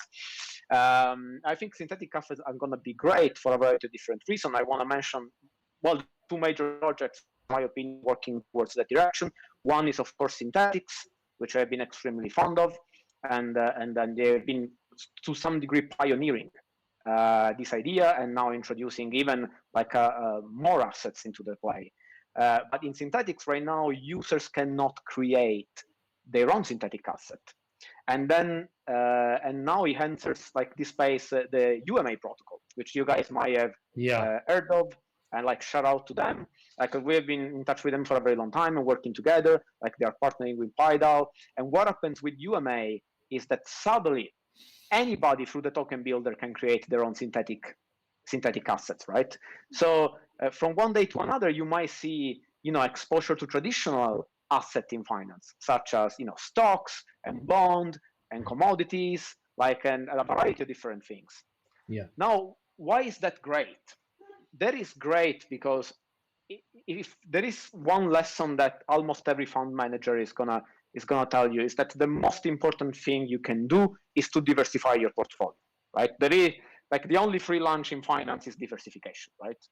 Now, the exposure to those different assets will eventually enable crypto investors to really spread their own assets into allocations which have a little bit of everything, right? And in the context of PyDAO, this will basically happen by composing different pies. Yeah. So you can imagine like you have the BTC++ pie and the traditional exposure pie, commodities pies, and they all come together like into a single pie.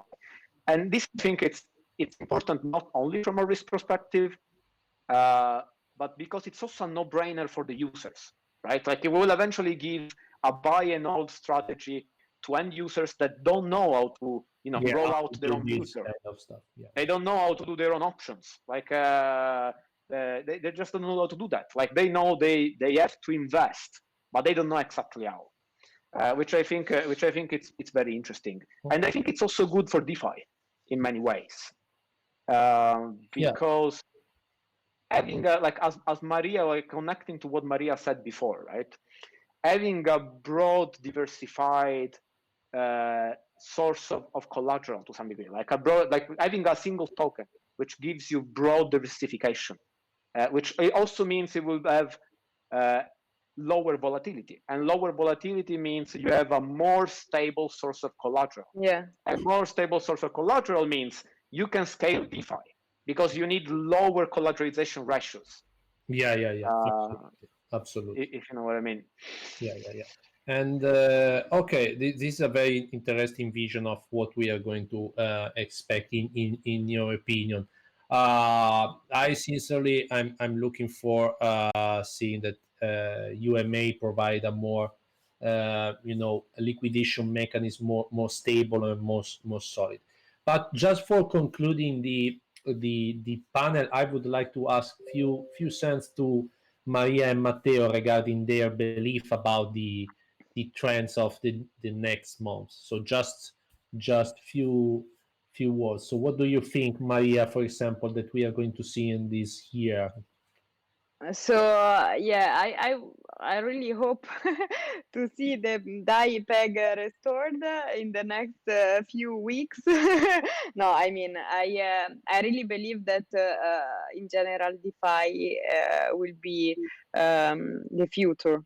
So I would like to now to get my community and marketing clothes on, because I'm not a technical, I don't have any technical background. So as far as concern adoption, I would like to tell that it's really important for everyone, for every project operating in DeFi, to make it very simple, understandable, accessible, and solid.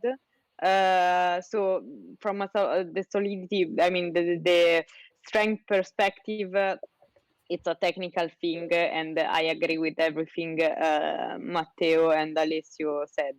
Okay. From my perspective, so the communication is very important, and the UX is very important, and it's fundamental, like internet, like Web 2.0 adoption. The same should happen here. So I hope. I see a lot of improvements in this sense everywhere in a lot of projects and in the communities. For example, DeFi Italia was born recently, and before in Italy, probably nobody knew about DeFi, and now the community is, I think, 1K people. I don't know. So I'm happy about it, and I hope and I believe that in the next year the volume of USD locked there in DeFi will double or Spike, yeah. Okay. Thank you very much, Maria. I agree with you that UX plus education is the one of the key of a success for the adoption of the DeFi.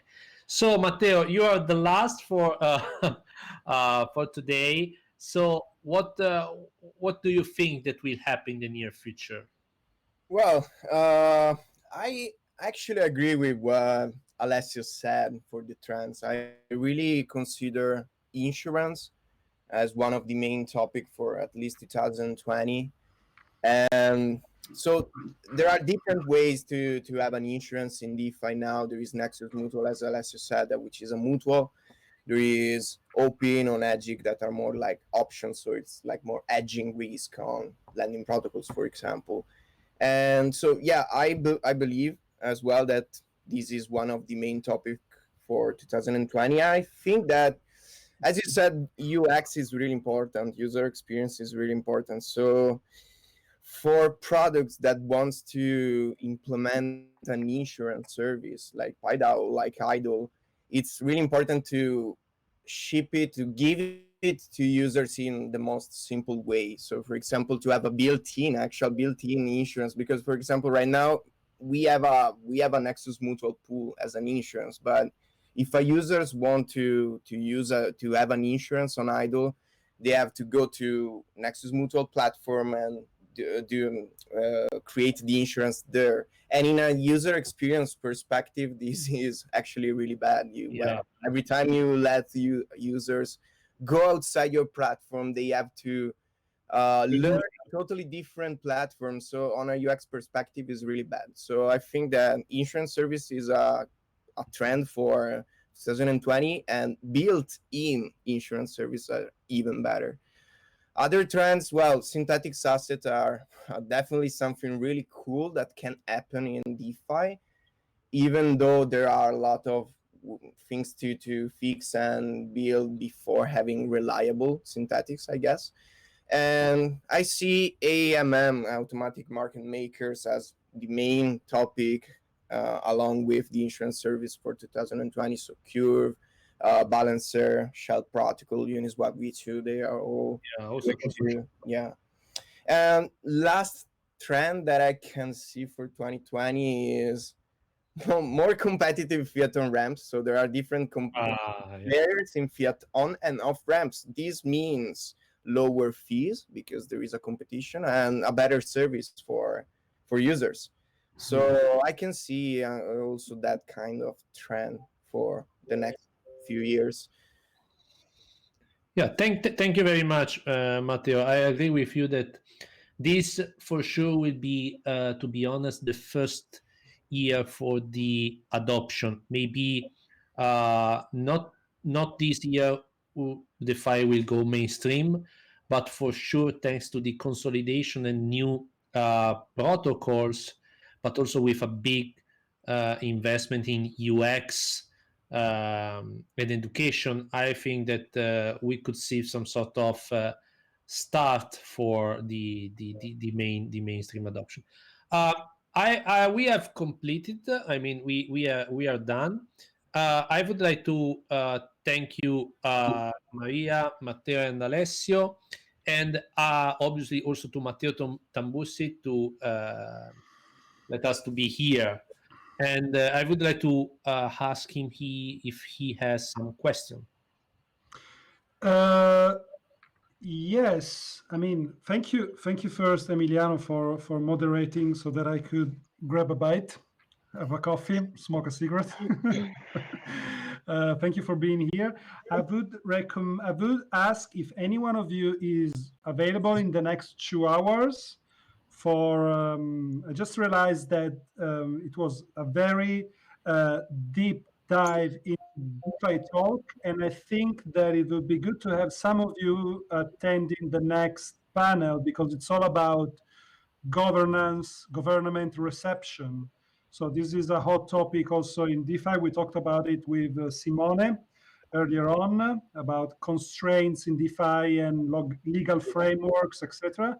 I think that the next panel is going to be quite hot because we have Legal Hackers Torino represented by 2 lawyers involved in 2 legal hackers who are very active in the crypto community. We have representative of governmental agencies from Poland and Germany who will basically showcase some of the use cases that have been featuring the scope. So I would like, nothing. I have no question. I would just ask you to just, take a break, but keep it on. Keep the channel on, and if something pings you, just come and blah blah blah blah blah blah. Question everything. Never settle for nothing.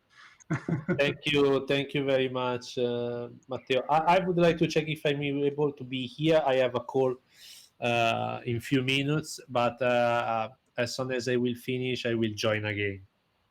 Perfect. Thank you, Emiliano. So we keep on our agenda. I remind you that at the same time, I think that the mentoring now is finished. Maybe there's some COVID-19 related talks. I'm not sure about it, but just go into ethturin.interspace.chat and check the mentoring if something goes on. We have now mentoring's over.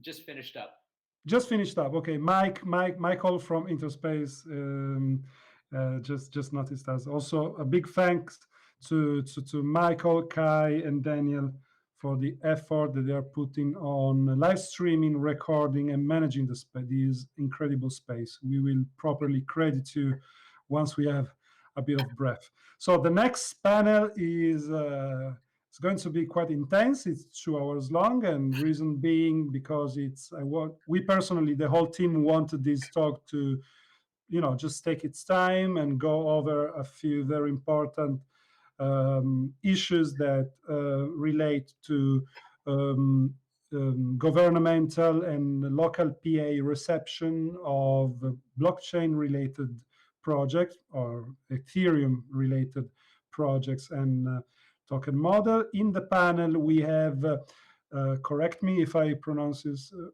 if I spell it wrong, but Krzysztof Urbanski from 7bulls.com, Poland. We have Raffaele Battaglini and Amedeo Perna from Legal Hackers, the TURIN, the Torino section. And we have Theodor Beutel from Git's blockchain lab, gits.de. So I would like to start. It will be this panel will be moderated between me and Fanny, who will help me with topic management. There's a lot to talk about. I would say let's start with a bit of self-introduction. Let's start with Christoph, maybe. Hello, I prepared some slides, so maybe I'll share the screen. Yeah, my name is Christoph. I hope you can see my screen. Can someone? No, we can't. There's an icon bottom left, and that should be the share. Then you choose the screen, and then you have to click share. Okay, doesn't matter. Like I will do without slides. Some words from me. Like I'm from Poland. Right now, I'm involved in 7boost.com. It's a mid-size software house, like a regular software house doing custom software development for rather bigger institutions like financial institutions, banks, insurance companies, retail chains, things like that. And my background is user experience. I've been doing user experience consulting for more than 15 years right now. And I'm a blockchain enthusiast, blockchain lunatic, I sometimes say. I'm running blockchain area in 7boost.com. We aren't much involved in blockchain from the project perspective, but we are very involved in public discussions and especially discussions with our government and other big corporations on how to exactly use blockchain, how to take advantage of this technology and this ecosystem. So I hope I will be able to share some insights about this. I'm working with startups a lot. I'm a mentor at pre-accelerator program Reactor X. So I've been working with startups for more than 10 years already. And that's it. Like, and one other thing about me, that I'm a poker player. So two things two things that I would like to share today, like two experiences from my professional experiences. First, I am involved from 7boost.com. I am involved in an organization which is a non-government organization in Poland called Coalition for Polish Innovations. And this organization gathers a lot of different companies, both small, medium, and big, to discuss different topics, different areas, in how can we foster innovation in Poland? What can we do to bring innovation to companies to change the world, like using the companies we have? And of course, blockchain was a topic of discussion for more than, I think, 4 years already, like 3 or 4 years already. And within this organization, we've been consulting Polish ministry.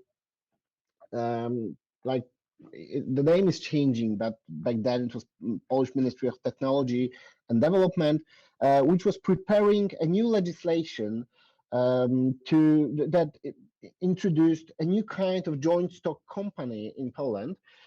It was supposed to launch this March, but it has been postponed to another year. Not because of COVID, actually, but for different for other different reasons. They simply weren't ready to launch it yet.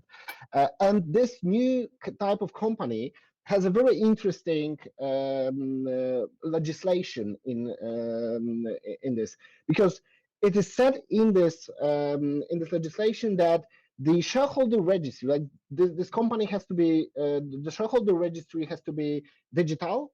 It cannot be there cannot be paper shares, and the shareholder registry can be held on a digital distributed ledger, which in the description the term blockchain is used directly. So it is said directly that you can use blockchain for shareholder registry for this type of company. And we've been consulting different aspects of this legislation on what does it mean actually, because there's nothing more. Like it only says that blockchain is okay. It doesn't specify it has to be private blockchain or public blockchain. So we were discussing different aspects of this legislation, like what exactly does it mean and what impact can it have on the economy, on the industry. So of course, maybe I will share more details later. But of course, this is a big step forward, even though there are some obstacles present there. And the other organization I wanted to highlight here that I'm involved in is a working group on DLT and blockchain. This is the name. And this is a working group that's running in the Ministry of Digital Affairs in Poland.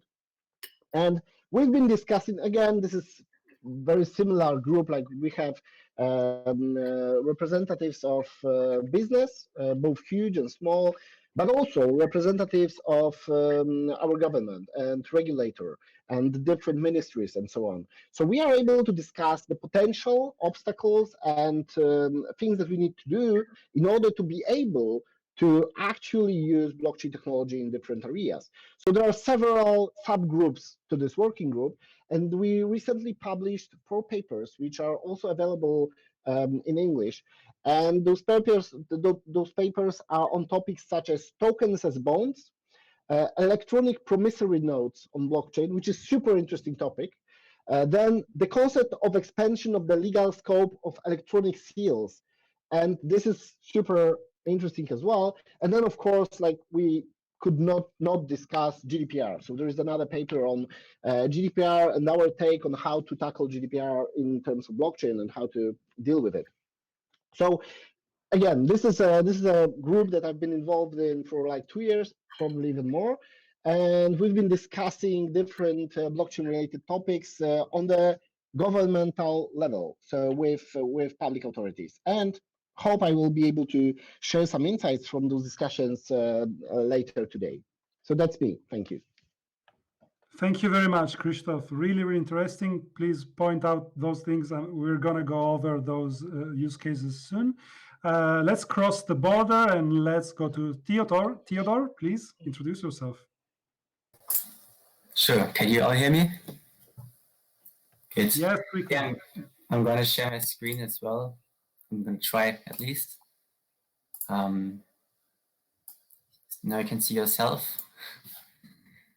So yeah, just about myself, I have a background in information systems, so kind of in between the communities of technical communities in the blockchain space and the non-technicals, where there's still a big gap, obviously.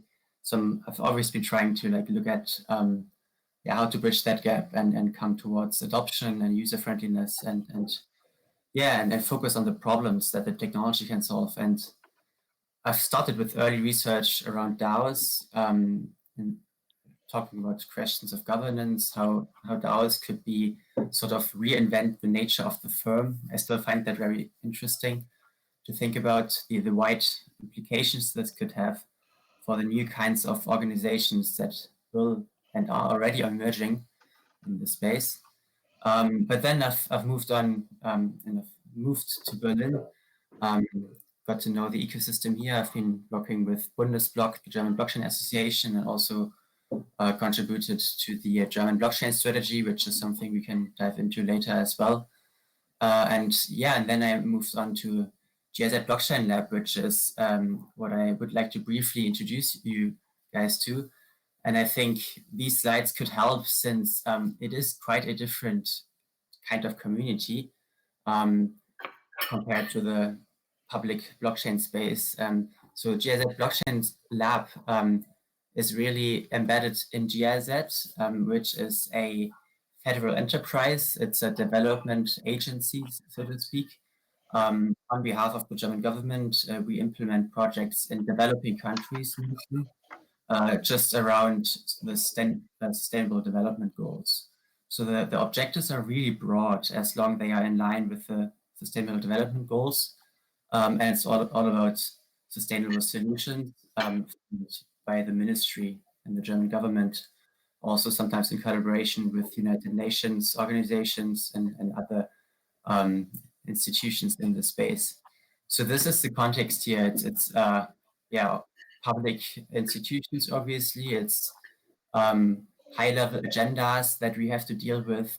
And these are all subject to politics, of course, so priorities can shift. And these numbers here are actually not up to date, because with COVID-19, the staff members have been mixed up a bit, at least who's abroad and who's not has changed a lot. So lots of employees are now relocating to Germany from the 120 countries we are present, and a whole range of priorities and projects are changing as we speak. So this is a frightening but also exciting time for development work when there is a reprioritization in such a short time. And long story short, what we've realized is that digitization plays a major role in finding solutions to COVID-19. And blockchain is obviously not always the answer, but it is sometimes. And so I expect there to be quite some increase in attention for blockchain solutions. These are the sustainable development goals we've been talking about and hearing about earlier as well. Yeah, as it was mentioned before, they are quite broad, so lots of solutions can be embedded in at least one of them. I'd like to point out just three really briefly. Sustainable cities and communities is a really interesting one, as it mentions explicitly participatory human settlement planning, which is, I think, if we talk about decentralized governance and DAOs. Moreover, climate action, of course, very important. Now it's a bit, receives less attention with COVID-19, but obviously still urgent. And talking about human and institutional capacity, again, I think some incentive mechanisms we see emerging in the blockchain space. For example, the what's it called, CO2 token project that just won the incubator program of just the other day. This is very interesting. And thirdly, strong institutions. Reducing corruption is, I think, something blockchain may help with, although this is to be validated. Transparent institutions, definitely. And then also talking about decision-making at all levels. So being inclusive, giving a voice to the people, and having also a more fair representation of opinions, talking about credited voting. So yeah, long story short, I think there's a lot of overlap here with the Sustainable Development Goals. And if you can point out that there is an overlap, this is a really good start to get the attention of people in those institutions and the people who manage their funds and don't really care about blockchain itself as a technology, but ultimately look for solutions to their mission. And then also another framework I'd like to briefly mention are the digital principles, which is something GIZ has committed to. And these are also very much in line with many values in the blockchain space. So just for instance, using open standards, being open source, fostering open innovation on the right-hand side, or designing with the user on the top left side, which is something the blockchain space does do and should do more. And then designing for scale, top right, is something blockchain is very much suitable for as a sort of neutral platform, contrary to proprietary solutions. And then what do we actually do? We can talk about this more later. GIZ Blockchain Lab is a small team within GIZ of 20,000 people. We are just 5 people, but ultimately we are screening solutions and then really having this framework to evaluate which solutions make sense for us as an organization, for the ministry, the German government, and for the Sustainable Development Agenda. And our filter ended up to be quite rigorous. Only a few cases turned out to be promising, and they resulted in 4 pilot projects. Just going to mention them briefly here because we'll come back to that later, but they include land registries, which is an interesting use case, but complex. They include education credentials, so basically having learners go online, take a course, and then taking their credentials, ideally self-sovereign, identity connected, taking the credentials with them whenever, wherever they go. Thirdly, decentralized energy grids. It's a very interesting one.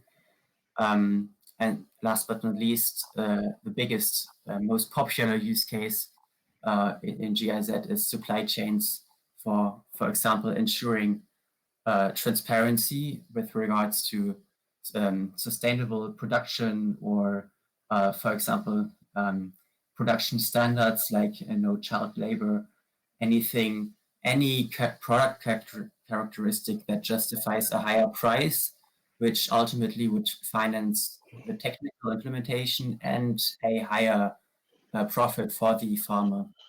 So supply chains are maybe not as exciting as DeFi, but definitely a popular and huge high volume use case. So yeah, I think this is my last slide. Lots of topics to talk about. Bottom line is here really what we've learned, that pilot projects are not trivial. The technology we find is getting increasingly mature, but often it's not as mature as technologies that GIZ is usually working with. So this is a major barrier to adoption, at least for us. But then also there's so much potential, like modeling the crypto economic incentives right, modeling right for scale, choosing the right infrastructure, lots of open questions, and also how to design it user-friendly, which is maybe one of the biggest challenges when we talk about self-sovereign identity on the one hand, but on the other hand, we have users that may only use a feature phone, not even a smartphone, and have never seen a computer before or used it on a daily basis at least. So yeah, this is exciting to discuss here. Stop my screen sharing now. And I look forward to discussing this more. Okay, thank you, Theo. I would like then to pass the word to either Raffaele or Amedeo. I have to do a quick errata corrige. Amedeo is not a lawyer, he's an entrepreneur. So, sorry. Raffaele, Amedeo, whoever of you wants to start first. Raffaele, please go ahead.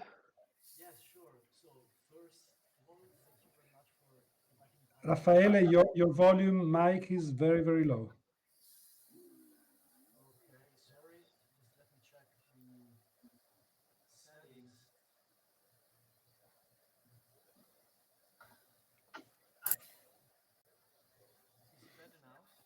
No, you might want to go into the three dots in the bottom right of your screen on Interspace, and then settings, and maybe you have to select it manually. Actually, it's the microphone icon that gives you the microphone settings and allows you to play a test sound. Right. Also in the microphone icon, just below, there's a scroll bar. Thank you, Michael. Always on the point. I just love making you look bad. Jesus. Hey, leave that Jew out of this, okay? We don't need to get religious here. Right. Not much. No, it's really low. I think in the meantime, I think Josh raised his hand. So go ahead, Yeah, Josh. just a quick one. I was looking for the last slide of the last presenter. I couldn't even screen grab it. It was so quick. The last slide from Theodore. Theodore, if you can just share the last slide from you. Someone wants to screenshot it. Sure. Just give me a second. This one. We're also gonna, if you can share them in Discord, that would be great. I know Lily and Simona shared things from earlier. So if nothing is confidential, I think it's a nice place to find this. Absolutely, will do. Is this the slide you're looking for? Thank you. Yeah, I've got it now, Theodore. Appreciate it. Okay, then I would say, Amedeo, you can kick in and we wait for Raffaele to set up his microphone.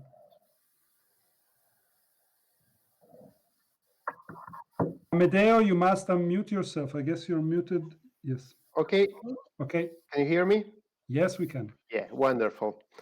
So I'll get in and leave Raffaele try to work out his microphone.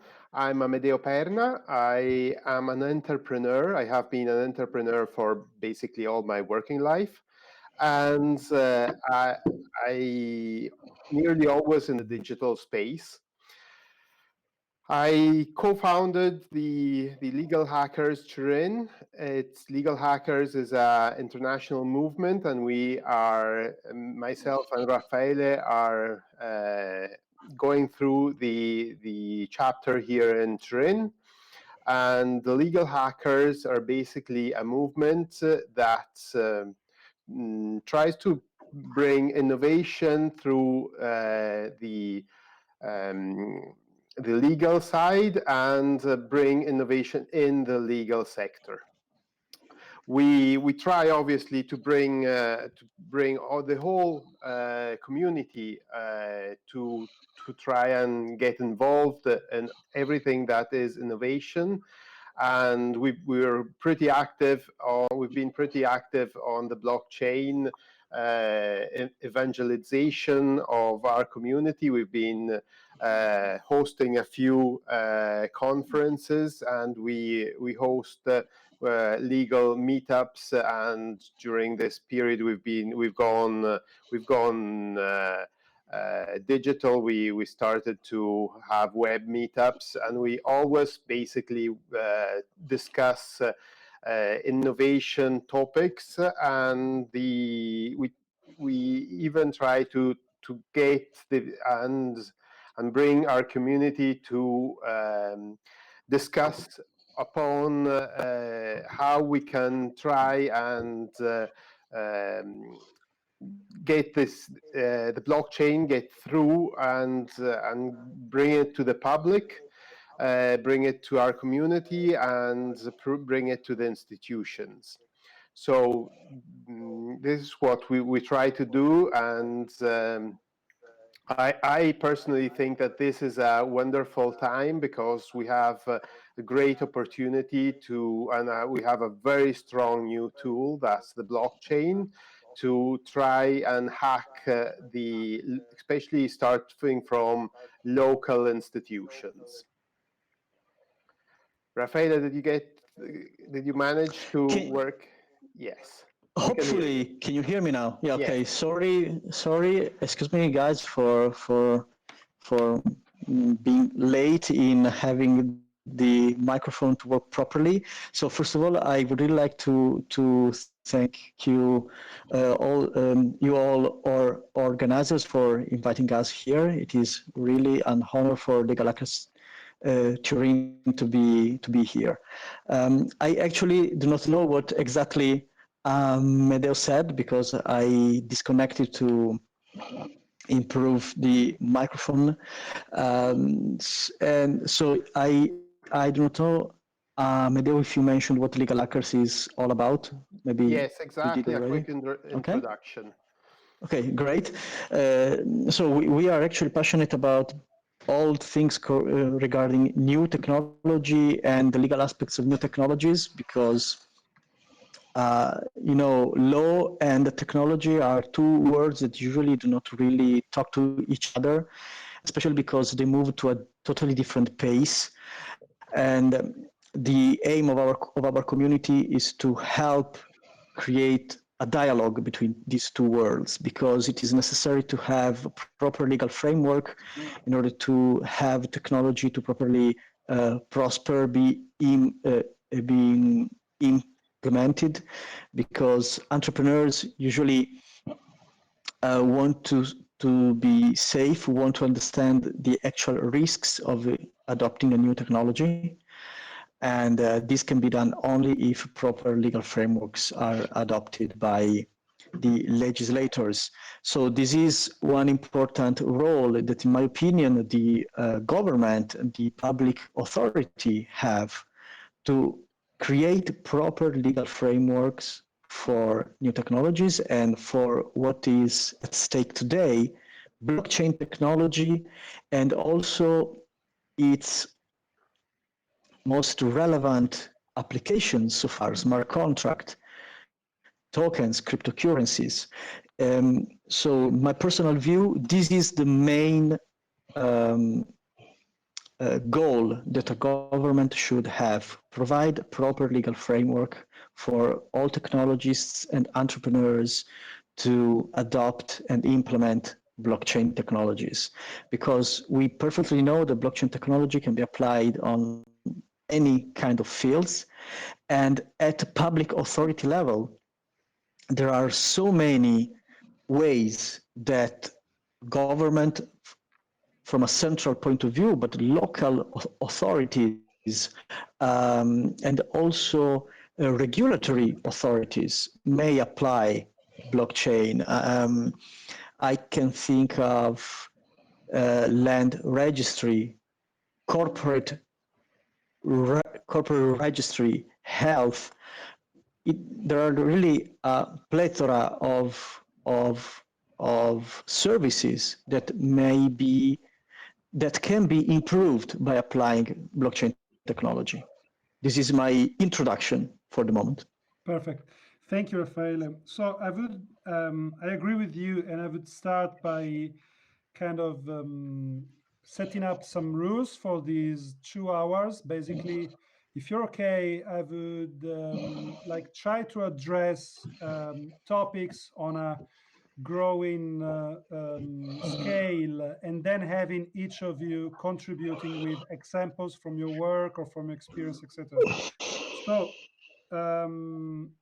as a very first starting point, I know that we had a document in common where we put ideas, etc. But we had a few talks before earlier on, and these talks were about governance, voting, DeFi, etc. And they raised some important issues that I would love to address with you, so that we create a unique flow of all through this day of talks, etc. So, in your individual opinion, what is there has to be a balance in order to have an harmonization between the ancien regime, the fiat constitutional set of laws and frameworks, and the technological set of procedures. There has to be at a certain point, some kind of harmonizations. My belief is that, or what I think is the right way to approach, is that this harmonization can happen if each of them lets go of each one of them let go some part of their claims, individual claims, talking about KYC or monopoly of power from government. So in your idea, where does this balance come from? What does the government have to let go from the original claims, and what does crypto have to let go in order to harmonize with legal frameworks? So maybe let's start with Christoph again. Okay, so in my opinion, it's not that we can have some consensus by simply by simply letting go from each side. There are some. The right way is simply to find the right use cases. Crypto is a different world than this that we are seeing in a traditional world, from very different perspectives. Because in crypto, the law that we know from the regular world simply does not apply. In the normal world, we are used to have a set of institutions, organizations that more or less follow some rules and give us safety. The safety, for example, to make errors. If I, for example, I don't know, if I transfer a big amount of money in my banking system and I will transfer it to the wrong account, I can ask the bank to give it back. I can ask this person to give it back. Like, there is a mechanism that allows me to do this. In crypto, this is like the ground rule of crypto is that such transactions are irreversible. But there is even another case. Let's say that I die, and I want my family to be able to use my funds. Normally, they will go to court, and the court will settle how those should be accessed. In terms of crypto, there is no such mechanism. We have to find new mechanisms to handle all those things, all the safety that we are used to. And the first, I think that the first sign are all those smart contract wallets. You see, in smart contract wallets, we are finding, defining from the scratch how exactly do we want to those things to work. We no longer say that I need my private keys, and those private keys are the only way to access my funds. I try to distribute it somehow. So if I lose my private keys, if someone steals it from me, if it gets like if they get broken, there is a mechanism to manage it. And I think that KYC is another case. Like many protocols already require KYC. Many protocols already have an admin key. Like most DeFi protocols have some admin key that allows to block some transactions, or to allow that allows to reverse some transactions, for example, or at least that allows KYC. And I think that this is something that will be happening for better or worse in the blockchain space. And from the other side, from the governmental space, I think that this is the great opportunity to revise all the laws that we have. Like if we see that some laws have been created centuries ago, like some laws are pre-industrial revolution era, and they still, like, the ground rules are still there. Like, for example, we've been working in this one of those groups that I mentioned, like in both actually that I mentioned, we've been working on promissory notes, or you can think about checks. So in those instruments, the form of the instrument is directly applied in the law. This law has been created in the 19th century, at least for Poland. The law is directly inheriting from the rules that were like stated in the 19th century. So the law itself mentions the front and the back of the paper that we write on. So this paper form is directly stated in the law. So we've got and there are many other, like this is a simple case where we see that something is, something is wrong. We shouldn't be in an electronical world. We shouldn't be having such a direct mechanical form stated in this paper. Yet, like, this is simple, but there are other rules that as well inherit from this let's say 19th century law, that we have an opportunity to revisit, like to say, okay, let's look at all this legislation and see what is the reason for it. Like, or even not change it, but simply when doing new legislation, let's see what exactly did we want to achieve, and can we achieve it differently?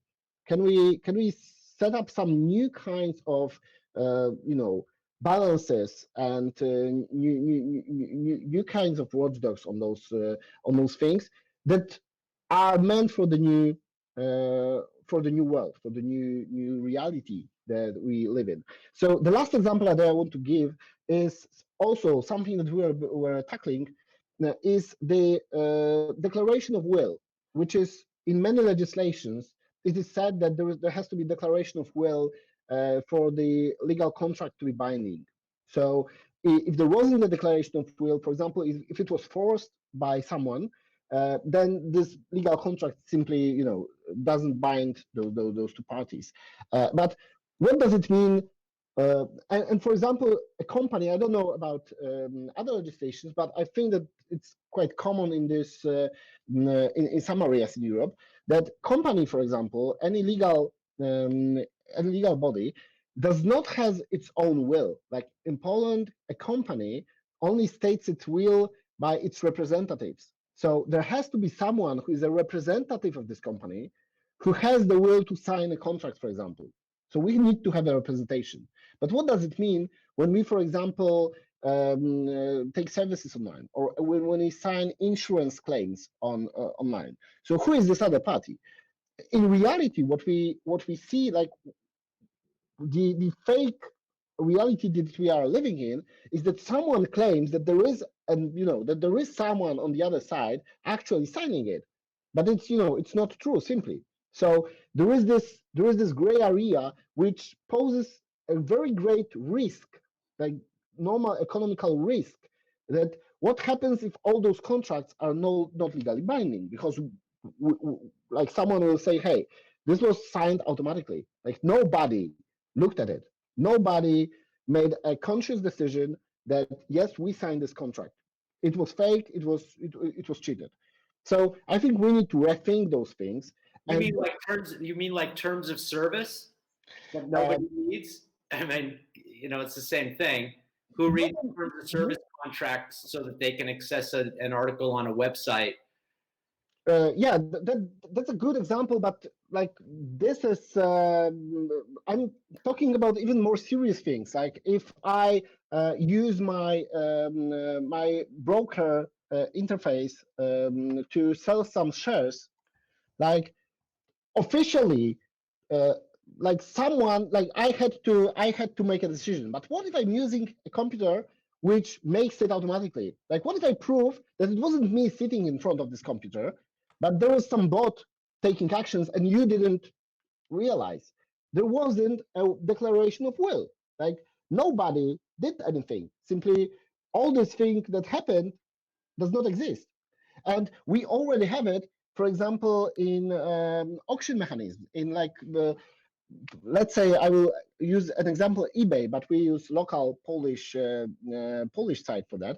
So what happens if some mechanisms posts an offer on eBay with wrong prices, which tries to sell, for example, I don't know, a house for significantly lower price, and those, and someone bought it because someone saw it and bought it on for the lower price, and we do have those cases in which it has been challenged in the court, and in some cases the court accepted that, like, yes, there wasn't an illegal contract, it was a mistake.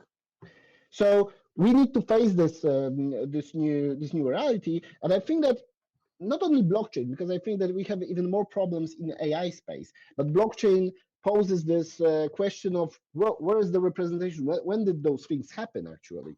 But this new technology gives us an opportunity to revisit many legislations and to see if they really apply for the current reality.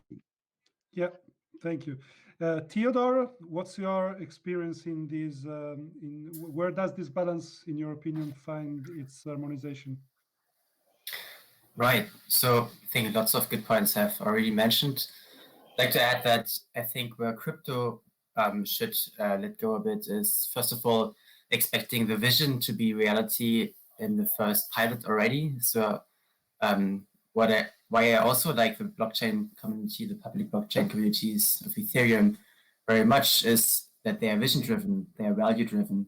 But the problem here that I've observed is that some projects that you see emerging from hackathons, that you see funded by ICO money, that you see funded from personal funds, they're just very abstract and extremely visionary, which is great. But there should not only be only those. And if you really want to make them happen, I think you're well advised to have a sort of go-to-market strategy that is realistic. So specifically, I think for the public sector, it really would make sense to think about changing the system from within, understanding what's the status quo, finding the right people in the public, among working in public institutions that are interested in these solutions, because there are many of them, and then working with them, understanding the context they're in, understanding the limitations, but also the opportunities that are there, and then adapting the solutions. Because I think having a absolutely open public blockchain-based, marketplace without KYC and other features that are just against the law, they will never gain traction with the support of institutions. And I'm not saying there should not be no experiments with them, but ultimately, I think what we've seen at the hackathon, for example, recently in Germany, is that there's still a big gap between the understanding of solutions, prototypes coming out of the blockchain community and the public sector institutions on the other hand. So this is something that the crypto community, I think, can improve to just really understand the user and the client in the public sector better. And on the side of the government, I think there's also quite a lot of room for improvement, let's say. Obviously, regulation, we've touched on that. So yes, there should be a lot of changes being made that allow these new technologies. And I like the approaches of Malta, I think, and Germany recently, and many other nation states that have released blockchain agendas, strategies. You can think about them what you want. Sometimes they are more marketing than actual facts and quite superficial. But ultimately, I think it's a valuable effort made because they create the room for progress, and they also allocate funds to these topics. So now the government did that, and now it's time for experts to really get on board and provide the expertise, because oftentimes specialized expertise on these solutions is not present within those institutions, and that also can be dangerous, or let's say lead to undesired, or let's say that could lead to the adoption of products that are not of the best quality, from the understanding of the Ethereum community. Hasn't law always followed innovation? Again, Michael? Hasn't law always followed innovation, basically in any sector? Well, I can't think of an example where it hasn't. So I guess you're right here. So yeah, it's good to see the early examples, but then again, I think for worldwide and widespread adoption, yeah, the law has to follow quickly. And when we talk about adapting, creating appropriate law, what I'm also worried about is sort of a race to the bottom, especially when we talk about small island states having sort of a regulatory paradise. What we see here is, sure, it can be an exciting toolbox, sandbox for experimentation, but since those solutions can be rolled out globally, we are not talking about local impact here, but global impact. I don't know. I disagree with that position because there's always going to be jurisdictional arbitrage for basically anything. And if we take the example of shell companies in island states and whatever, that's never going away. Why can't that for legacy institutions? I don't understand what's the resistance against it for innovative sectors. No. Well, I think this could be a good question for the whole room here, but in my opinion, it is the whole room question. Yeah. I was actually yeah. I was actually about to redirect this question to Raffaele because he has maybe the right background to answer it properly. So Raffaele, is innovation, has law always followed innovations? Not always, actually. The point is that the laws that we have in Italy and in several countries in Europe comes from the ancient Roman, So it's something like 2,000 years old. And so the very foundational principles are all related to the fact that someone must be liable. Someone must be a person, whether a physical person or a company, that is liable for activities. And this is something that doesn't work very well with decentralized technologies. And this is the reason why the laws not always follow the technology. Especially because there is a first impact where the technology is not accepted, the technology is not understood, and so people are frightened. And likewise, also the legislator. Eventually, the legislator is able to understand and start to regulate. But the problem is that when the legislator does not adopt a technology neutral approach, and the laws are biased somehow, then the technology cannot be applied, cannot prosper.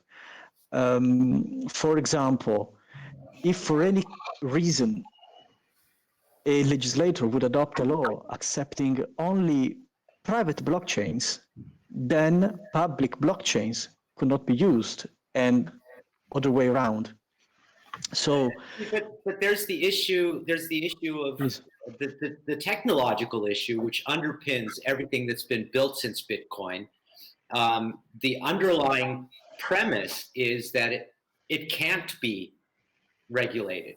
It can only be regulated at the edges where it intersects with legacy institutions. But inside, there's literally no way to stop decentralized networks. That's the whole premise of it. But that's a... Sorry, please.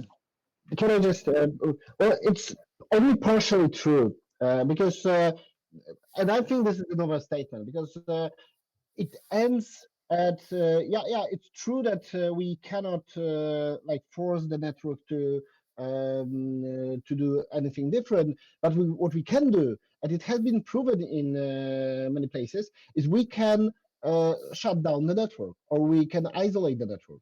Like, we haven't been able to shut down prostitution, drug dealing, or arms dealing. Why can you shut down a computer network? Because it's we can, and we did it many times, because it runs on internet infrastructure, and basically internet infrastructure is not that not that distributed. So and all the companies providing internet, at least in Poland, are regulated, and basically. Yeah, but Poland is not the world anymore. It's there's VPNs. There's every way. There is no way to stop somebody from getting at any information that they want on the internet. Period. But there's no way. Yeah, but we cannot stop people from transacting. No, but there's a definition. Like we cannot stop any single person, but we can stop a society, because in society the knowledge for how to use those networks is simply not there. We have this in Poland. We have the censorship in Poland, internet censorship. For example, you are not able to use poker software in Poland, which means that basically this market disappeared. There are, of course, single people doing this, but for example, they are not able to legally do accounting with, to legally account those income from poker. And if they were found playing poker from Poland, they could be prosecuted. Okay, but it's the same for prostitution, drugs, or any organized. It's the same for any prostitution, organized crime, or drugs, or anything. You can maybe limit a certain, sector of the population, but individual determined actors cannot be shut down. It's just not. It's not possible. I don't see it actually working in the real world. There's just too many examples of everything. You can stop it's a whack-a-mole game. You stop this one and that one pops up. There are too many, like we talk about, jurisdictional arbitrage and other providers that are willing to provide the services to individuals. And you can stop people in physical space, but you cannot stop them in digital space. If you want to stop me on the internet from transacting with Bitcoin, I set up a satellite transmission, or I set up point-to-point radio transmission waves. All those technologies exist, and it's a cat and mouse game. So, but the point that I want to get at is that I think that the regulatory approach, the smart regulatory approach, is what was discussed earlier, is the technology neutral aspect of it. Yeah. Guys, let me please, let's try to keep on with, it's not live, we're not in a room, we have to kind of keep it tidy. So I would love to Raffaele to make his point and then maybe analyze the local adoption balance with Amedeo, and then we move on to the next subject, and then maybe we can explore more of these contradictory aspects. Please, Raffaele. Thank you, Matteo. I think that is important to point out that something that is possible in the reality, something that is factually possible, may be forbidden by the law. For example, it is possible to kill another person, but it's forbidden. Then the law enforcement comes in. So I totally agree when you say that in the digital world you can keep on trading in Bitcoin, but if there is a law that forbids that, this means that the trader is acting against the law. Maybe it is difficult to catch him, like it is difficult to stop the drugs dealer, etc., but there will be someone, the state, trying to stop it. So it's a matter of how... Yeah, it's the monopoly of power. Yeah, the state has still Exactly. the monopoly of power over all citizens and networks, etc. This is something that unless crypto community makes its own police and army and infrastructures, we rely on constitutions and law enforcement. Please, sorry, I didn't want to interrupt you.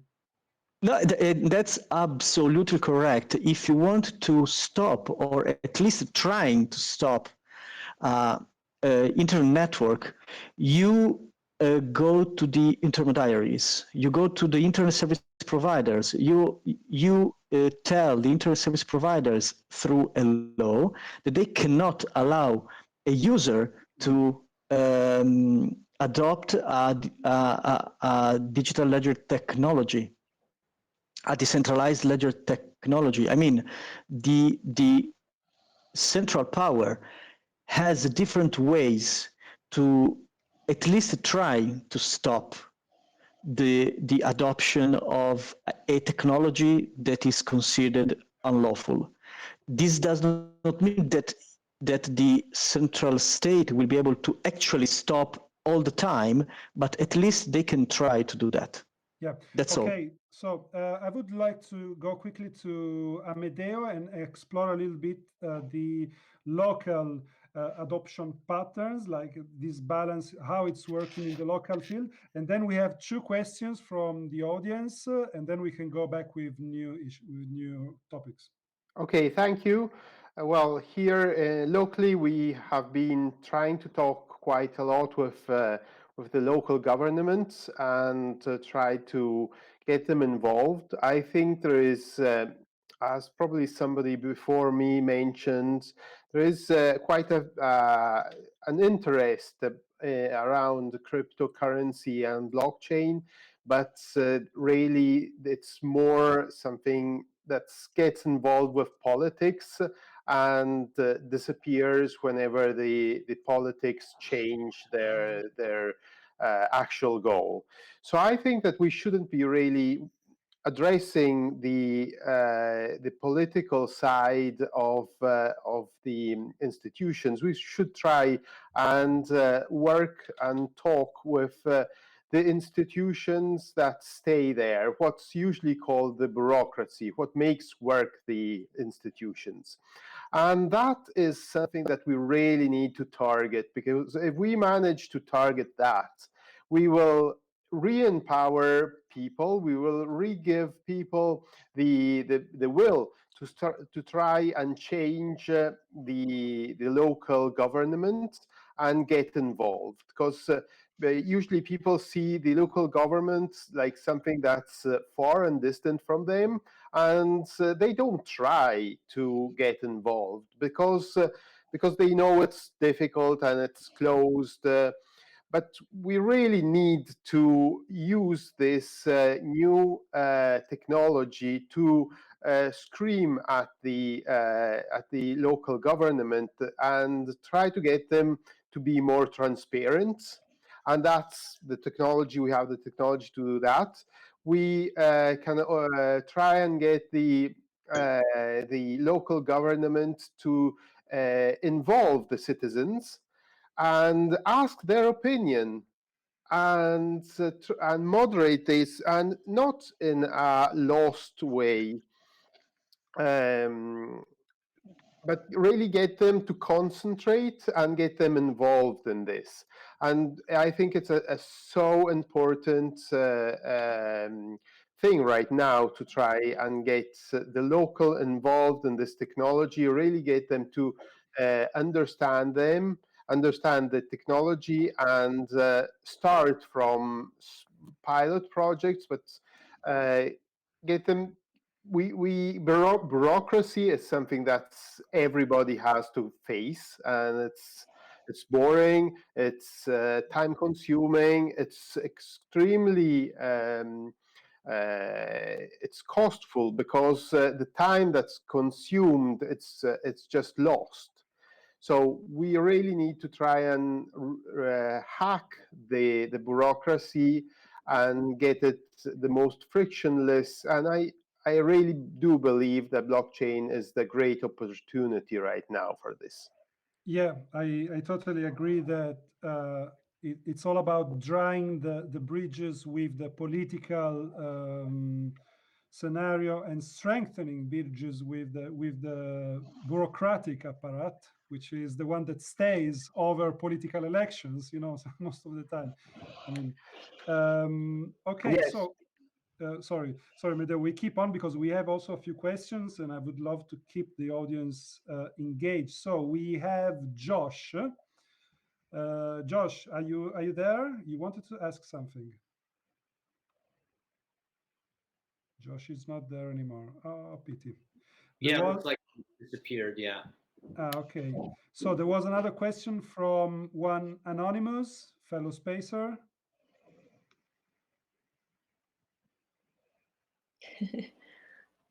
Guess if anybody had a question at this point. Okay, sorry, disappeared. Okay, so let's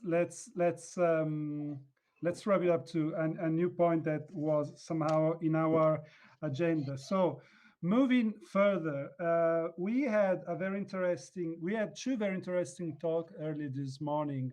One was about voting, quadratic voting, so new technology-based implementations of the one person, one vote voting system that has a lot of constraints. First of all, just given the fact that it's not open to anyone, meaning on a literacy level, so it needs some basic technological and mathematical knowledge. So there are two aspects that I would love to cover with you, which is basically sovereign ID. So how can blockchain and Ethereum and related projects and governments agree on ID, where currently ID is a monopoly of power? I mean, for passports in Italy, you go to the police, right? And I think it's the same in France. You go to the gendarmerie. So certain things are in in the hands of the monopoly of power, which on the good side also make sure that when you go to vote, no one is pointing a rifle at your head, and that your vote is secret, something that digital vote cannot actually clear out. I could have someone just threatening me on the other side of the screen. You know what I'm talking about. So ID and also guarantor for DeFi and token sales, the thing that Christoph was talking about earlier on. So start again with Christoph. So about sovereign identity, we've been tackling this issue already, and we've been like exploring different usages. And in my opinion, like basically when speaking about public blockchains and when speaking about sovereign identity in the terms of really sovereign identity that we can apply on some public infrastructure that is independent from the government, like this is on the IDs such as I don't know, like passport or your local national ID. This is absolutely not achievable right now. Like nobody is even ready conceptually to imagine something like that. But what is happening is I don't know if you know this EU blockchain partnership in European Union. They are doing some projects, working projects on having a private EU-wide blockchain, like a government blockchain, private blockchain, in which they could issue some ID, which would be a sovereign identity attached to your like blockchain address. Of course, these are conceptual projects right now.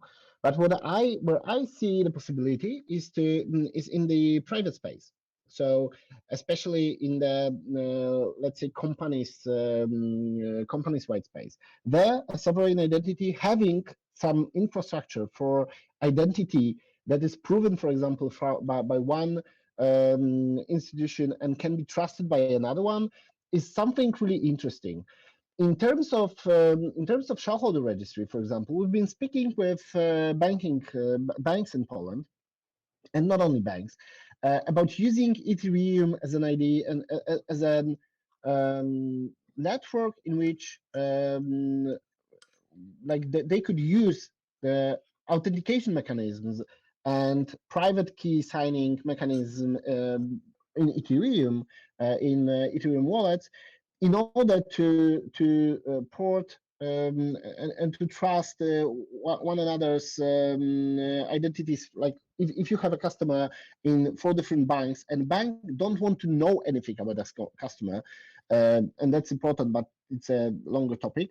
But if they just want to be sure that this is the same person that received something, then using private and public key infrastructure built in Ethereum is pretty promising. And this is the beginning of, like, if we could have something like that, this is the beginning for establishing an infrastructure for sovereign ID. Because, for example, if I identified in one bank and this bank confirmed that I have, debt potential to get some debt or to use some services, other institution can have a contract with this first one, which says that, okay, I believe that, and we have a safe infrastructure to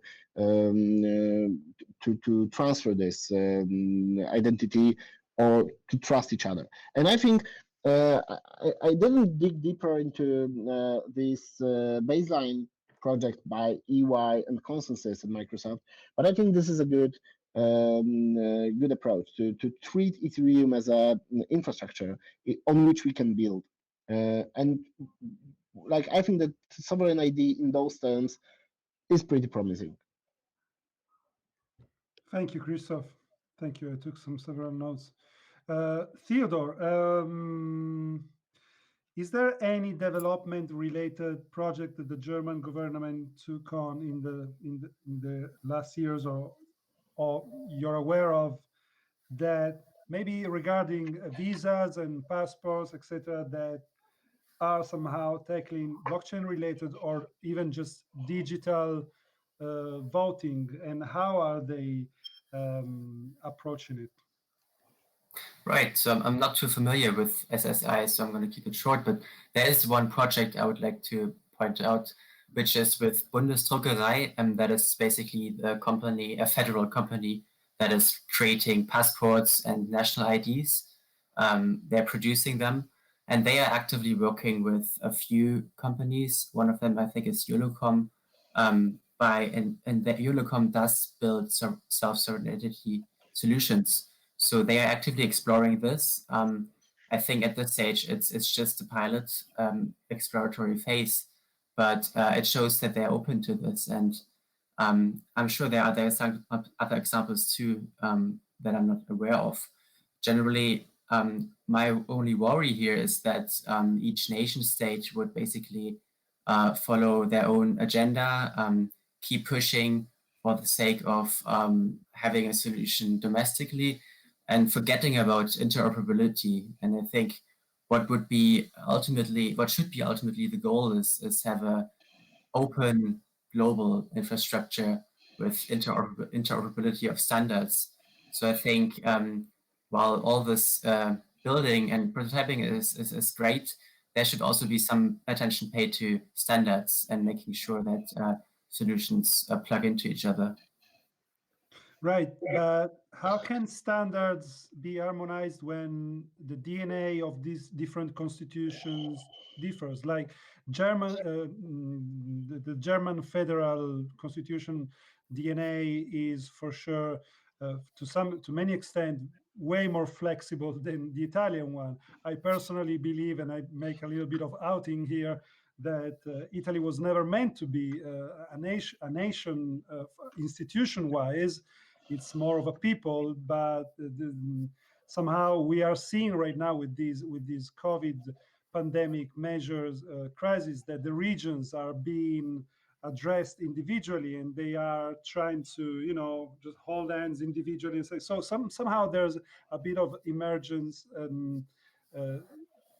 This Italian multi-federal trade is emerging. So how do you think that the constitutional DNA of a given country has to do with this integration?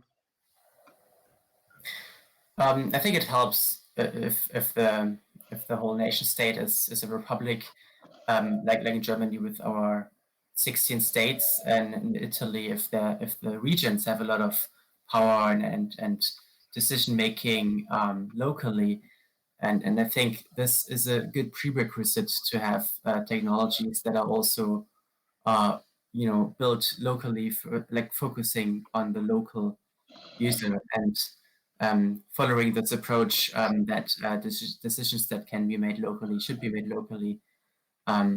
So yeah, I think generally this would be is a good prerequisite. Yeah, thank you. We have two questions, then we go to Amedeo and Raffaele. Fellow Spacer? Someone wanted to ask a question? Some anonymous? Again, no. Fanny?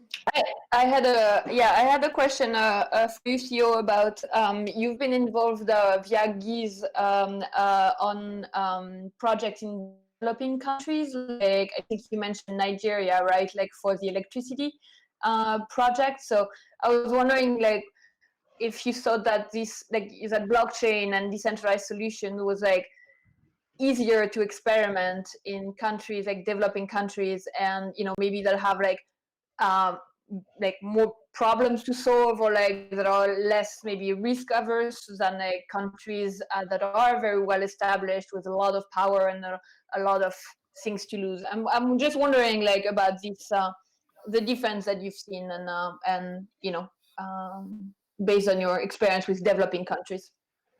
Yeah, that's a great perspective, a good question, because it is absolutely the case that developing countries provide more opportunity for public blockchains in general for two reasons. I think, firstly, the problems to be solved in many of these developing countries are much more significant than the problems we have here in Western Europe, for example.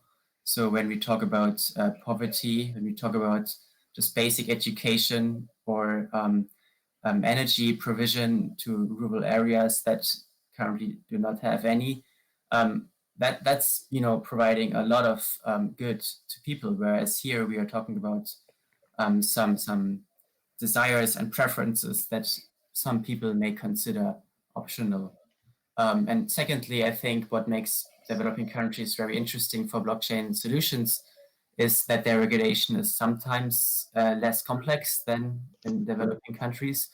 In Nigeria, the example you've mentioned, we've seen that the energy project could be realized, whereas it could not have been realized in Germany, for example. And the reason was that the Nigerian law was just allowing for this decentralized network to be implemented. And the local authorities were interested also. So this led to the adoption. Okay. Can you detail a little bit like the Nigerian? Sorry, just want Yeah. to know a bit more about the project in Nigeria. Definitely, it's very early stage. At this point, we have a GIZ project on site, and they're collaborating with the government to pursue a hackathon. And this hackathon got postponed due to COVID-19, unfortunately.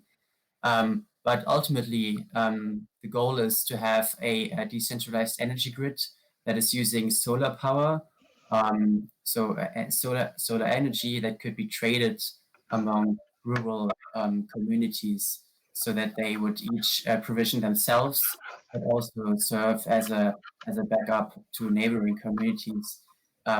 And this would not only give them access to energy, but also give them create a lot of jobs with the implementation, the maintenance, and the trading of the electricity. So it seems like lots of wins here among all these stakeholders. And I'm happy to provide more details as the project goes along. I hope it really, happens. Even though COVID-19, just to add that really briefly, COVID-19 really shifts priorities a lot in the whole sphere. So we'll see which projects actually can be finished. I think that we can keep like the last part of this talk focused on some COVID-19 discussion. I would love to. Excuse me. Yes. Excuse me, Matthew. Can I add one thing just to this discussion about IDs? Because I think that there is another interesting, very interesting area regarding IDs and public space. It's academic diplomas. And I think that many countries are already working on those solutions. I don't know the details, but I know that both Germany and France are working on their solutions based on blockchain to be able to. Sorry, what did you say? Academic diplomas. Academic diploma. Okay. Yeah. So they're working on solutions that would allow a person to have a digital certificate, a digital confirmation that he finished some kind of a university or something, because this is a real problem in Europe, especially transferring those around countries. So I know that this EU blockchain partnership is working on a solution to have a solution EU-wide, and they are considering blockchain for this usage to be able to transfer, your academic diploma to another country. True. Just like a European tax number, which is something like for many freelancers is they're waiting for it like for decades. So going to legal hackers, we are now.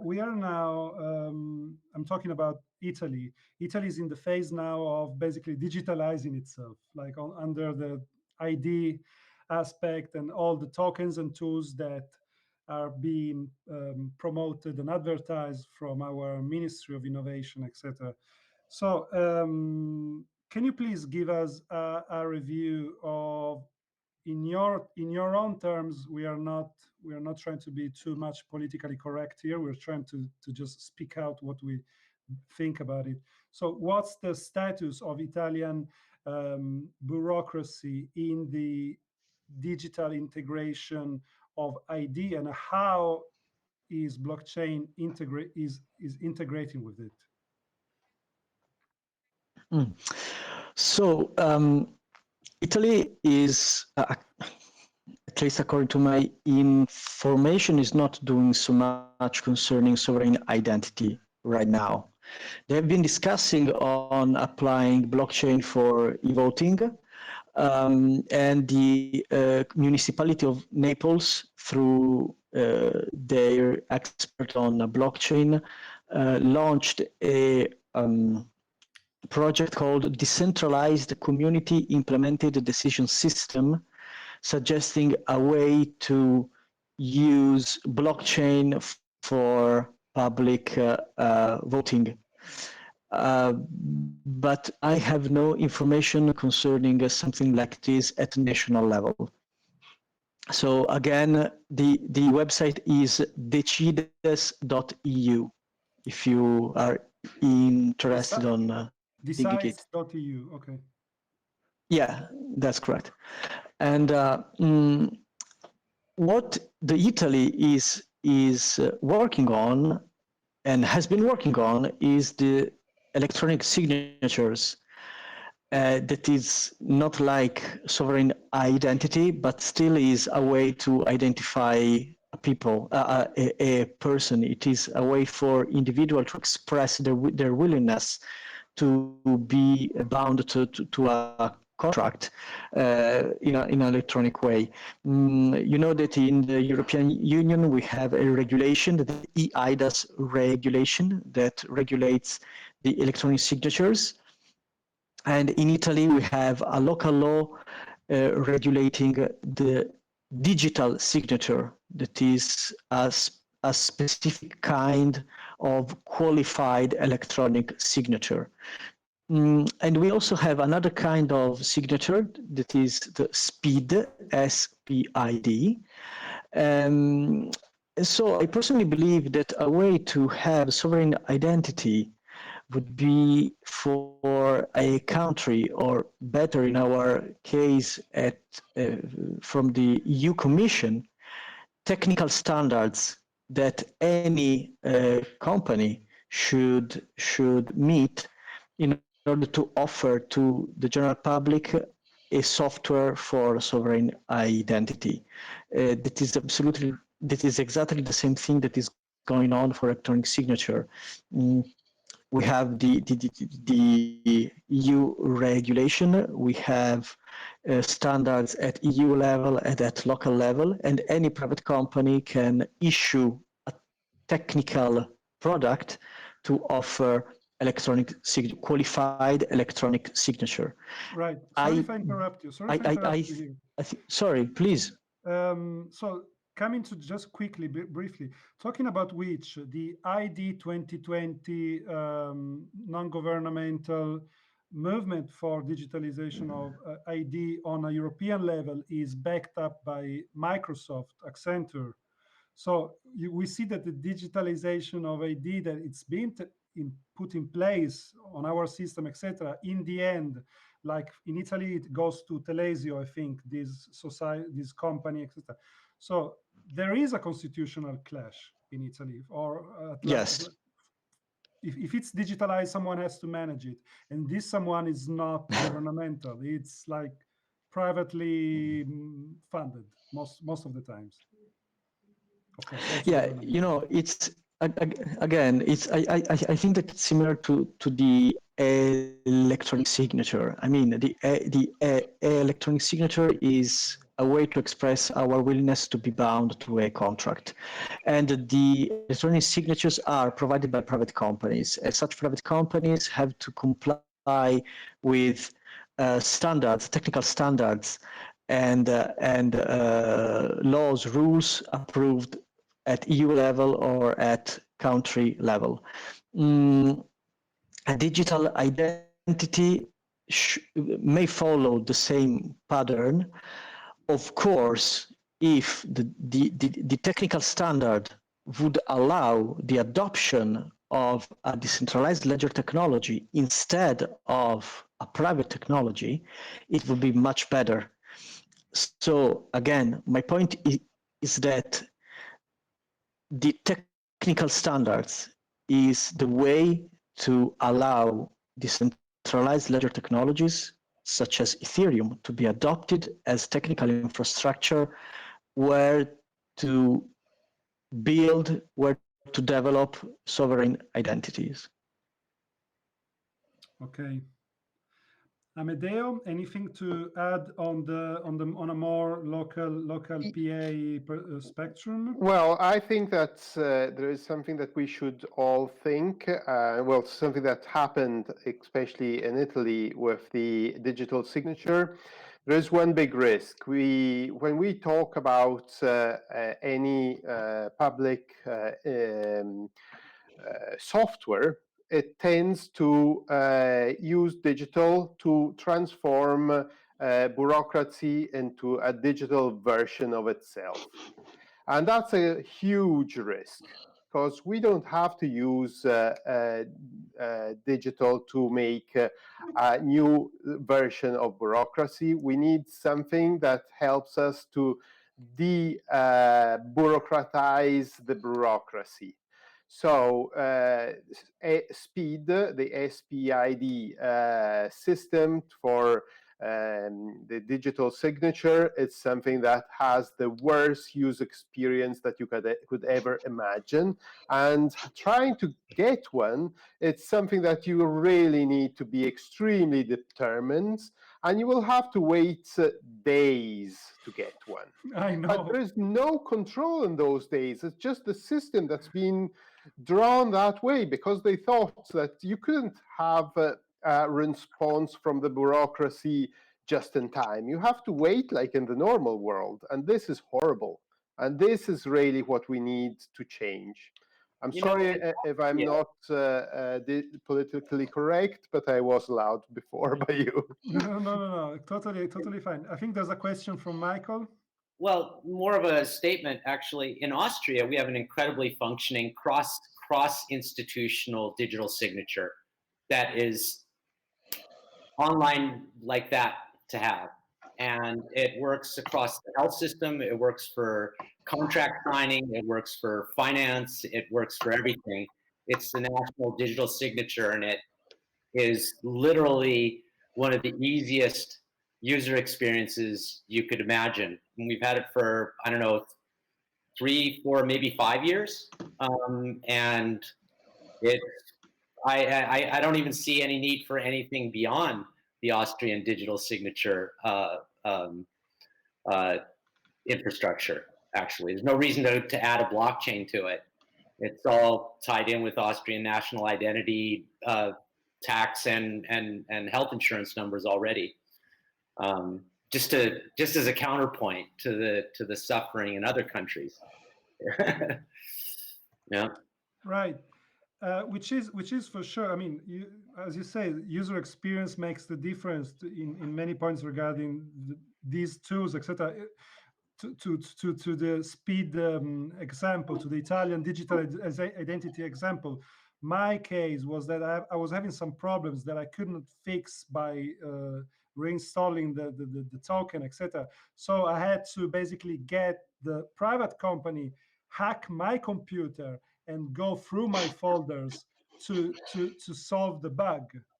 And it was no government. It was just and I told them, I said, hey, you're hacking me.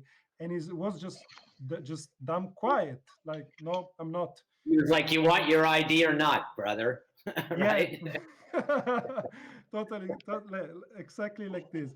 So, okay, I think that we are getting close. Actually, 2 hours is not enough to cover so many subjects, and I think that we are getting close to what could be like the closing topic for the last 30 minutes, which is we're getting closer to the point of having working digital identity tools or government provided identity tools and trusting them, even though laws can change, especially when they put up an emergency. And you can agree to this emergency, you can agree to certain levels to this emergency, or you cannot agree because maybe you disregard the emergency as, whatever you disregard it to. But so let's go into COVID-19 and pandemics and and I don't want to tackle blockchain and Ethereum here because there's so many hackathons already working on but I would love to get your perspective onto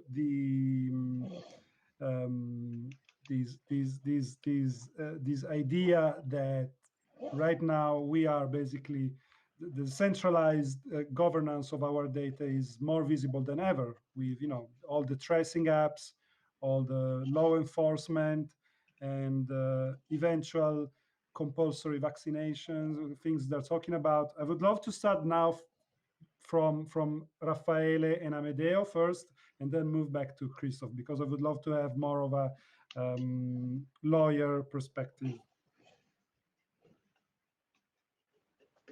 Okay, sure. So you basically are asking, so you are tackling the topic how COVID-19 should be handled right now from Let's put it this way. I'm trying to open a 30 minutes debate on how the current situation, as Theodore was already hinting about, is opening the need for decentralized management of data. In which ways and to what extent? Yeah, great topic. The current situation made clear how digitalization is important and how internet and web softwares, web apps, etc., are helping the people, especially in Italy right now, to keep on working, to keep on doing what they were doing before. The point is that we also are understanding that our data, whether they are personal details or corporate data, are in the hands of third-party providers. And if we add to this also the idea to adopt apps to track our movements, to track our health status, in order to contain the spread of the virus, brings up this difficult topic of how our data are managed and who owns our data. This brings back the point, in my personal view, of the sovereign identity and the possibility for each one of us to be in charge through blockchain, through distributed ledger technology, to be in charge of our data through a cryptographic technology, and to allow us to decide who has access to our data. Especially if we are talking about health data. I do not know actually how to tackle this topic in detail, but what I do believe is that if we had already a decentralized identity, a digital identity based on decentralized ledger technologies, that would have improved the way we handle the transfer of data to another party, the sharing of data with a private company or with the public authorities, because we would be sure that we are the owner of the data and we are in control of that data. I saw some projects on health data, creating some cryptographic boxes where the owner of that cryptographic box would have been able to collect all his health data, and he would have decided to which specific hospital or doctor grant access and then stop access when it was no longer needed to share those data with a third party. So I hope that I somehow replied to your question, Matteo. Yeah. Plus, given that they are basically stopping people from working, etc., the value of we could start selling our data at least, on daily basis. That would be a little bit of income. Amedeo? I think that the pandemia has shown a very worrying situation of how the whole society was unprepared and undigitalized. And I think that the next years is going to be a huge attention on digitalization from all the levels. And the digital divide of what people know and what people ignore is huge. So we will really need to focus and work on this. And I think that the public, the general public, will be extremely careful to all the digital innovations, at least a part of it. And it's a big opportunity to push forward the adoption of cryptocurrency and blockchain, because it makes things if you make it digital, you can make things evolve quicker and evolve in a better way. It's surely extremely important to have a very strong legislative direction, so you don't lose the property of your data, you don't lose control over your data. But it's going to be very important, and I hope that cryptocurrencies will be able to evolve in their way through the general public. Thanks to what's happened, this horrible thing, this horrible situation that we have now. Yeah. Okay, Theodore, I think that now it comes a bit closer to basically your mother subject. So crisis management and decentralization of technology and data ownership. Do you have any maybe collateral examples to provide or any comments on this?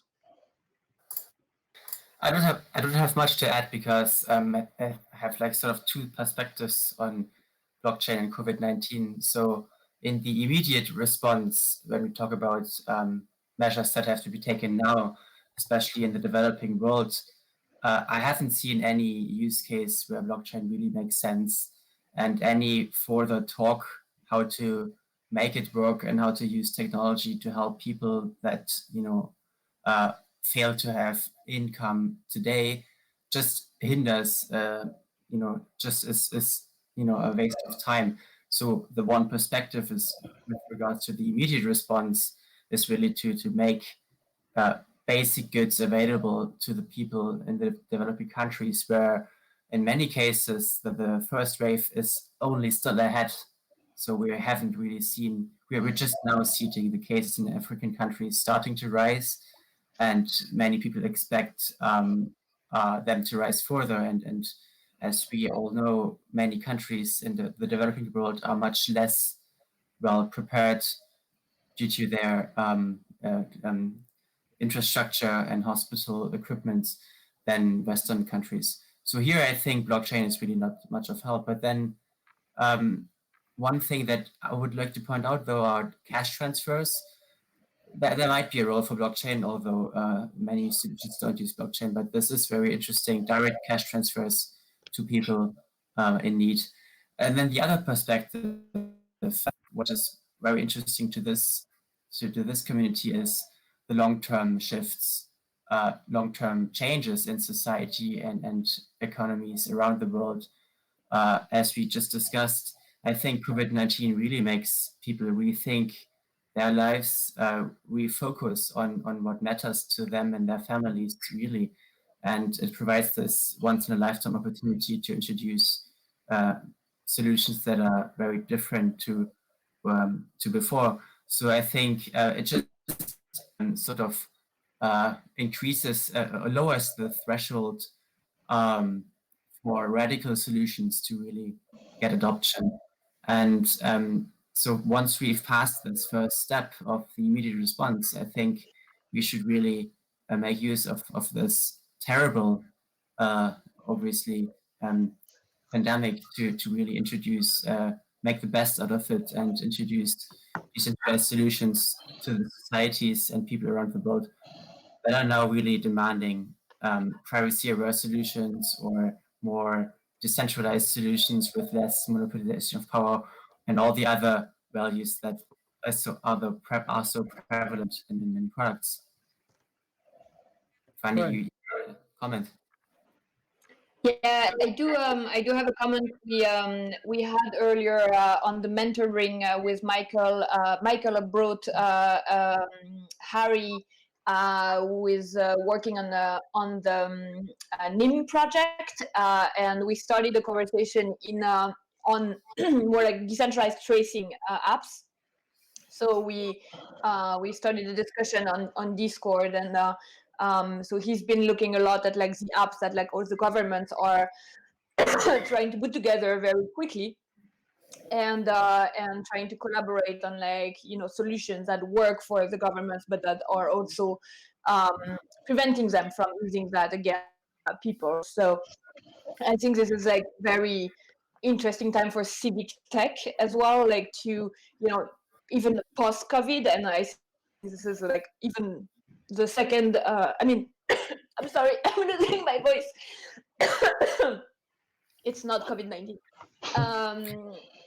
So the last talk is gonna be on post-COVID-19 solutions, and you're raising a good point that like it's not just these data and everything, it's all the institutions, all the governments and how they work and how will it be sustainable past this first phase.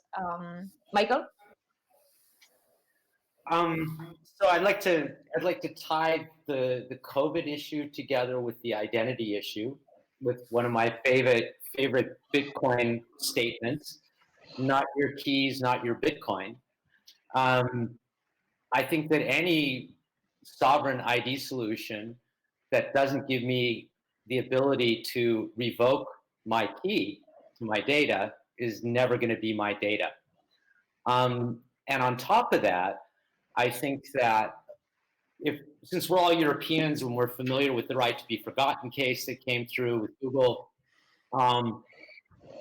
so we're building these systems with indelible data, and I think that the project that we're working on here at Parallel Polis, that the only way to be GDPR compliant is to not have any data on your users, so that the only relevant way is public secrets, so hashes of data that are publicly open on distributed either public or private ledgers, but that are literally not accessible to anybody is literally the only way for any business to be GDPR compliant. Because if either the data that's behind a hash or the metadata surrounding a hash is unfoldable or traceable, I don't see how it can be GDPR compliant. And so things like ZK snarks and mixed nets, like what NIM project is working on, are actually the ways that will enable GDPR compliance for the usage of data. How do you guys feel about that sort of like packaged sort of kind of overall gut feeling from me as a participant? Christoph? Yeah. So first of all, let me but first of all, yeah, I agree with you, Michael. Like that about this GDPR. I think that there is a strong potential in the technologies that we are working on to actually enable people to regain control over the data and regain control over how this data is being used. But coming back to your original question about the potential of coming from this pandemic, I do see a lot of changes already. Like, for example, I totally agree with Amadeo that it proved how unprepared we are. And it also proved how like financial institutions are unprepared. At the beginning of isolation in Poland, I've been observing my friends in financial institutions really struggling to manage the situation because, for example, before that they were restricted from working from home. You know, the employees were restricted from working from homes. They didn't even have laptops that could access their internal networks. So, like in 1 week, they had to put their whole company in the home office, which was absolutely crazy. Like even buying the hardware was pretty challenging and complicated. But the other things that happened afterwards, like they suddenly realized that they suddenly need those digital signatures implemented in the company. So something that they were trying to push forward for the previous for the whole previous year, and was impossible for many reasons, compliance, security, stuff like that. They pushed it over in 2 weeks. It took 2 weeks to just, to deploy the digital signatures across a brokerage house. So, like the pace of change is pretty crazy right now. I also seen this from the government. Like the government directly asked our working group, even though before what we discussed, like all our propositions were treated, with some grain of salt, like, okay, that's good that they are thinking about it, but let's do it sometimes, maybe, let's put it somewhere in the future. And right now they are considering, okay, what can we implement now? Like, do you have any legislative proposals ready that we can simply implement to see what happens? So, this is crazy, but it is an opportunity in those terms. But if you want to see the most crazy example of how unprepared we are for the current times, you can follow presidential elections that we are having in Poland in 2 weeks. Because we have the elections, they didn't decide to postpone it for political reasons, of course. So, but of course, due to this situation, it's not possible to organize regular elections. So what they're doing is they are doing postal elections right now. So and they have 2 weeks to prepare it. The legislation will go into will go live 3 days before the elections. Can you imagine? Like the legislative act will pass through the parliament 3 days before the elections, and they are doing those postal elections like that. Uh, so it's crazy, absolutely. Honestly, if it wasn't that sad, I would be just curious how will it work. But I advise you to follow the news about this, because I think that different levels of craziness Wow. will uncover in those times. Wow, that's really hardcore. I thought we were having problems, but this is really a case. I think one of the most interesting things about watching COVID burn through the planet is the different national and cultural responses to it. To which degree it's greeted with, rationality or emotionality and legislation and action.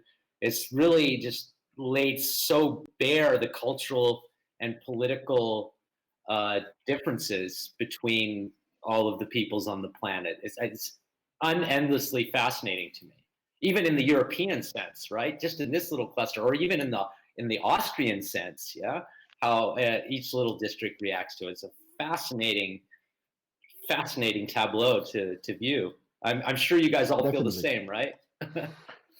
Yeah, I believe.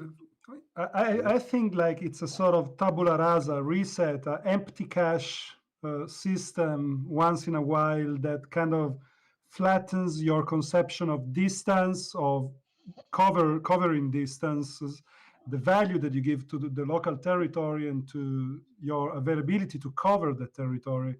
And it's giving me a lot of inputs on, developing models for token economics, which connects to the neighborhood economy, to the very burg around you. I agree. I tend to have more hope than I have fear for the future when I watch what's going on, except for every country but my own country of birth. What a clusterfuck America is in every possible way. Yeah. But if I look across Europe, and even so, I'm incredibly supportive of the local government in Austria, even though we have this right wing sort of like, this legacy crap that we've had in Europe of right wing populists. They've handled it amazingly well. And most European countries are in some way, moving towards some sort of solutions based on their limitations. But I see more positive things coming out of what's going on at the moment than I see negatives, really, and how people are organizing. Yeah. If I can add something, one thing that I'm observing right now in Poland is that, of course, due to this crisis, there is not enough money for lots of initiatives and lots of important initiatives. And what happens right now is there are many crowdfunding initiatives to support different different cases. For example, there was a huge crowdfunding initiative to support medical supplies to medical workers. Right now we have huge fires in Poland in the reservoir, forest reservoir. So again, like the government is not prepared for this, especially that it has to handle different, absolutely different topics right now, like elections. So people are crowdfunding for support for those things, and they're really like, even though it was already popular, right now it's like 10 times more popular than before. Like there are 10 times many more cases, and I'm curious if it will stay.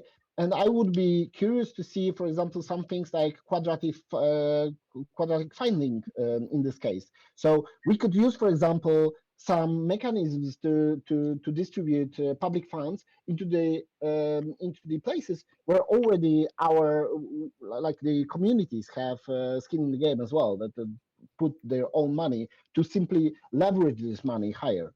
So I do have some hope in this area, but basically I agree with Michael. Like I have, even though the times are not very opportunistic, optimistic, then I have a lot of hope for the future because of that. They're definitely opportunistic, I think.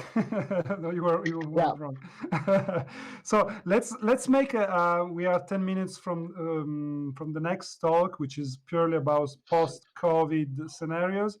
I would love to make a wrap up between us, each one of you, possibly featuring information on how to track your work, maybe something that you want to point in the future, something that is important in your roadmap. And then we basically go to the conclusions. Christoph, you want to start? You're already here. Can you please repeat the question? So a wrap up. If you have something to point out to the audience, I remind you that this talk is being recorded, so it will be. So if you want to address it to Seven Bulls or some programs that it's in place, something. Well, one thing that I would like to, one message that I want to leave behind during this talk is that maybe we didn't tackle this too much, but I think that it's important to talk with the governments, local governments, national governments, even EU, because they really don't know the potential. Like if they don't know the potential, if they are not educated enough to even see the opportunities, then they will not do anything. But if we educate them, if we talk to them, if we show them the opportunities, of course it's not easy. It's really, and believe me, I did it. It's really hard to push those things forward.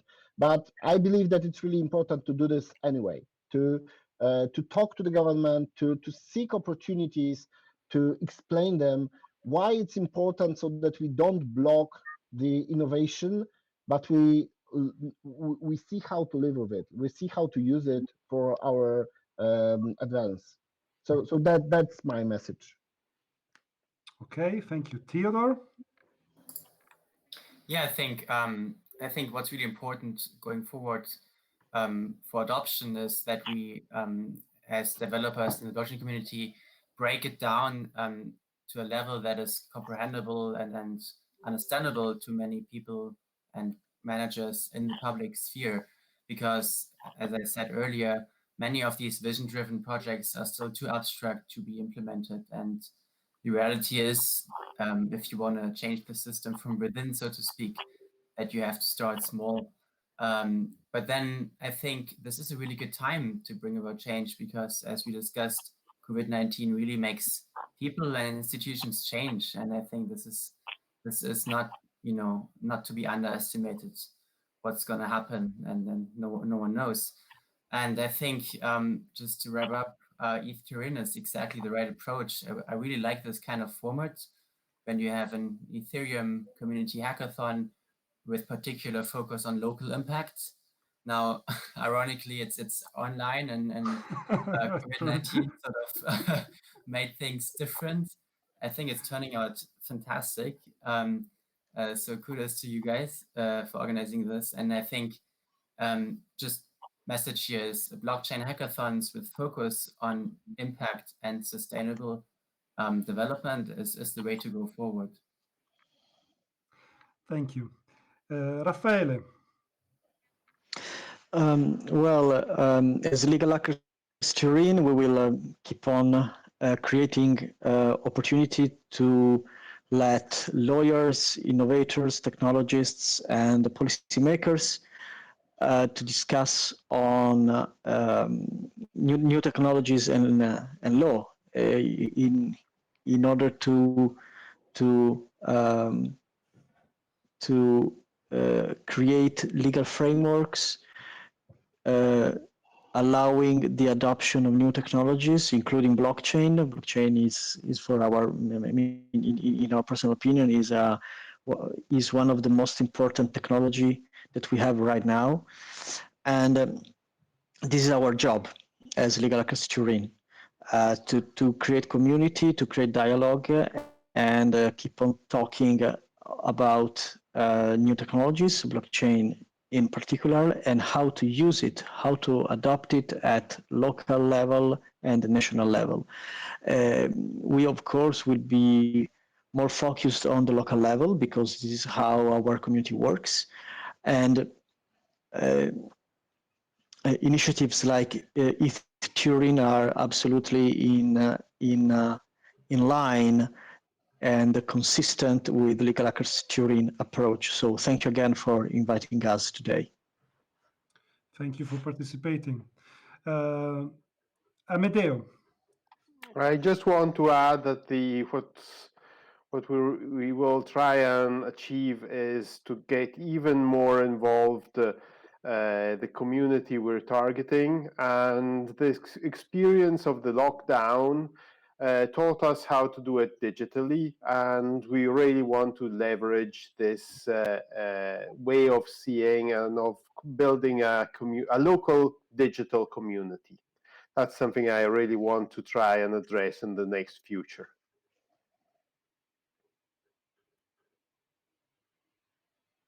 Yeah, totally agreed. I would leave like a few minutes as closing statement to Michael, basically the host of this interspace, because somehow parallel polis, Vienna, and interspace represent is the host where ETH TURIN is happening, but it's also like a place of governance. So it's a place where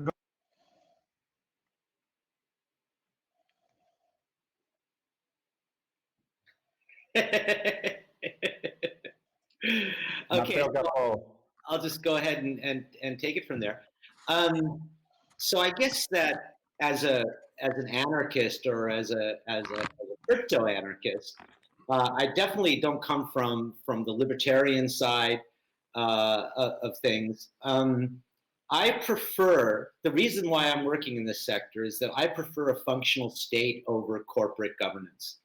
And my last name is Parenti, by the way. My grandfather emigrated from Sicily. He was the chauffeur for Al Capone in Chicago. So I have Italian roots. With the history of Italy, with its warring states and its mercantilism and all of these things, we have that in a global corporate sense now. And I think that as a crypto anarchist, as a sovereign individual who has no passport, by the way, that my hope for the things that we're building is that we provide the solutions for functional states, and that we provide the tools that allow states to rein in corporate malfeasance, redistribution of income, fairer taxation, and more participatory governance is my hope for the future. And it's really wonderful to have met you all personally. I'm familiar with some of your work. Thank you so much for coming. And if you have needs for a digital square or a digital hub like what Innerspace is, reach out, and we're happy to enable anybody in this chat to do something like this locally. It's an open source project, and it's really just a matter of visual branding to reconfigure it. It really doesn't take much time with either our assistance or on your own to have your own inner space to build your own local communities with the integrated features that we have. So what an awesome conversation, man. You guys are all amazing people, man. Nice to meet you. Perfect. Thank you, Michael. So, Thanks a lot, Michael. Thanks a lot. Thanks. So thank you, Christoph. Thank you, Raffaele, Amedeo, Theodore, Raffaele, Amedeo. I hope to catch you soon for a beer. Yes, it would be wonderful. Sure. And an aperitivo. So we can have like a chill out Not evening. digital. How you guys do it? Not Go digital. to a coffee bar. Offline. How do you guys as Italians function that you can't go get espressi? Uh, That's what I want to know. Mama. That's why we're so little active. Cool. Don't stay in touch, please, people. Okay. Use this as an opportunity to build and extend new relationships. Okay.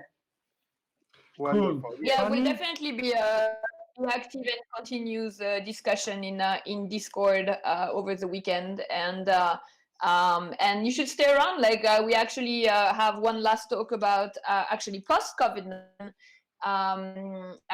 implications, and then we have an art exhibition, so we can all drink and be very fancy and go to an art exhibition. Except it's going to be noon for me in New York, but it's okay. I'm French. Start with a martini. All right. I mean, I think I finished the Aperol last week, but anyway. So no, thank you so much for that discussion, and we're gonna set up. So we have two speakers for the next talk. We have Jose Maria Macedo. Are you here? I think I'm here. Can you hear me? Yes. Yeah. Do you mind changing your name as your still fellow spacer? So just on your. Just click on the three dots in the lower right-hand corner, and then at the top of the menu that appears, there's a place that says "Me," and you can type your name in there. Perfect. Hi, Jose. Hi, Jose. Hi, how's it going? Hey, Raffaele, come stai? How are you? Good. Very good. And we're also waiting for Kevin. Do you know if he's Yeah, on he's his around. way? I was just on the phone with him before. I think he's just trying to get his microphone and stuff to work. Great. All right, so we'll give him a few minutes so people can get, I don't know, coffee, drink, a beer. Cool. I really want a cigarette, but I'm inside, so I can't have a cigarette. Yeah, you must really hate watching me smoke the whole time, right? It's I like, know. I'm like, I hate you for it. I'm like, stop, just stop. No, sorry. Okay, Meantime- Fanny, I take Yes. a 10 minutes break and I join you later, okay? You know what's Sure, really yeah. interesting is that from the whole course of the 3 days of non-con talks, there was one comment on YouTube, and the comment was, "Do you have to smoke? It's so unprofessional." The only comment on our YouTube videos from non-con was that. Was smoking. So in my the only comment from the Eastern person is that like I want to smoke too. So Cool. Nice to have Anyway. the balance. All right, we have two other fellow spacer. So I think again, like same as Rose, if you want to rename yourself and don't be shy, turn on your cameras. I haven't showered neither, so don't be shy. And we'll wait for Kevin to start. Kev, you I think good? the floor was pretty. I don't know. We have He says he someone can raise hear their us. hand. He's probably one Okay. of the fellow spacers. You just need to You turn have on to your, enable yeah. camera and mic.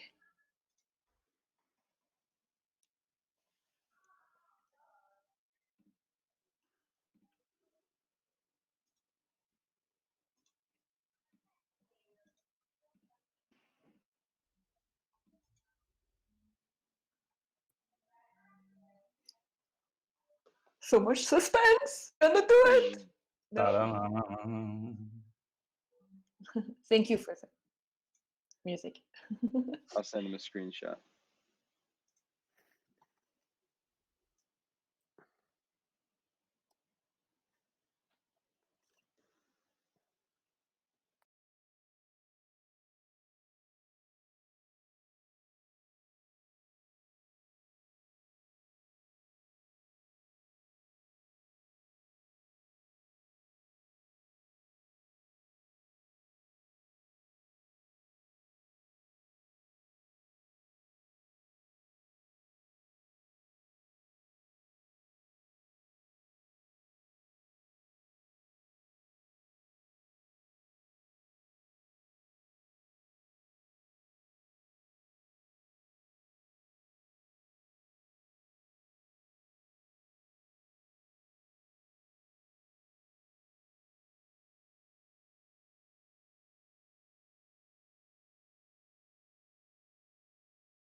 On Jose and yeah, so I was telling you before, like we ended the last talk, which was on institutional and public administration adoption of Ethereum.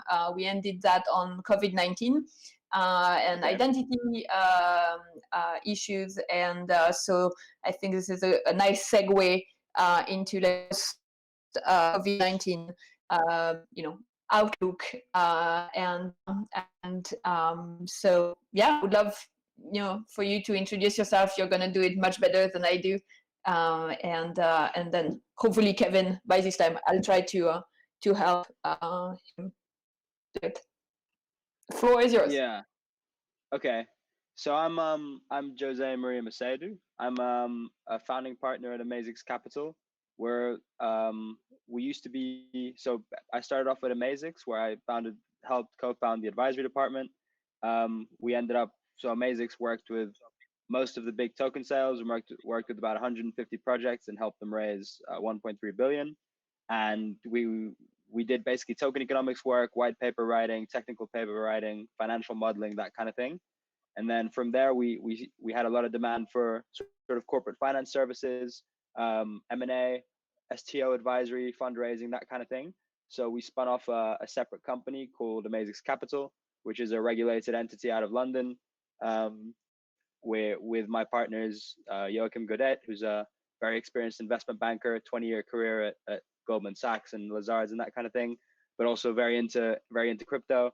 And another partner from Amazix called Luke, who's a programmer, and myself, more on the token economic side. And then we have 4 other partners who are bankers and lawyers, so a pretty multidisciplinary team, which I think is kind of what you need to tackle the projects that we're working on in this space. Before that, I was an entrepreneur. I had a successful exit.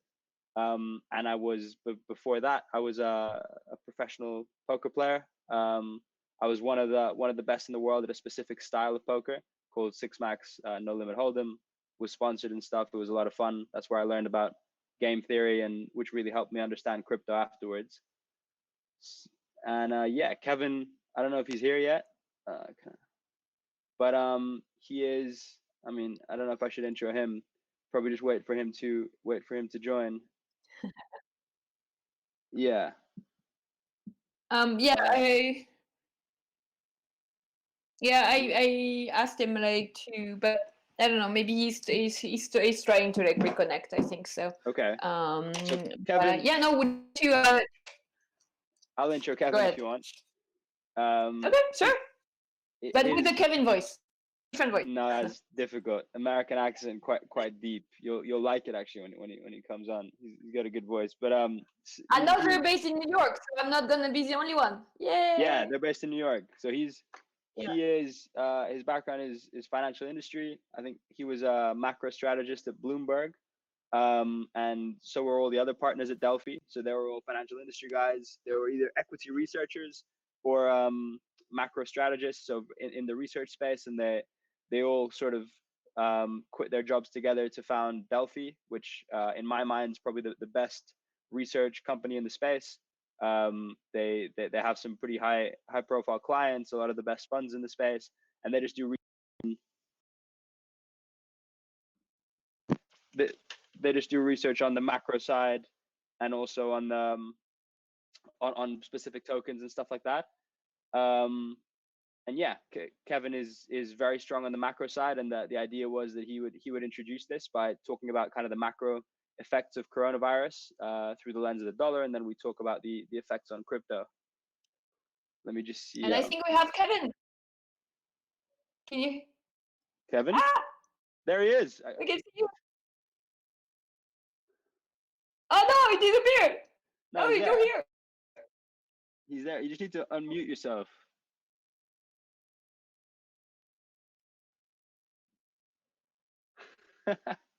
There he is.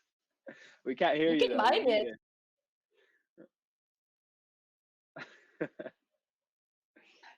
Sorry, I'm really trying. Maybe in your browser access as well. Maybe.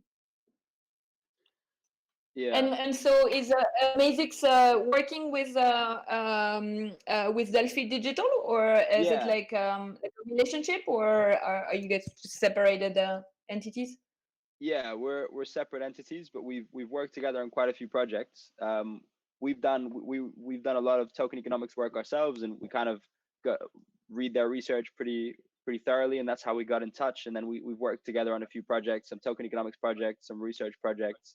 And yeah, we have a pretty kind of tight relationship. And no, very nice. Oh yeah, it's still muted. You're still muted. We can't unmute him from the browser. No, it's not like as granular as Zoom. So it's all like the power to. You guys only have one working microphone between the two of you. Obviously, didn't make enough money. Yeah, exactly.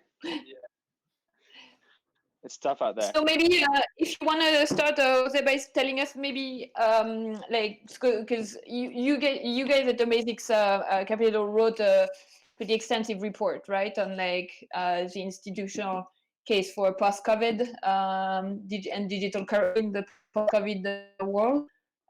So maybe like you know, just start with your oh, we're so close. I know. It's annoying because he was first. his bit was first. I'm messing up all your scheduling. Yeah. Is okay.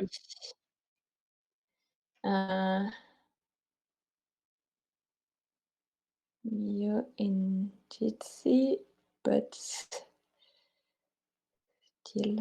can't hear. Oh, is he unmuted? No. I think you just unmuted yourself for a second. Do it again, Kev. No. Unmute. Speak now. No. Fuck's sake.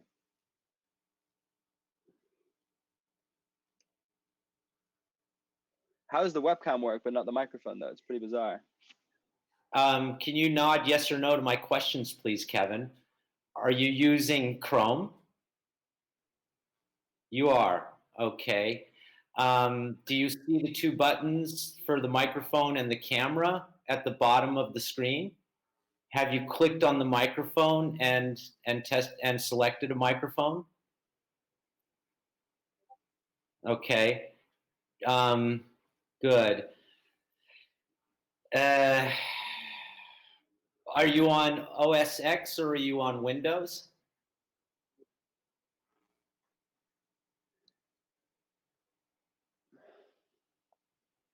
What if you try without the headphones and just use the computer mic? Is he using Mac OS or is he on Windows or Linux? Windows. I don't know, actually.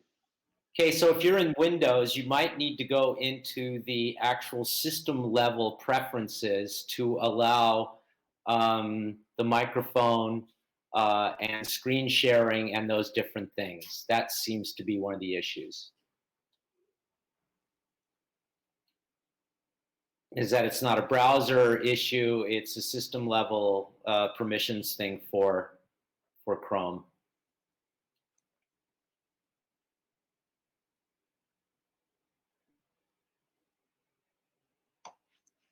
It's pretty annoying. Do you want to try on your phone or something? One other question. Are you logged into the portal.interspace chat, Earl, or are you logged in? Yes? Okay. Do you have any other programs running that might have taken your audio? Were you using Skype or Zoom or anything else? No. Oh, yeah, we can hear you. Yeah. Oh man, leave it to a virtual Sorry, you're here. challenge. Jeez, It's the fun of the virtual events. All right. Congratulations. And welcome. Unbelievable. All right, let's get this show on the road. I appreciate the intros, eh? I didn't know much. Yeah, come on, you made it on purpose.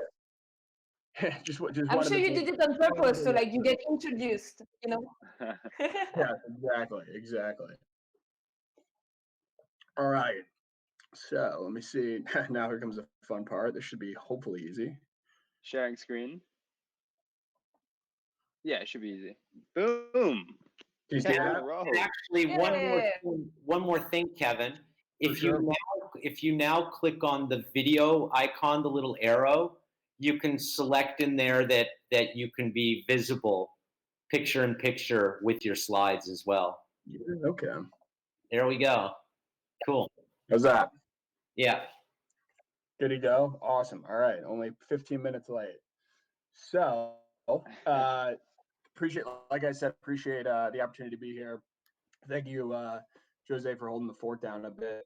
Him and I have gone back and forth a good amount about this topic, so pretty excited to talk to you guys about it, share some of my thoughts, share some of his thoughts. We thought it'd be easiest to just kind of combine our key themes and kind of slides into a quick deck here, which I'm sharing now. And I'll go through, and then Zay, when we get to your parts, I can just toggle through for you.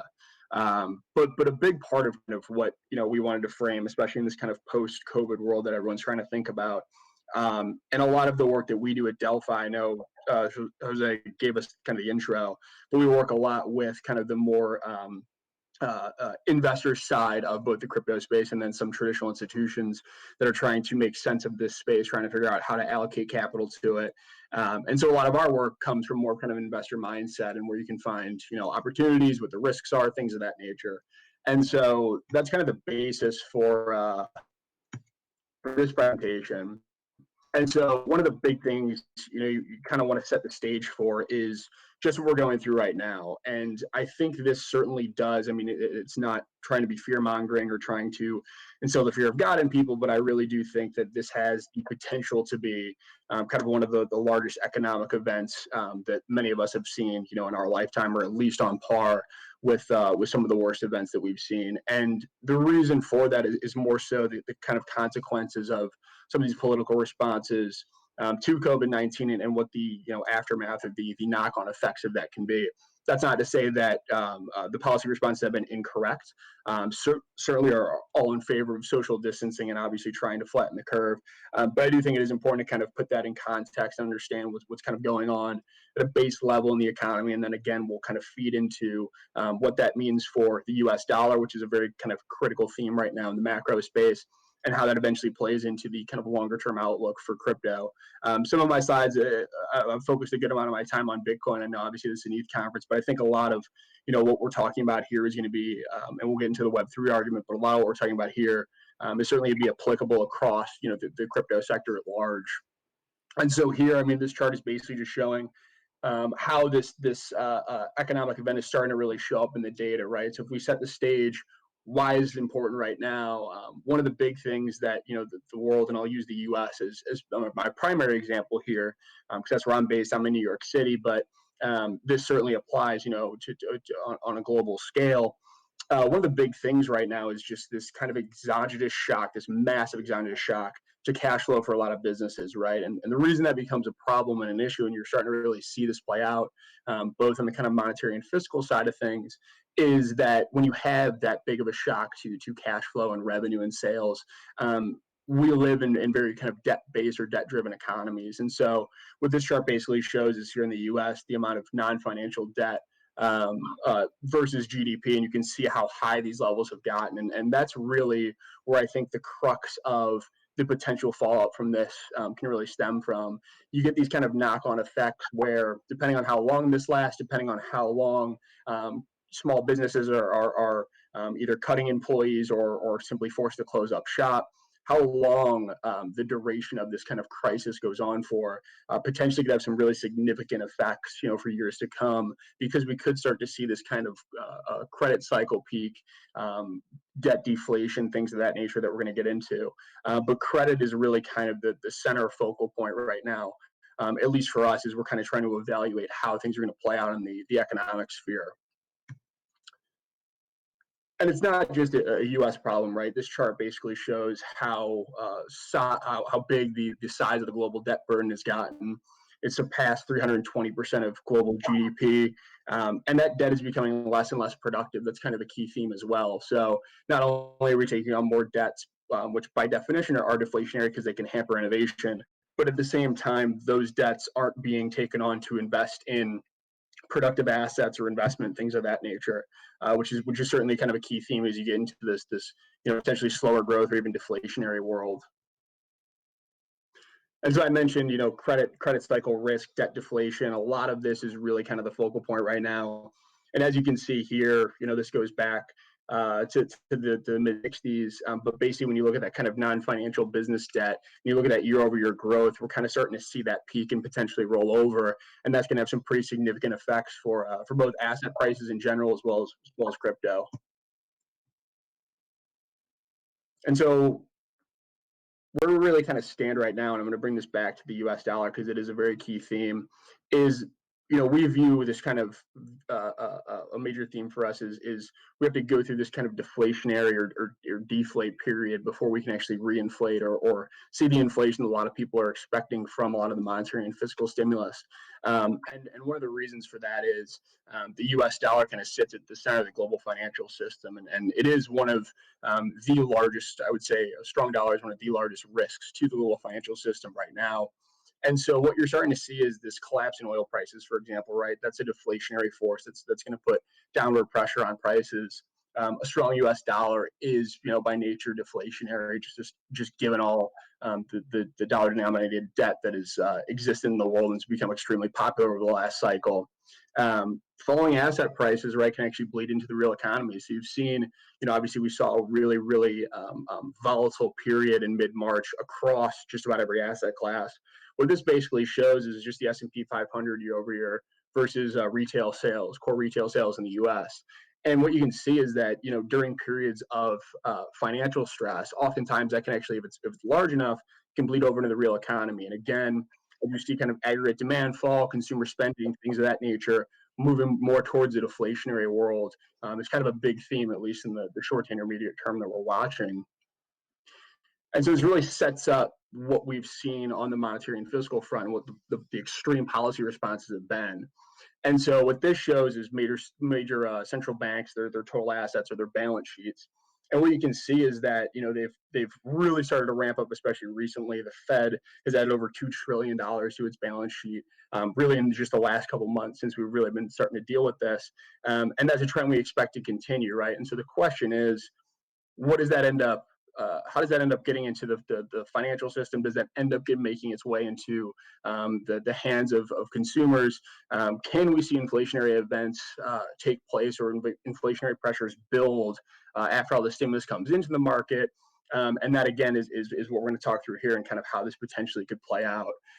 But again, like the level of stimulus is not only unprecedented, but it's also coming at a time in which, again, this is monetary and fiscal policymakers are basically trying to build a bridge for the global economy to get across to greener pastures, right? And they really kind of came to this massive crevice that is, COVID-19 and all the potential adverse effects that we're already seeing to show up in the real economy.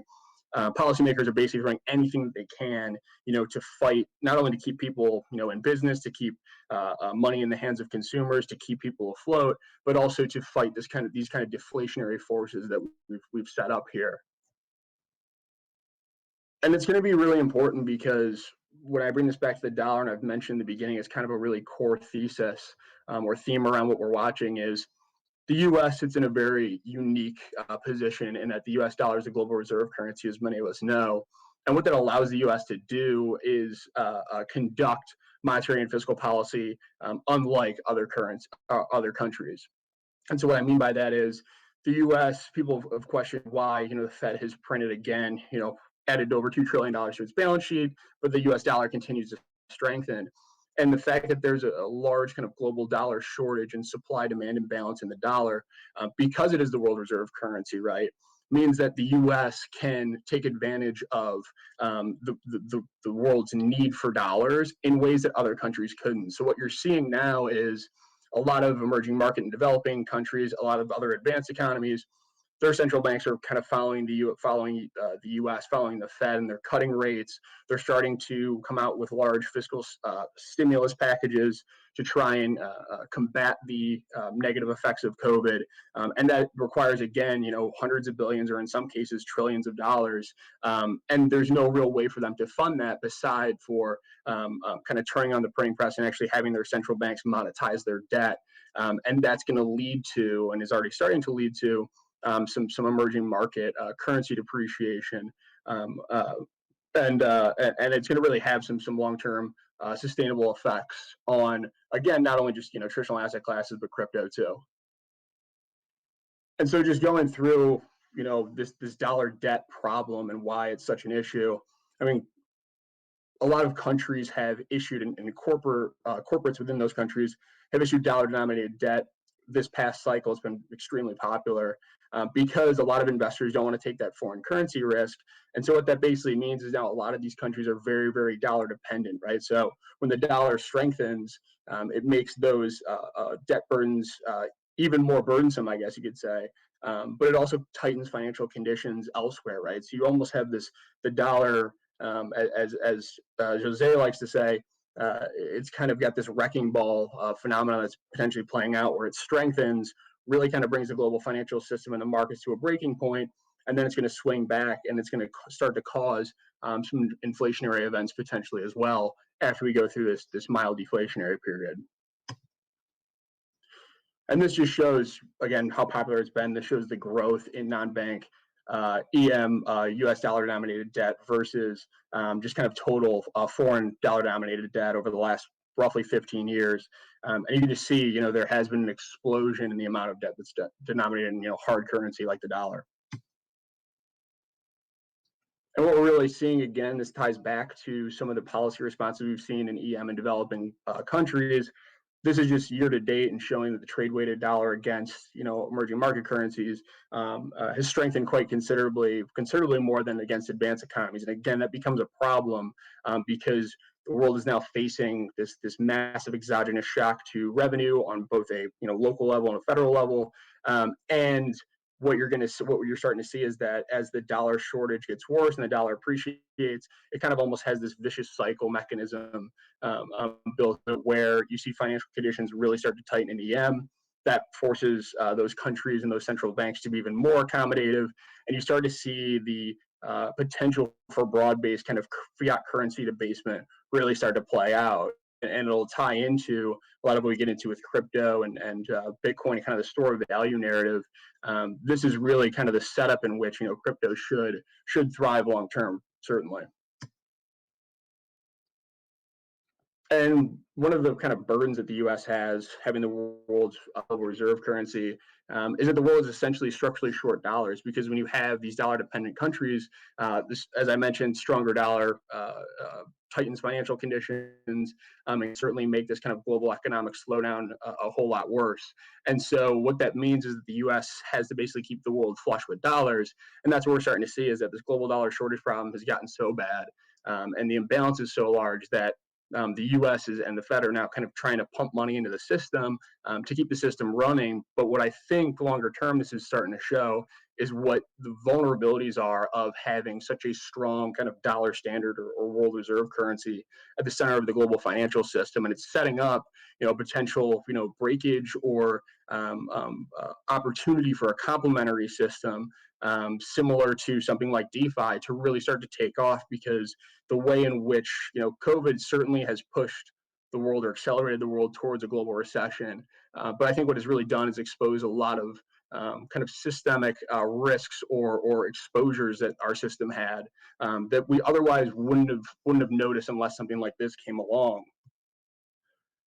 And so when you talk about a world reserve currency, it's not like the rest of the world is naive to this. I mean, you've had a lot of political leaders have warned about today's dollar standard, what the potential ramifications are, and you're starting to see a lot of countries, especially major countries, either vocally or be outspoken about their move away from the dollar or actually doing it. This looks at just the amount of federal debt or treasuries held by foreign investors and institutions compared to the total amount of federal debt for the U.S. And you can start to see it's rolling over a bit. And you're seeing some countries actually bolster up their reserves with things like gold. I think a really interesting example is what Russia's been doing. Again, we know there's tension there between the U.S. and Russia, but essentially Russia sold out of essentially all of their treasuries, and they've replaced that with ramping up their gold exposure because they understand that dollar dependent economies certainly would be extremely vulnerable to a situation like we're seeing play out right now. And so again, as I mentioned, there's this broad-based currency depreciation long-term is certainly a huge narrative and certainly a tailwind for, not only Bitcoin, but ETH, crypto in general. And there's a lot of things that don't necessarily even show up in some of the data that I was showing before in terms of, reported liabilities and federal debt and all of these things.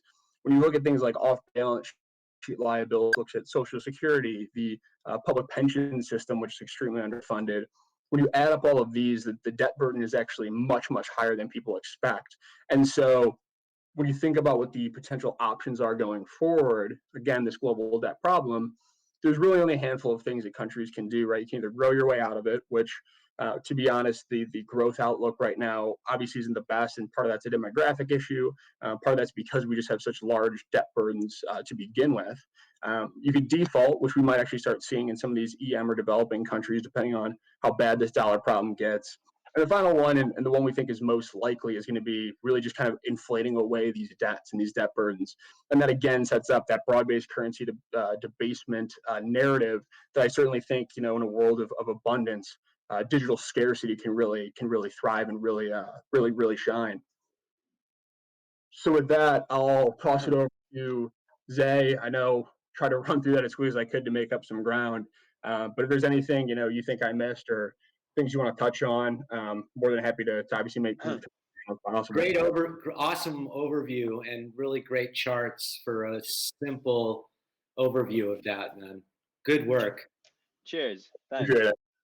Yeah, I mean, I'll tie up and I'll give the sort of the wrecking ball, just tie up that wrecking ball metaphor, which as Kevin said, I really like. And it's the idea that sort of as the dollar obviously deflates, so the dollar gets stronger, right? And it gets stronger in terms of other currencies, first of all, and especially as these other currencies have to start printing to deal with coronavirus and to pay their debts. It creates an inflationary cycle in other currencies. So it's kind of like a wrecking ball destroying these other currencies, right? But at the same time as the dollar gets stronger, that sort of weakens the US economy, right? Because when the dollar gets stronger, exports get weaker. And so as the US economy gets weaker, GDP goes down, debt to GDP ratios go up further. The US, and then when you look at the off-balance sheet liabilities that start coming in, which aren't even accounted for in any of the public debt numbers, right? Because it's just pension liabilities and stuff that the US has been promising people for like 60 years and now are coming due. When you combine all of that, you end up with a situation where the US economy gets weaker just as it gets more indebted than ever, and then it starts to have to print to pay its own debts. And at that point, sort of the wrecking ball shifts directions back to the US, right? Where suddenly the US has to issue more debt to pay down the debt it already has, and at some point, the people who are buying these bonds are like, listen, I'm getting zero rates or negative real rates.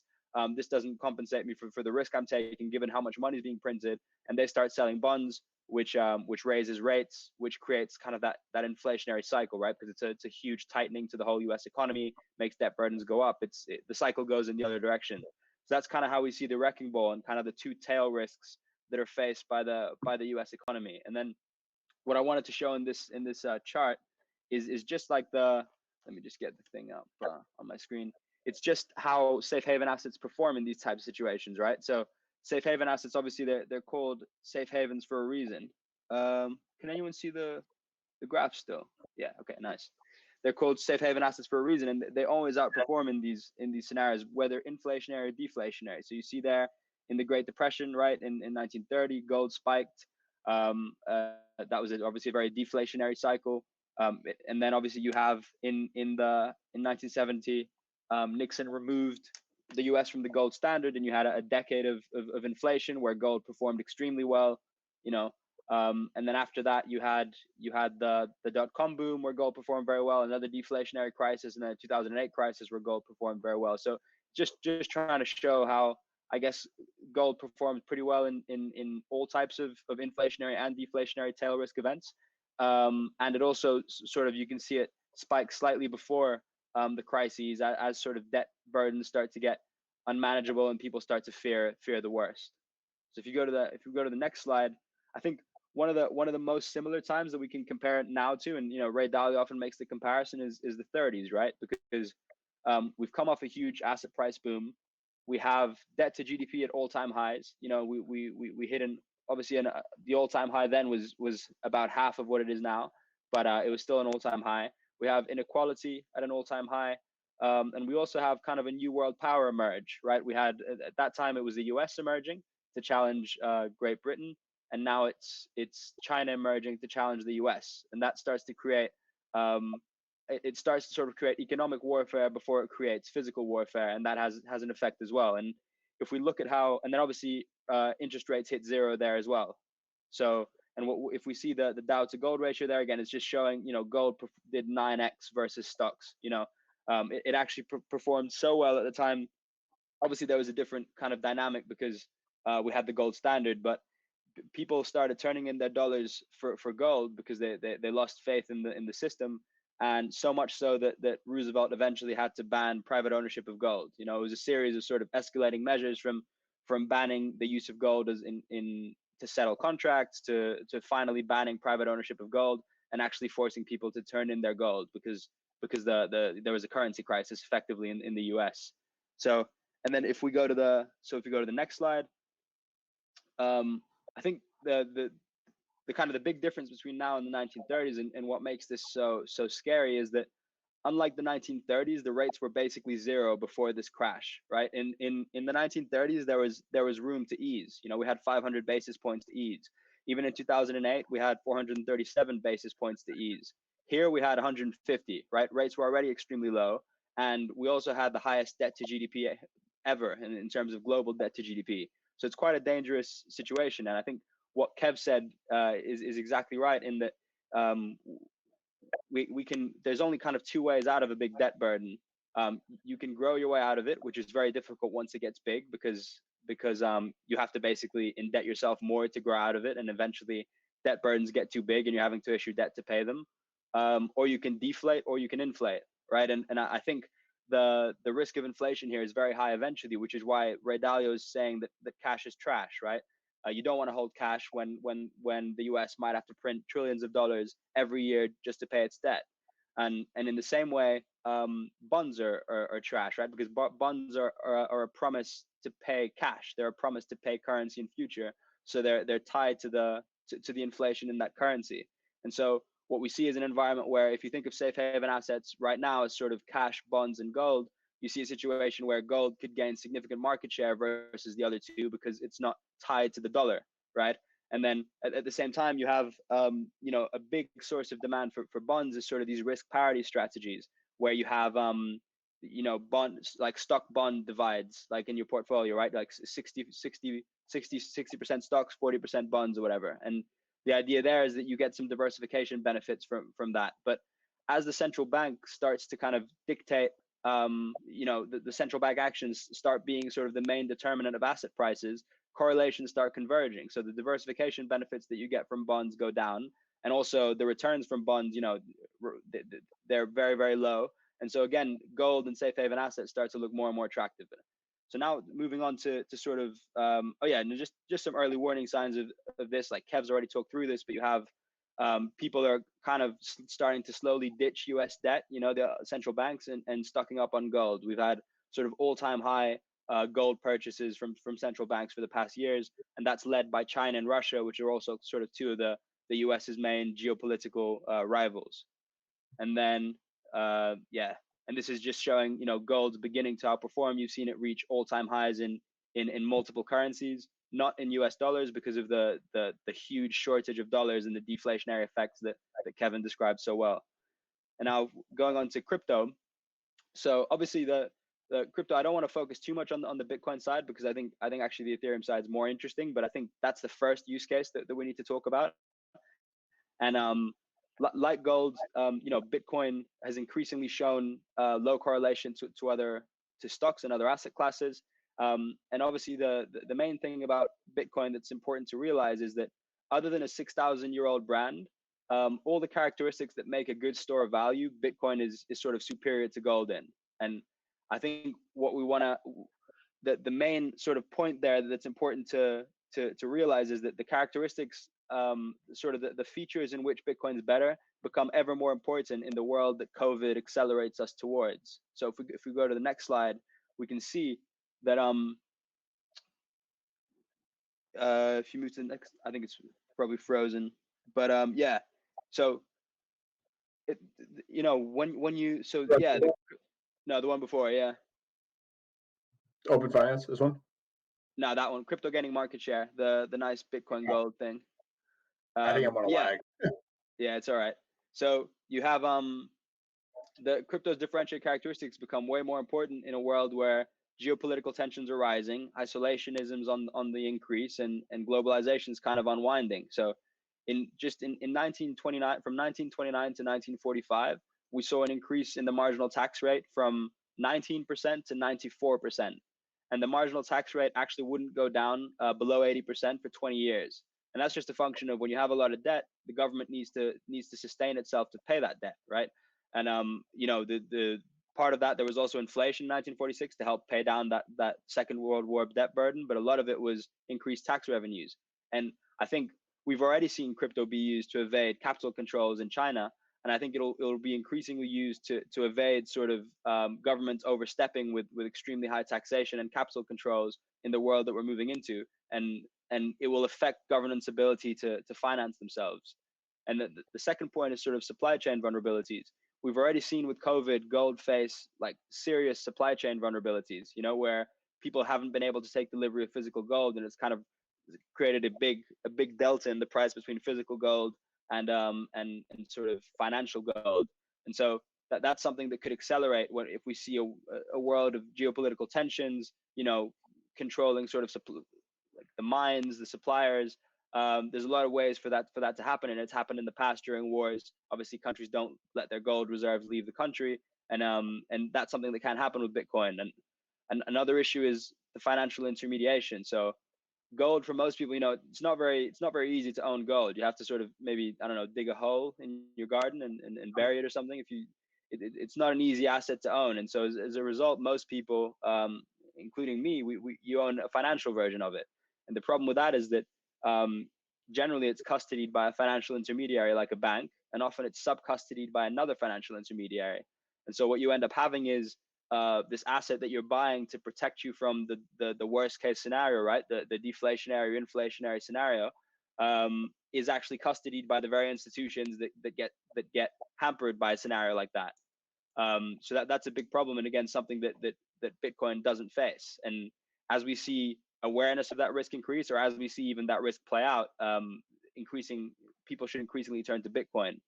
Then you have demographics and trust in institutions. Obviously, our generation, the millennials, we have all-time low trust in banks and institutions. I think there was a survey by Facebook that showed that 92% of millennials don't trust their bank. I'm certainly one of them. Every time I check my bank statement, there's weird charges that I don't understand.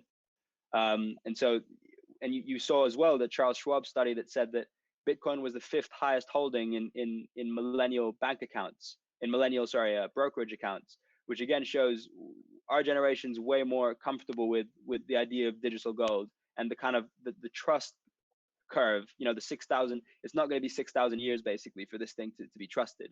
Like our generation grew up digitally, we're comfortable with it, we understand it. And then of course there's utility, which is where Ethereum really comes in. And if we go on to the next slide, you know, because people always say Bitcoin doesn't have utility, or crypto doesn't have utility, no one's using it. It's definitely got more utility than gold, right? And it's definitely you can build a lot more robust and flexible financial system on top of crypto than you can on top of gold. And so with open finance, again, you're going to see, firstly, I think both deflation and inflation create opportunities for open finance, right? With deflation, there's an increased demand for dollars as a safe haven asset, especially in countries where they're difficult to get. And stable coins are going to play a huge role there. We've already seen a huge increase in supply of stable coins over the last month or two. And I think that'll keep increasing and crypto will become initially sort of a technology to help export the dollar. It'll be positive for the dollar, I would say. And then you're also going to see increased demand for dollar yield. Obviously, as rates go to zero, you're going to see more people demand dollar yield, which DeFi yields are you know, orders of magnitude higher than bank yields. And then you have capital controls. You know, as capital controls and taxation increase, what we talked about before, states are going to need to pay back this debt. All this fiscal stimulus and this helping the people eventually is going to have to be paid back. And crypto is going to play a really important role in people being able to evade that and protect their wealth. And even if, for instance, synthetic assets, something like synthetics could be something that benefits from that, as people want access to financial assets without having to trust a bank counterparty, which the government can then seize your assets, right?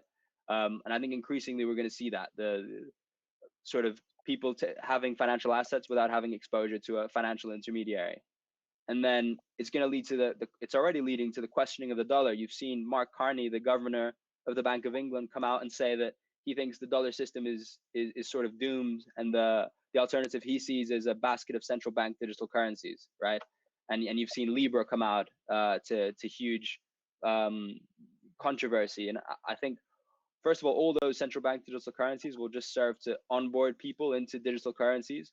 And second of all, I think Bitcoin and Ethereum will play a huge role in sort of these alternatives to the dollar and where they're built. And then finally, I think there's also an argument, sort of a macro argument, that COVID accelerates the coming of Web3, right? So you've had over the last decades, you've had these massive businesses be built, these massive monopolies, Facebook, Netflix, Amazon, and they've basically been built on network effects, right? And network effect is kind of a bug in the capitalist system, right? Because sort of what you learn in economics in your degree is that things work with negative feedback loops, right? When something diverts from equilibrium, there's a force that brings it back. But actually, this is the opposite. It's as something diverges from equilibrium, it increases and it diverges more and more from equilibrium, right? As more people are on Facebook, it's harder and harder for you not to be on it. It adds more and more value to each user. And so these things can get massive in sort of a way that the only other thing that has such as big a network effect as a social network is money itself. You know, these things can get massive and they tend to concentrate around a few.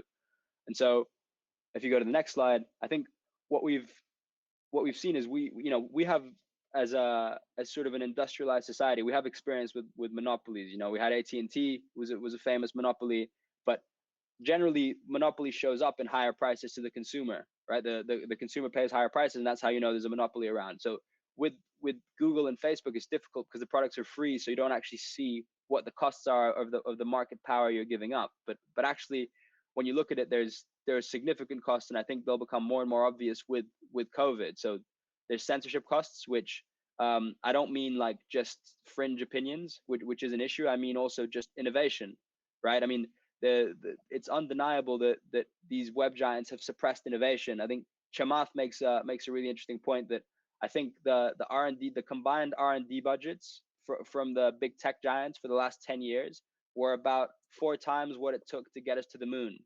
You know, and what do we have to show for it, really?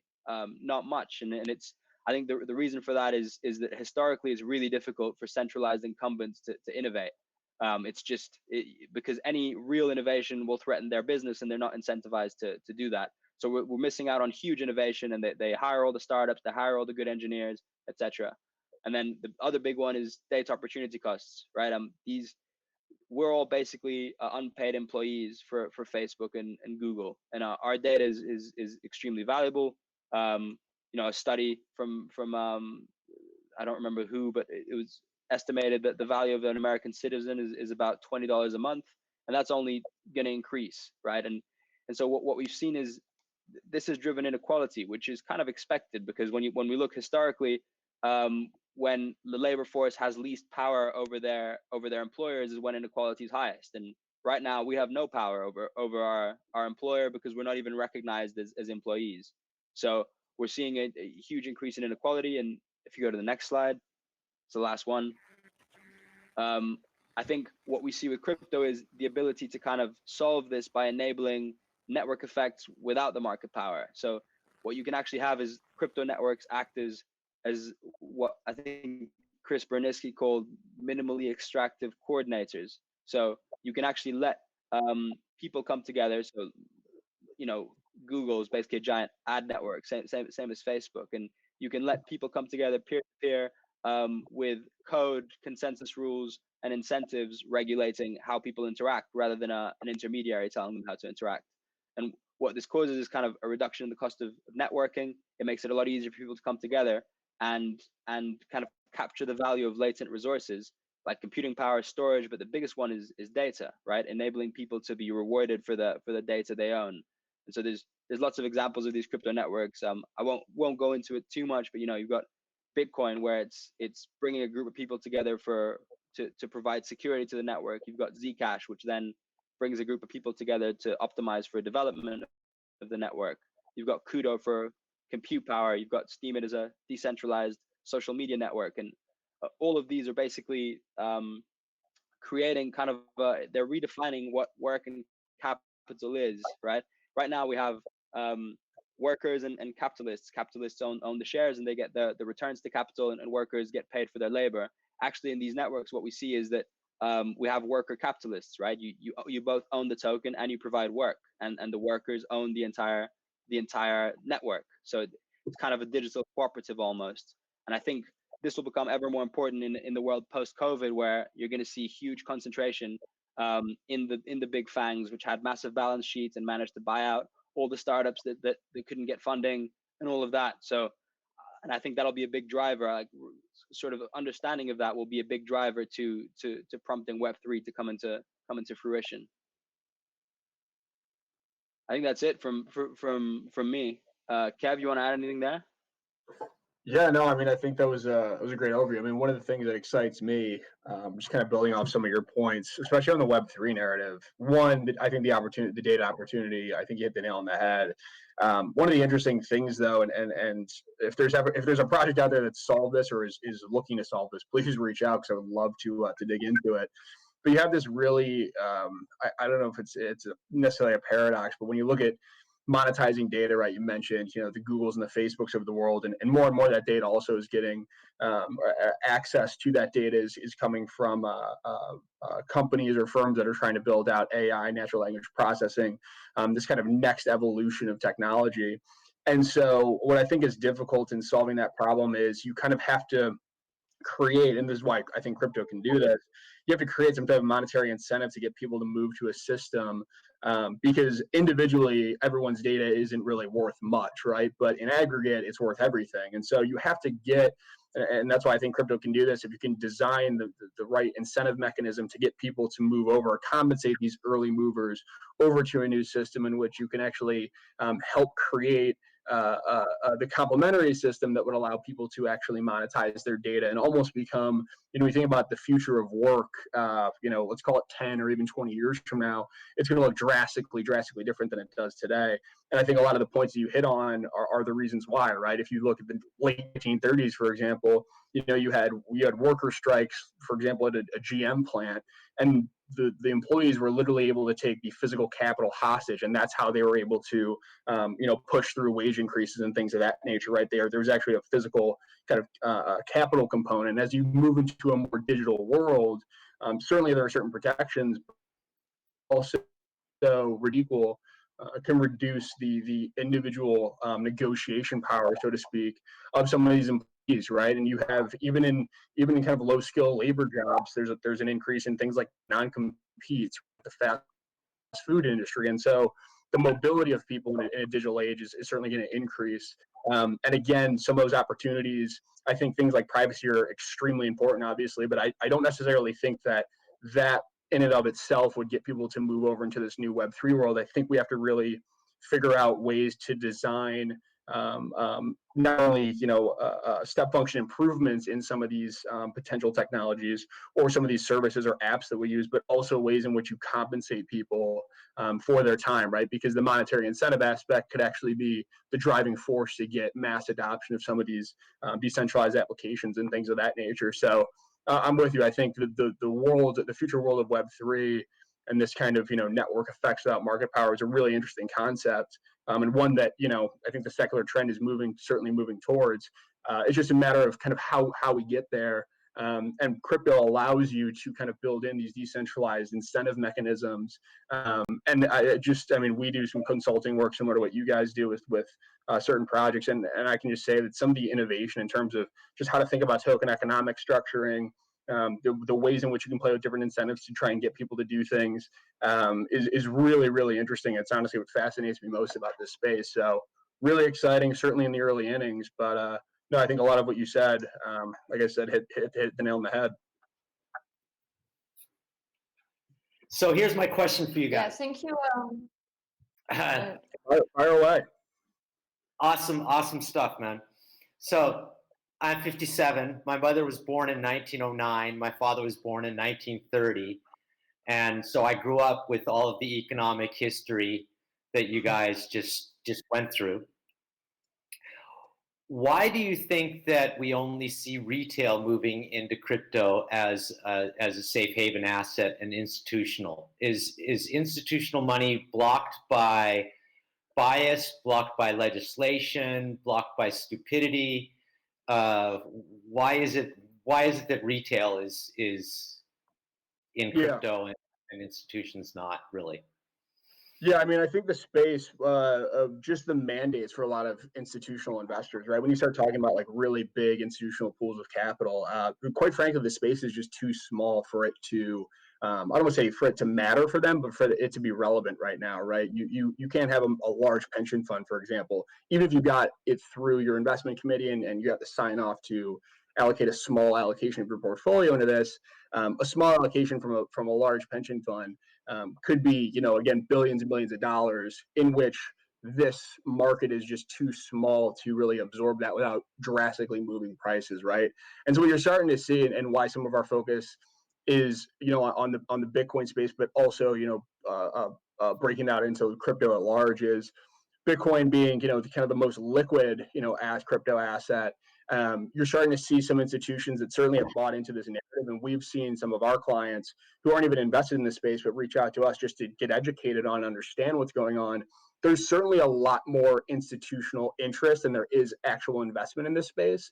It's just, as of right now, it's a bit too small for institutions to actually really strongly consider it in their allocation decisions, because if they're putting in, let's say $10 million into ETH or Bitcoin or something like that, it's really not going to make much of a dent in their larger portfolios. So it's kind of this chicken and the egg, where once, the space gets big enough, allow institutional capital to come into it, or at least make some allocations into this space, starting off small and eventually getting bigger. And then that almost kind of has this vicious circle or feedback loop, where that'll obviously grow the market value of this space, allow for larger institutions to come in, so on and so forth. But we have to kind of get to that point first, before I think you really see like institutions come in, in mass. Yeah, no, I agree. I think I agree with everything Kevin said, and I think one of the advantages of Bitcoin is actually that it can start with individuals, right? It can start sort of bottom up, whereas gold kind of requires institutions to intermediate it. It's very difficult for you to buy physical gold, although a lot of people do. Bitcoin can start bottom up and sort of grow its liquidity that way, so that it then can become attractive to institutions and eventually maybe nation states.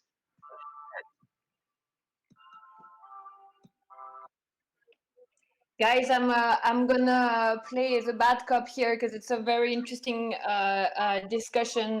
Again, thank you so much for this very insightful deck. A lot to learn, a lot to discuss, and hopefully you guys can join the Discord so we can continue. I have a lot of questions, but now we have our crypto art opening. I hope you can stay and bring a drink to see the magic of crypto art.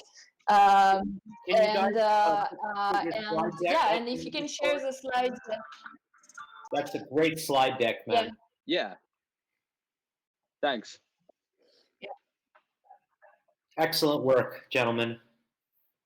Yeah, thank you very much, Kevin. Thank you, Jose. Like very, very cool. And like wow, like a lot to think about. Like it's like the last talk of the day, but not the least. Mateo thought I was sleeping, but I was sitting here and listening. And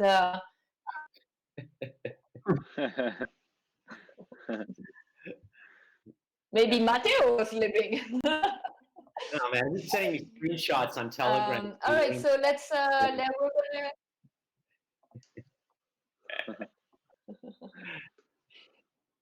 Well, thanks very much. We're gonna get set up. Thank you. I think we're gonna get set up with just making sure that Sergio and Eleonora have. Hello. Hi. Good. How are you? you? Can me and Sergio be both online at the same time? Because we didn't understand this. Yeah, of course. So anybody can join the room. You actually can share your screen. You have full power of unmuting yourself. and then the little screen on the bottom left allows you to share your screen. And Sergio can do it before, after you. I'm gonna tell. And yeah, but And also, once you share your screen, if you then click on the little arrow of the video camera, you can select that you have picture-in-picture so that we see you talking as well. Okay. And for everybody who joined, if you can click the little three dots and rename yourself from fellow spacer to a name, any name. I mean, your name would be best. You can also just click on the black icon on the screen and it will open up, and yeah. Okay. What's happening here?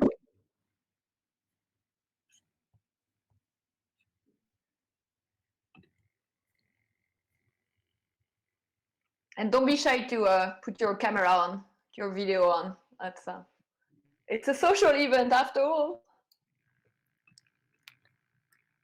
Funny. Yes. Yeah. Would you like for us to like talk a little bit about the show now, or? Yeah, that would be awesome. That would be great to get an intro.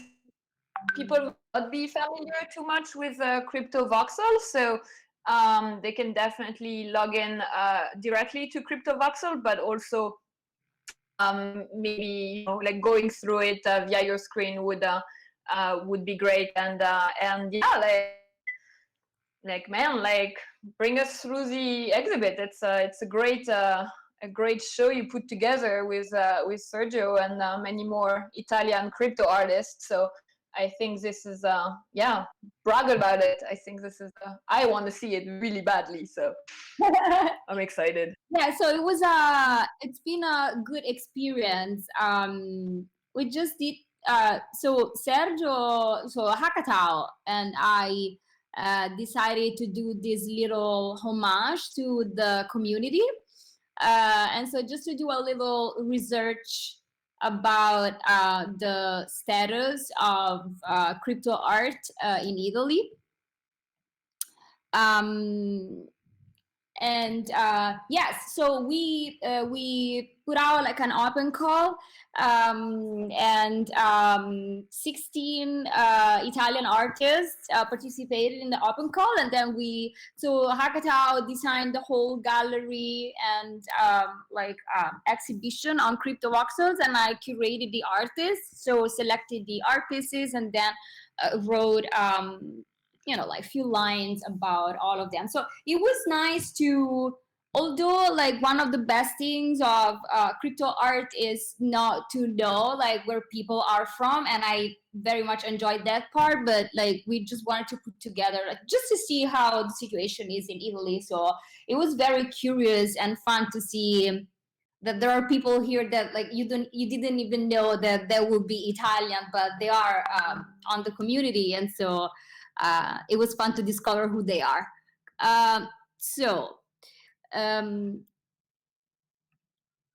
Maybe I can share my screen since I am inside Crypto Voxels. Yeah, you or Sergio is already sharing a screen because we can see the Crypto Voxel and the people, because some people are here, but some people are directly in the Crypto Voxel 3D space. So so this is great to see the 3D virtual world, and it would be great, Eleonora, to if you can give a bit of background on your background and on Sergio's background. Okay. Or I mean, So I am an art curator. I'm trying to, if we even know what an art curator is.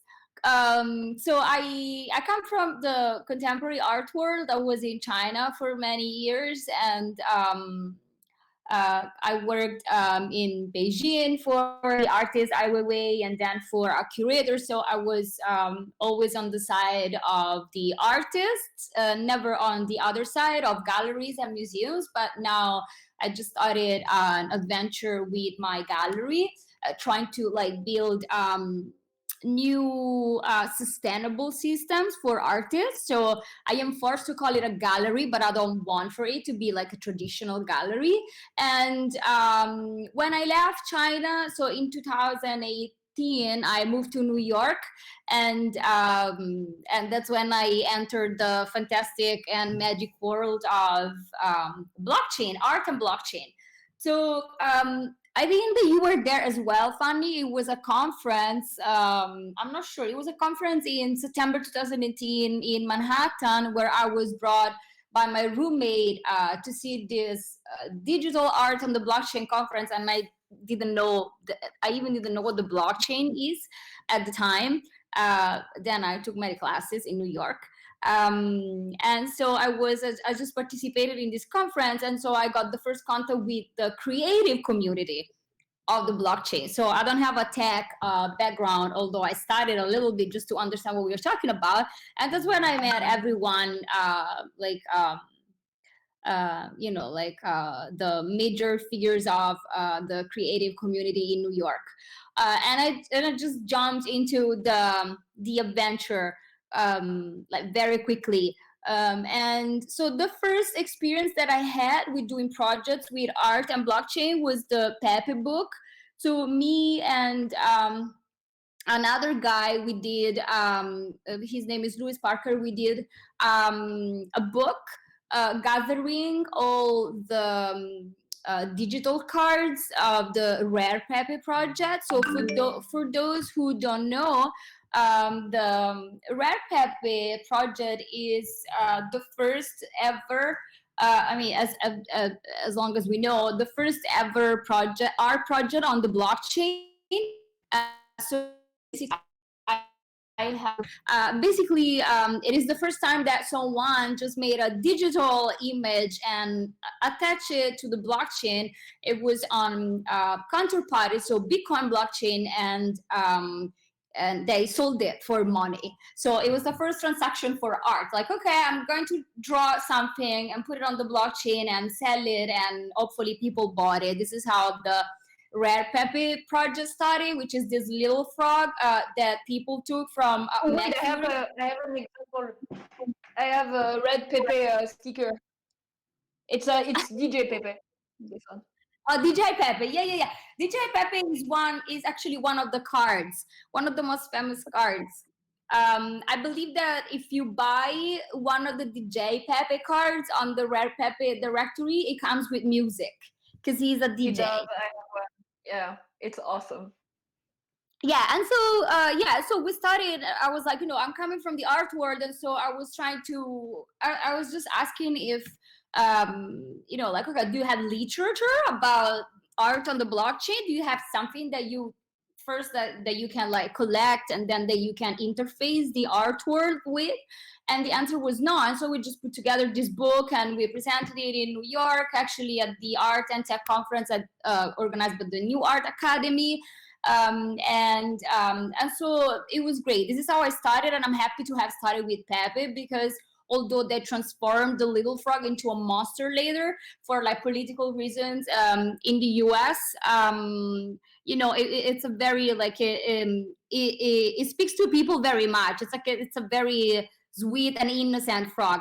But also want to say about this that this meme, which is Pepe, so the meme that the alt-right took in the US was the frog. It doesn't have anything to do with the Rare Pepe, which is the project on the blockchain, and it's limited. It's 1,774 cards, and it's over. So everything that came after doesn't have to do anything with the project on the blockchain. But even though but we were proved right about the meaning of memes, because lately in what happened in Hong Kong with all the protesters against China, Pepe, the meme, became a symbol of love and freedom. So it became a symbol of hate in the US, and it was like, it's now a symbol of hate. And then it just became a symbol of freedom and peace in Hong Kong. Just to explain that a meme is a meme, and it just has the meaning that you give to them.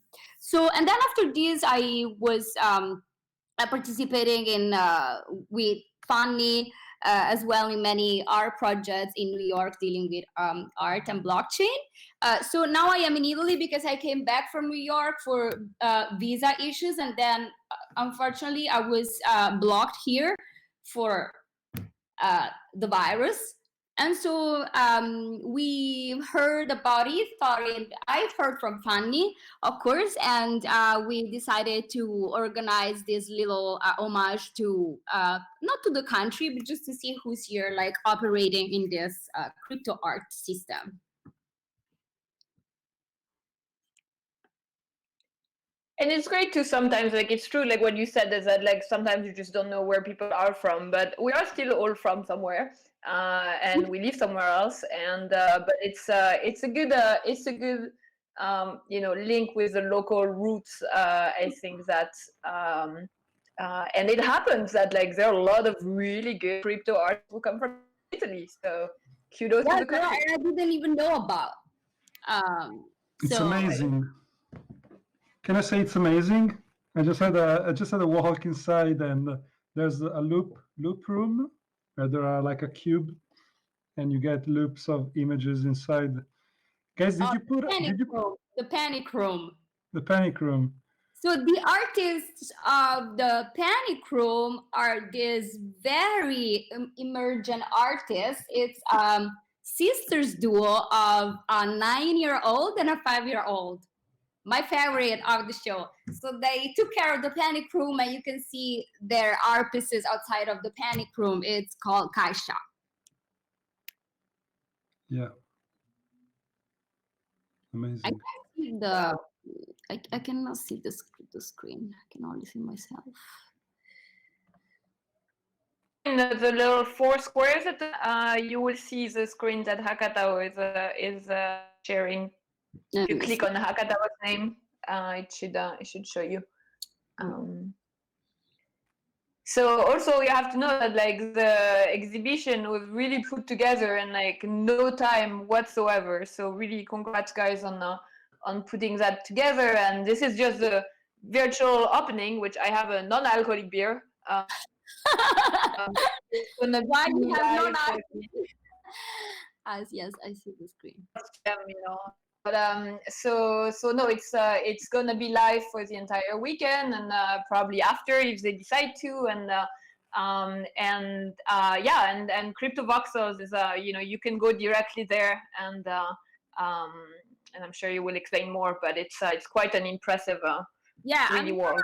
So the expert of Crypto Voxels is Sergio. I'm just going in and like, so Hakatao took care of the whole design of the gallery, which is amazing. I can talk about like just like a romantic point of view on Crypto Voxels. So it's like the gallery of your dreams, because you can, you know, like Hakatao was asking me, do you think that we should do like a Renaissance style or like industrial style? What do you want? Do you want Gothic? And so like you can pick different styles, and you can build walls, columns, stairs, anywhere you want to, and like you know, like windows and many other things, which is pretty fun. You can put like little sculptures all around, and it's really like, from what I'm hearing, it really is the space right now to be for the crypto community. It's been like this, I believe it got stronger after the lockdown, and so you can just go, like if you go on OpenSea, you can buy land on Crypto Voxels and build your gallery. So and it's fun because like you even hear people telling you, oh, you know, like next to your gallery there is this other guy's galleries, you could visit it. So it's kind of like contemporary art, like I don't know, like compound in the city. It's a little bit like Chelsea, I believe, in New York, but it's virtual. and Nice. which is so much fun. And so I am like, I think that it's also fun because if you're not very used to like play video games, which I am not, it was a discovery for me. So if you press the F button, you can fly. Because I was complaining that it's easier for me to walk stairs in real life than on crypto voxels, but now I've learned, so that's all fine. And I think another amazing thing though is that although it's a virtual gallery and it has like this video game look, the art pieces that you put inside are real. They're for real. And then if you click on them, it reminds you to the link on either Super Rare or Known Origin or OpenSea or wherever. And you can actually buy it. You can see, like the explanation. You can contact the artists. So it's a very fun, I guess, alternative way of doing art exhibitions, especially in this moment. And yes, so it was. It's just obviously you still miss the like the contact with people, but eventually, for now, before going back to hug each other, it's very nice to stay in virtual and see everyone around with these beautiful hats.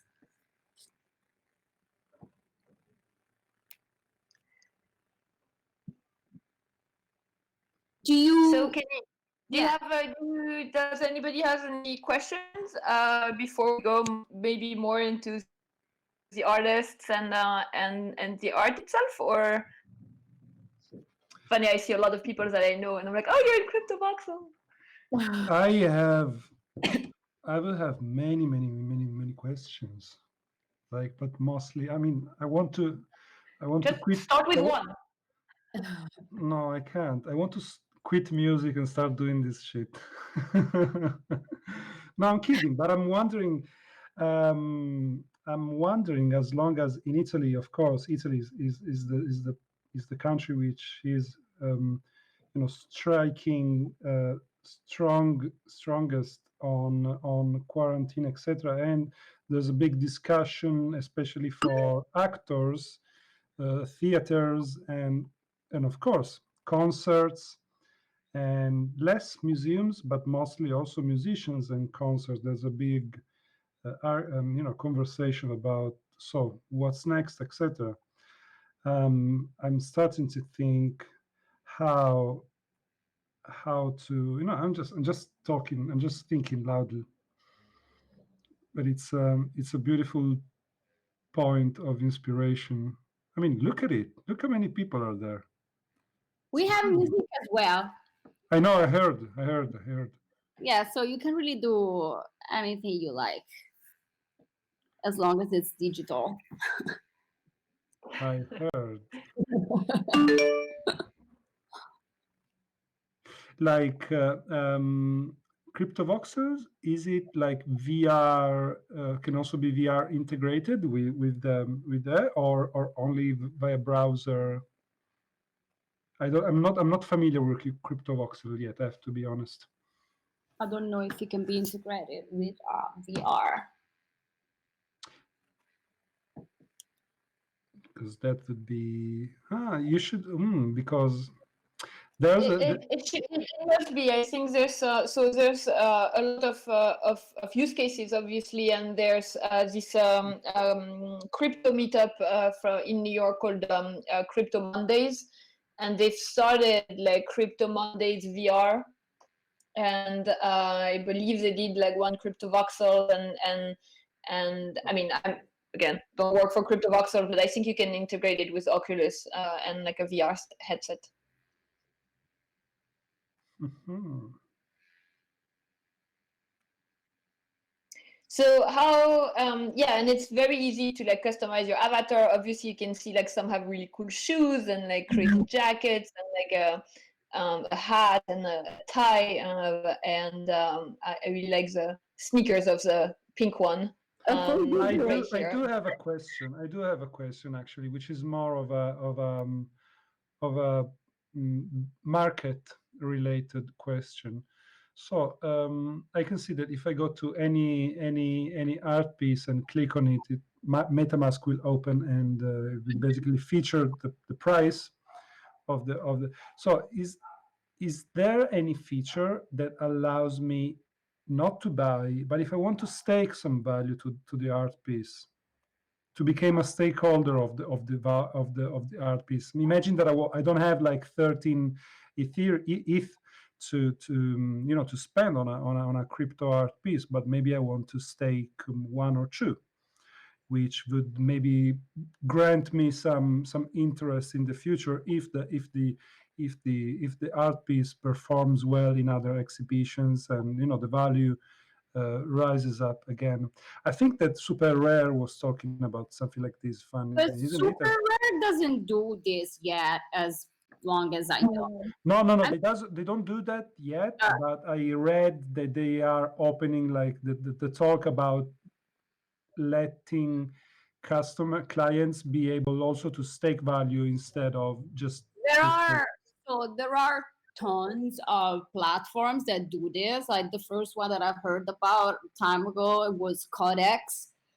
There are so many, but like if we talk about integrating this in crypto voxels, then yeah, it depends on on where the piece is tokenized. So if you click on one of these pieces and it's tokenized on Super Rare, that you are not allowed to do anything. So it depends. I think that it just depends on where the piece is linked from here to which platform. Okay, sure. So in case so it's also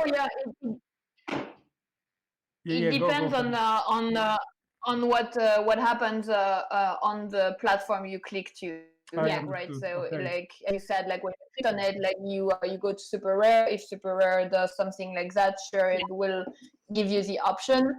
What you were talking about, like this fractional ownership, of NFTs, has been like done by like Mecenas or like tried by Massworks, but it's a little wishy-washy, like in terms of like does the NFT become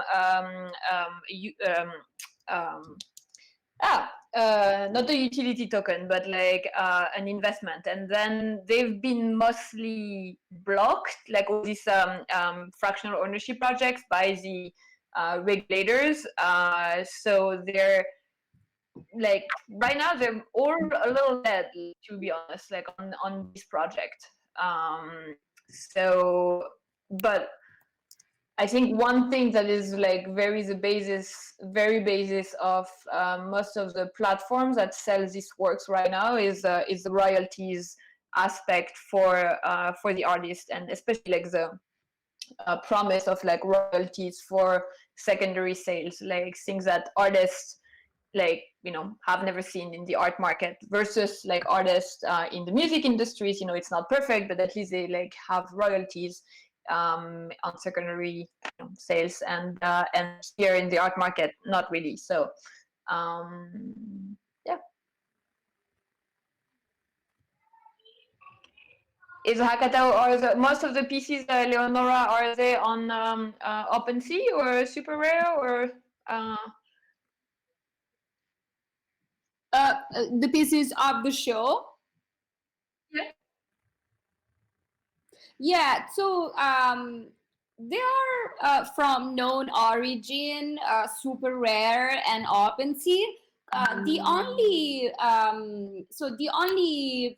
issue is that, so in order to be on crypto voxels, the pieces need to be tokenized, and the platforms treat the tokenization in different ways. So the pieces that are from Super Rare are even like, you can even put a piece which is not sold yet, because Super Rare tokenized the moment that you put the piece on the platform, while non-origin tokenizes the piece only at the moment of the sale. So the pieces that we took from non-origin necessarily are already sold, and like OpenSea has another their own like little system, but you can still put things that are not sold. So based on this, we had to pick in order, as long as we had a token, but it's from the three platforms.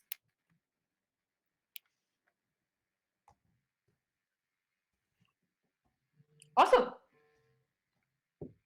I see like very cool Hakatao pieces and like around, and I'm dying to hear more a little bit about them. So I don't know if Of course. you can So, give us a few highlights. yeah, so the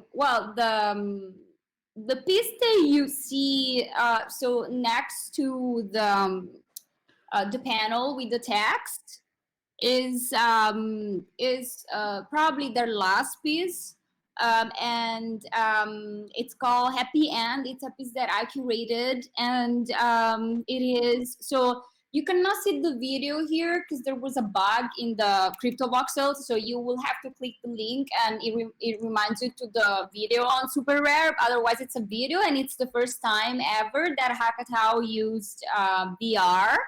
As you can see, they use the VR in a very strong way, just to like give the look at the feeling of a kid using the VR. So this little like when I saw this little character, I all of a sudden I thought about like a story. Like he has this very wide space eyes, so I imagine that he can see like farther than anyone else, so he can see more beautiful things coming, but obviously you can also see like the bad things. So this happy end guy was creating during this time of quarantine, where Hakatao also asked the people to participate, suggesting like positive and negative words. So words about quarantine and words about after quarantine. And so we imagine that, because actually if you see the video, this guy is just shaking his head.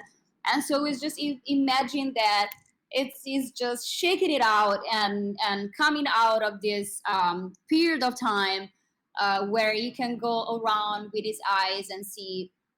I said like he can see people queuing in these buildings, not breathing. That's how I imagine the story. But finally he shakes it out and it comes back to a new life. And then in the background you will see all these positive words that the audience actually participated in.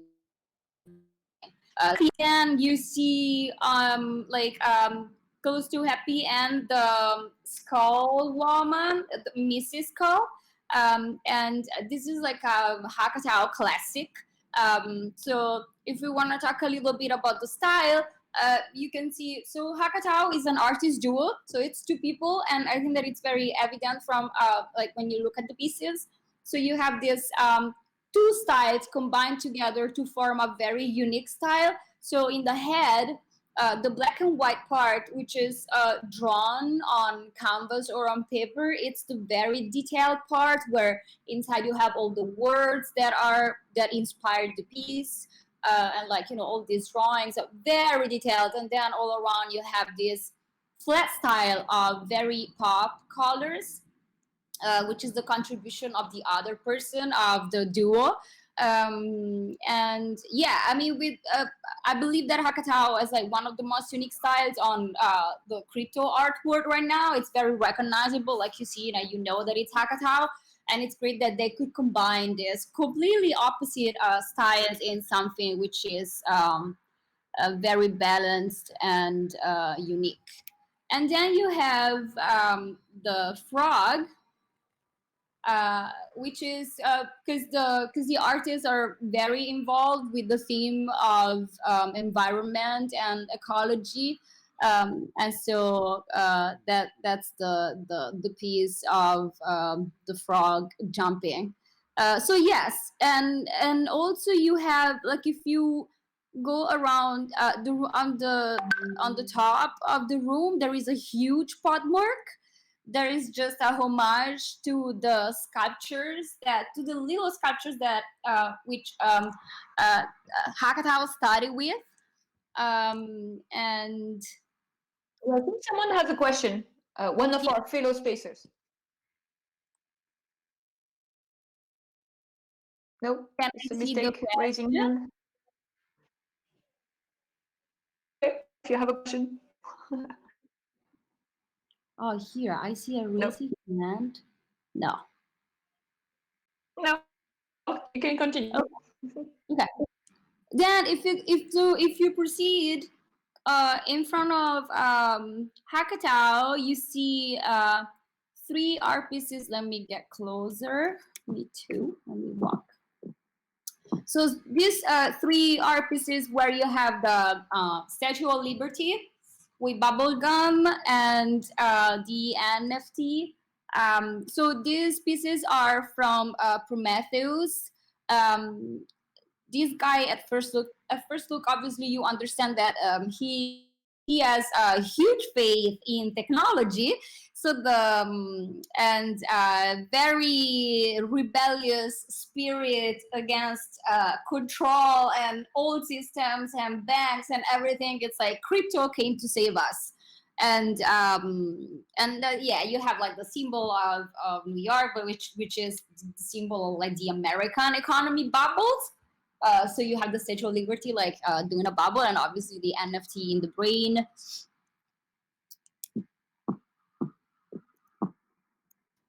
Proof of existence, the third piece.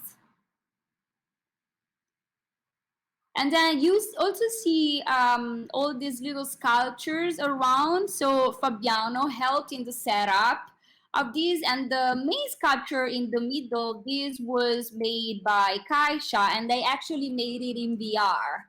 And then they put it here in crypto voxels. Then if you go to the room just like next to Prometheus,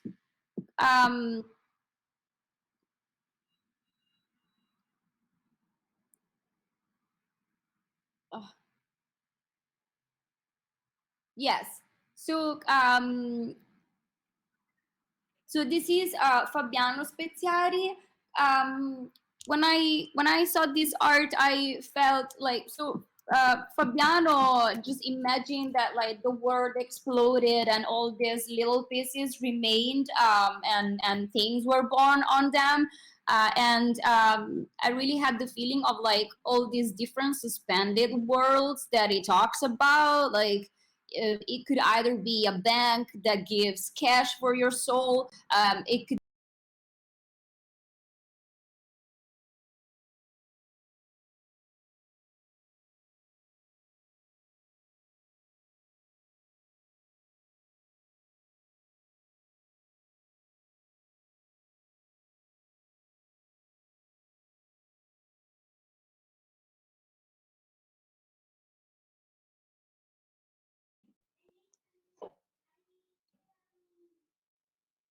Did we lose you, or is it me who has a problem with the connection? Or did we lose Eleonora? Yeah, we lost her.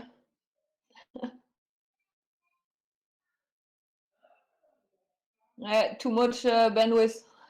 Actually, I can't even crypto voxel sometimes is it's hard to get open if you don't have a computer that is right on the powerful side. So hopefully she will come back. What do you guys think, like when we waiting for her to come back?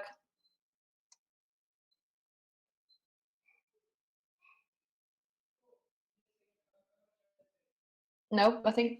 Okay. Well, I mean, one thing that like I can say from looking at CryptoVoxel is that like there are over 70 people at the opening, so it definitely beats our conference room.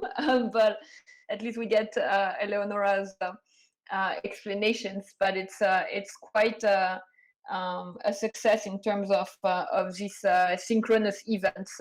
So a lot of times, like when you have online events, the problem is that there's not really any reason to go at one specific time, like to see, like, you know, especially on the platforms like the NFT platforms. While you have the work today, you will have it tomorrow. But CryptoVoxel really put some effort to encourage these types of events and gathering, and yeah, so it's working quite nicely. I think we have a few other people who are involved in in the exhibition. I don't know if you guys have a comment. Yeah. Can you hear me? Yeah, you're back. Oh, hi. Sorry, I got disconnected. It's fine. I was okay. Was I in the on that little room when I disconnected? Yeah, I think Hakata screen is still on that screen, on that little room. Okay, Akatao is in Fabiano's room. Akatao, can you go to on that little room? Yeah. Oh, this thing is cool. See, I give commands and it goes. Okay, so here we are. And so the artist is on that low. I really loved the cyber prayer piece because I felt it's all the three pieces are very representative of our current time. You can see like this woman wearing a funeral costume with a huge mask, and this other girl very nostalgic and introspective. But the cyber prayer, which looks to me like a Virgin Mary, cyber Virgin Mary, I think that it's like very representative of the condition of humanity right now, because of what we all know. And it's like I imagine this because her expression is very sad while she's praying though, and I imagine her to be like Virgin Mary, so the mother that we are all looking for, and that we want the forgiveness from, which I identify with the planet. So it's like she is seeing us learning the lesson, and for having destroyed and caused pain, she's praying for us, and eventually she will take us back and forgive us. I really love this piece. Very, very representative of the time, I think. And then if we go to the other room in the back,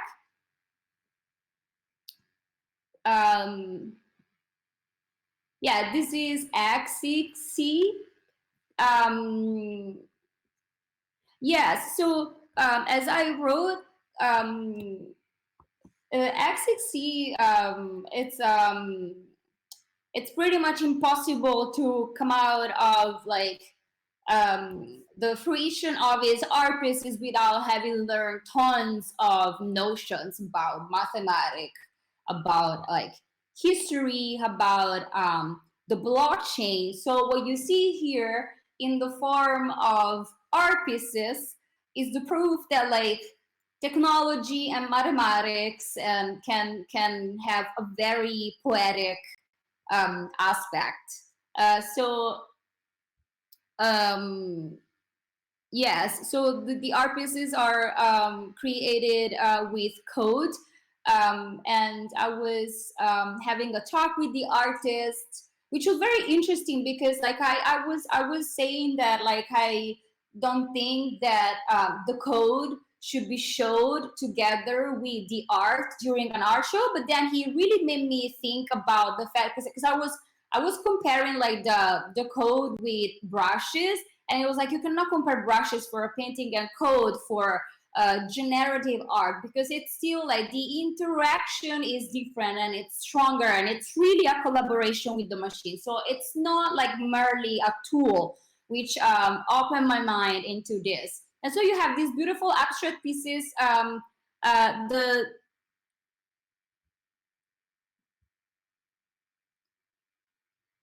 Yes, so the block of Ethereum, and like you have another piece which is not here. We where like all these blocks are represented, and they really look like the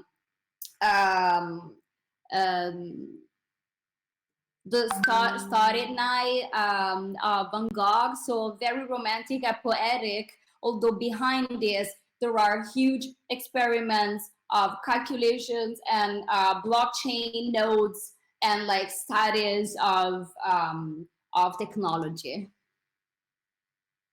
And then if we go upstairs,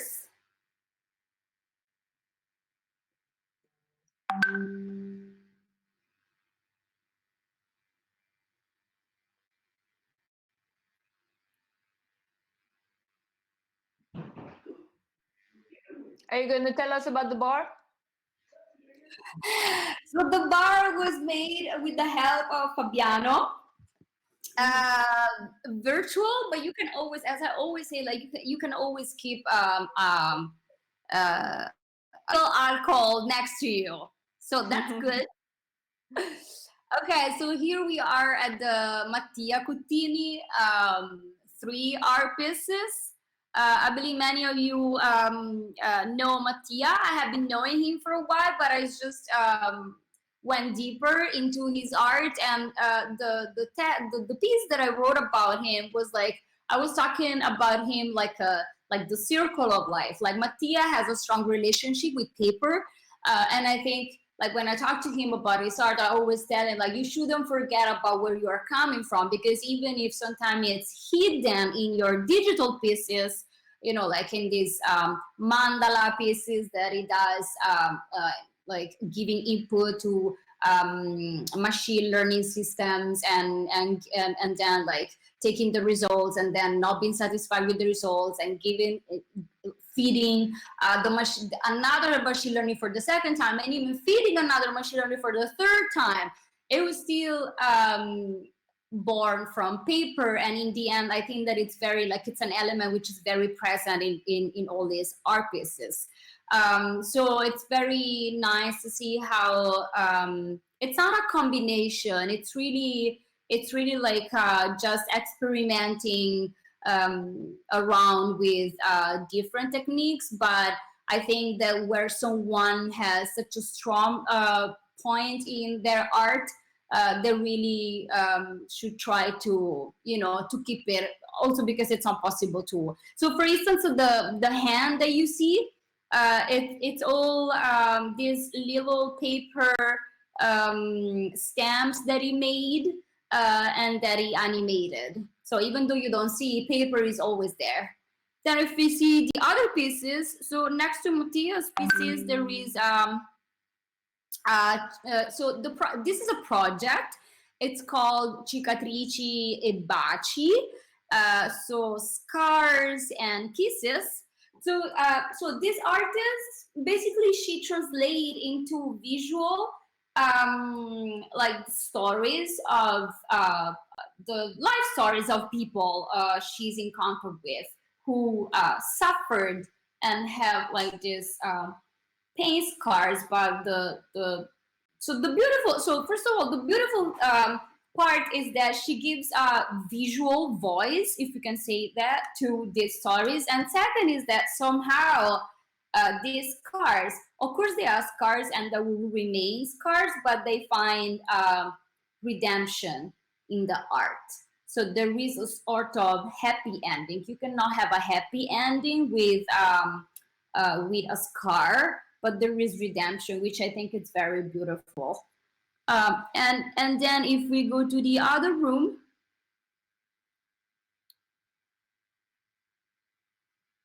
yeah, so on the right, you have White Dada.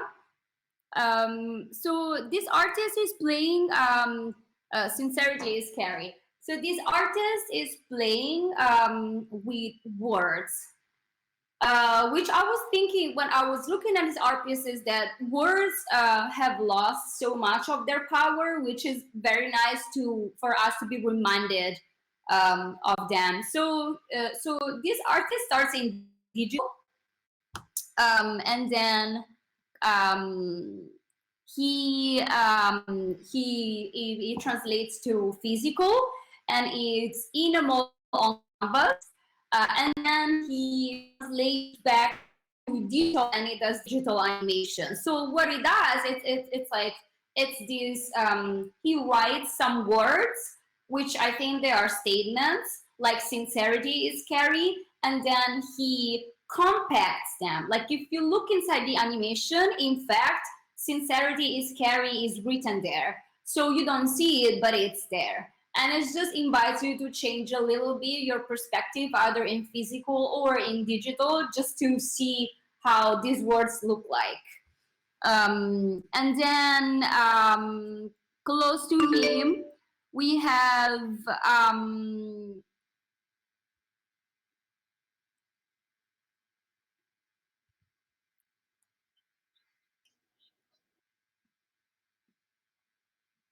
let me open it.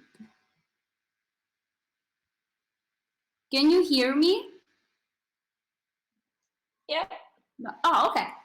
Yeah. So, and then close to Y Dada, we have Bangango, and which we understand where the name is coming from. And so Bangango, as you can see, this piece is about quarantine, the world, and people in quarantine. His art, so he usually starts from squiggles and doodles, and he did the same here. You can also see from the title of all his pieces. Here he is like he's depicting yes, the people in lockdown. What I have seen, which I like very much, is that you have parts filled with gray and parts filled with colors, and the colors are inside, which is where the people are, and it's like they created this new universe with all these planets inside, because we all moved inside, and then you have, but you still have like people want a connection, so you have this person screaming through the speaker, "Hey You," which is a song from Pink Floyd, like looking for connection, and eventually like the colors will take over the gray. And then yes, and then this other piece by Arctic, I spoke to this artist in these days. She's a very young artist, and she said that she has been drawing since the day she can remember of, and she said that she was too much in the schemes on drawing, like with too many rules, and so she wanted to come out, and she started to finally do what she likes, and also like started to creating digital, where she thinks she has much freedom, and she does generative art, so she uses code. And here you have this piece which is called Time Passing, and obviously you can understand that the artist had the feeling that it's like a never stopping clock. And then let's see where Akatao is taking us. Hi, Leonora, can I say something about the last artist? I'm Massimo. Of course. Hi. She's in fact one of my students. I teach computer science, and sometimes I also speak about blockchain. And so it was, I think, 1 or 2 years ago that she came to me, and I presented the gallery Super Rare, and she was very interested. And it was like 1 year and a half. And at that time, Super Rare was very permissive, so not very restrictive. So she asked the gallery to enter, and then 2 days later she was in. And so this is a nice story to tell. So she was basically a student of computer science, but with a talent for art, probably. Okay. Yeah, she told me that she didn't start a long time ago, to be honest. I don't know when you suggested her this, but it's not a long time that she's been on Super Rare, right? Yeah, it's I think 1 year and a half. Yeah. Okay, so Christiana Vector, I believe she's an art. I believe this artist is also one artist from the amazing platform Dada. So this artist has a very strong relationship with. She just wants to translating to art the strong feelings that of beauty and enchantment that she gets from nature. And so, like, this is a photo that she took of her, I believe, her homeland, and then she just she's just like added this mythological figure. So she's adding elements just to translate to people what she actually feels about nature. We can see that there are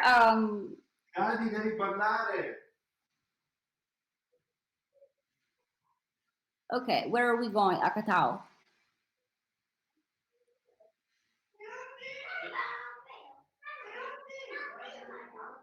Who's this? Here we are in the panic room. So the panic room, these art pieces are made, as I was telling earlier, by this one of the most emerging artists that I've ever met in my whole life. Their name is Kaisha. It's a sisters duo of 9 and 5 years old. If we can get out of the panic room and go around where their pieces are exhibited, you will see that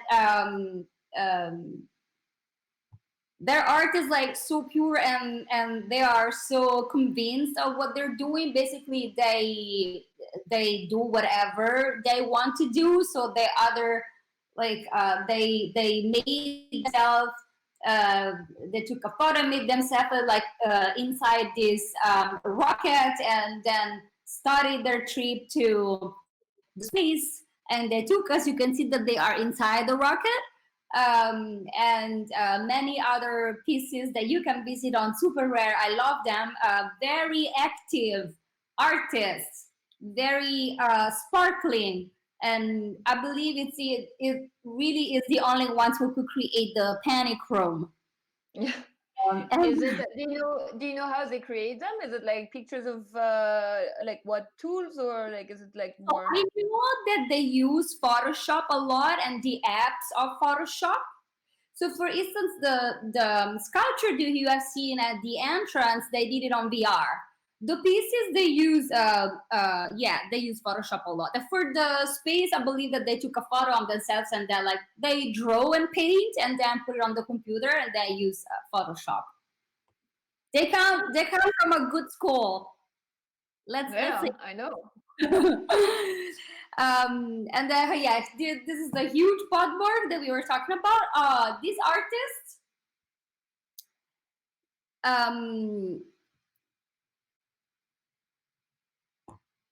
Fabiello. Allora Fabio,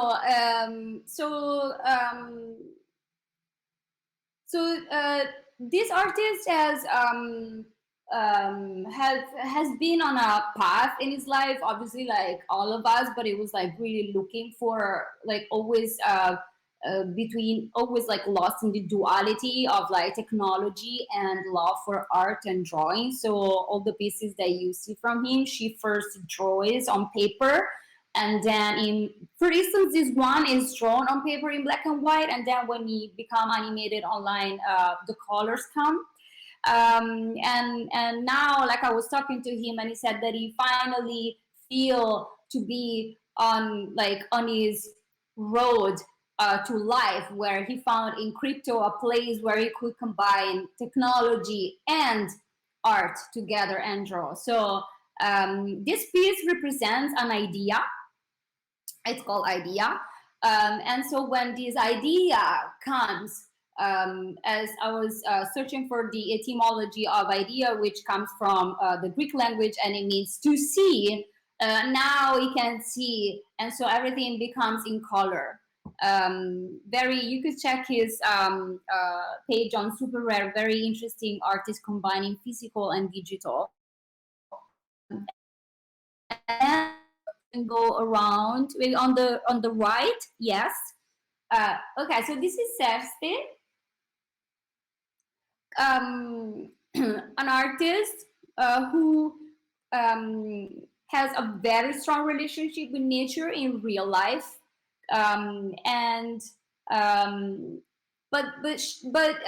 she says that she really believes in nature, including like human beings are included in nature. So but if you look at her other art pieces, you can see that she depicts many animals because it's like her daily life, but also like human beings also look into the future of these biotechnologies and how it potentially could be. So if you see the piece in the middle, green and red piece, I believe that it's a good portrait of like it's a bad portrait, but it's a real portrait of human conditions. It's like basically like human beings treated like animals, you know, like fed, but they cannot move.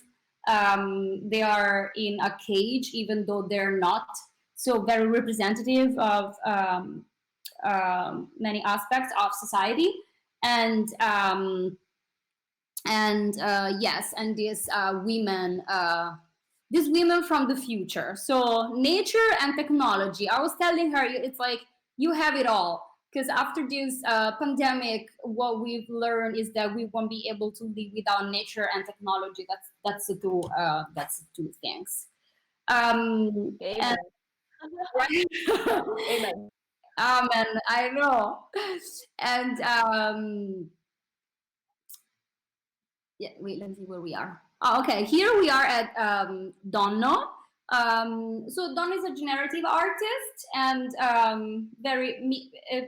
his art pieces are, it's like he looks at reality through the lens of geometry and minimalism, as you can see here. So he says that this is the refiguration of the creative process in the brain, which I was like, because it's actually like the opposite, because it's regular and calm, and but this is how he sees reality. He said that he represented the creation this way also because he he extends his power of creation through learning mathematical methods. So I believe is more like grounded and regular.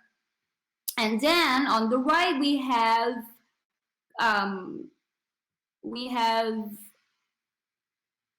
Alessia Cottons.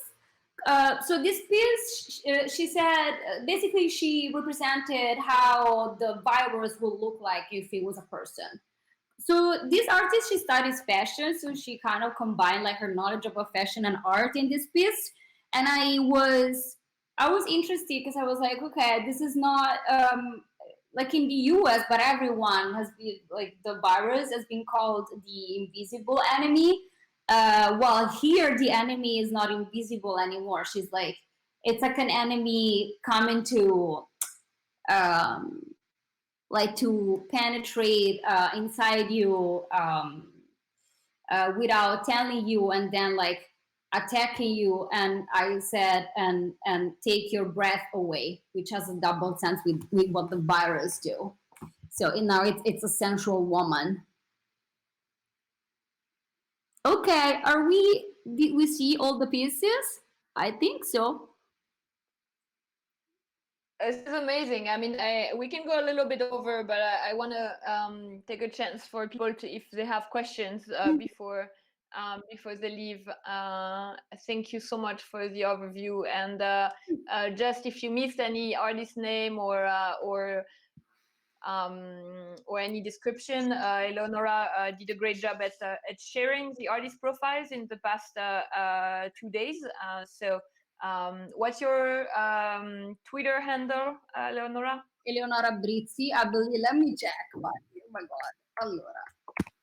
So I mean, and it's on ETH TURIN, so you can definitely like find them back. I know I was thinking, like, when you were explaining, you should really, you know, write a book about it, and like an anthology of Italian crypto art in 2020. I mean, I have a question, like, for you, like, if you have seen, okay, sorry, I'm having a little, have you seen any, you know, with, attends, maman, s'il te plaît. I have to show you that from Louis. Here you go. Thank you. Have you seen any like characteristic of Italian art? We've seen a lot of, you know, you talked about nature. There's a lot of abstract or work with some of like classic twist. Have you seen any other? And I don't want to say like common elements to like Italian crypto art, but anything you've analyzed after getting all this research done? So yeah, that's a good question. So in terms of themes and topics, I have to say that like surprisingly not. I couldn't find a common factor in that. The only thing probably that I have seen more compared to like many artists that I know, for instance, from New York, is the physical presence. And that's when I said that, okay, this is Italy and like Italian art. So many of them starts or translate or use that physical element, many of them. So I haven't seen too many artists like native of the digital or like not having anything to deal with physical. And that I think that it's like 100% Italian. Awesome. Well, I mean, this is such a treat, and really want to thank you and Sergio and all the artists who are in the show for putting that together, because this is something that's quite, you know, revolutionary as well in the space, and that we don't get to see that often. So, so really, thank you for that.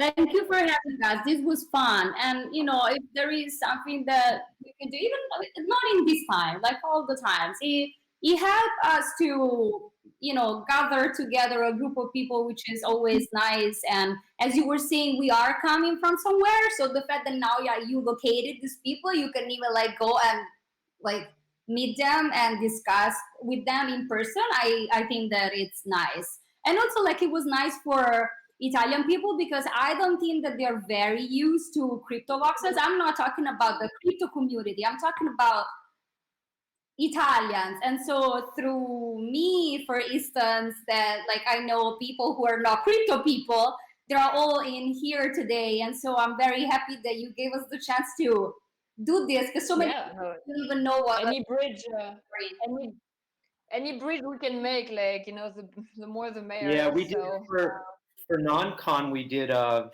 our after parties in Crypto Voxels in the Crypto Wiener section. And I don't know if you know Crypto Wiener, but if you don't, you should check them out. Okay. Yep. Really, they make really cool pixel art of Viennese characters with great German double entendre plays on words, and they built a whole, you really should check them out. They built a whole little version of Vienna with the Museum's Quarter art gallery there, and, you know, cafes and the Ferris wheel and classic Vienna like sausage stand and whatever. And they just won an award for a blockchain award from the Chamber of Commerce in Austria, blockchain award for their art. They make really, really awesome stuff. I was so blown away. I discovered them right before non-con and went, oh yeah, let's do this there. And they made wearables for the avatars and I mean, they give beer out, and they really expanded on the whole Crypto Voxels, you know, art exhibition space. They host the Block and Wine exhibition, which is another local blockchain group and stuff. So yeah, they've built one of the coolest spaces that I've seen in Crypto Voxels. And for you as a curator, I would definitely point you out them, because they're totally on the cutting edge of you know, of art in that space. Yeah. Cool. I will check them out. Thank you. Yeah. Hello. I only want to say thank you to Eleonora one more time and say hello to Fanny in real person. Ciao. So basically, I hope that next time we will meet in 3D and not with these filters. I know. And so thank you. It's only, oh, ranch food. Ciao. Yeah, man. No, Cheers. thank you. Oh, thank you. An excellent, Cheers. excellent tour through all the artworks and everything. I did it myself right before you started and looked at everything, and so having your group tour through there is excellent. You should also talk with the people at the Ethereum Foundation for DevCon, because we're working on different experiences for DevCon now that are both meet space and virtual. And I suggested that we do something in crypto voxels. So it would be really, really cool to have you as an art expert in this space, who's curating and building exhibitions, to maybe do something for DevCon. I don't know. We don't know where the DevCon location is going to be yet, but I would assume that we're going to probably do with some sort of 3D map or 3D ground plan for inner space. And so it would be really, really cool to have something that was dedicated to a curated art exhibition for DevCon. Just take this to the next level and don't stop what you're doing. It's really excellent work. I'm a lifetime artist, and I haven't participated in any of these spaces, but I've been paying attention to them, and I know a lot. I was working at Status when we sponsored Super Rare, so I know those guys from really the beginning, when they've got their first funding from Status, and we did the first exhibitions at Crypto Life in Prague and stuff. And watching what you just did is really, for me as an artist and as an event producer, absolutely spot on, man. Thank you. Great work, really. Thank you. Yeah. No, and still, so I can get you in touch with I can keep you updated on and get you into some sort of loop and building something out for DevCon. Okay? Please do. Yeah. So write to me on Discord or on Telegram or on Twitter, Exiled Surfer, anywhere you'll find me. Just get in touch with me so that we can get you into the mix of whatever's going to happen. Nothing's fixed yet, but I'm pushing for it, and seeing your work is definitely another piece that I can throw on the fire to make something like this happen for DevCon. Thank you. It's okay. We're all pushing. Yeah, absolutely. Yeah, man. No, thank you. I think this was a great end of the day, and very inspiring and fun. And again, it's like a small family reunion. It's still very very nice to I mean, we all know each other virtual, not like like a different. Right. You and I, we met. I didn't even realize that we had met in the philosopher's round with Andy and all of those people in Prague and stuff. And so now we're working together. And yeah, this is what these virtual spaces are about. Is just maintaining the relationships that we have in Meet Space and then bringing them into both spaces. And we had, I believe that we had an intuition long way before all of these happened. So we should keep pushing, because like all these other people who didn't consider the space until now, they're just doing, I always talk about this because what they're doing is just a mere translation, like talking about art or like art fairs or anything. They're just translating what they were doing to digital, which doesn't work.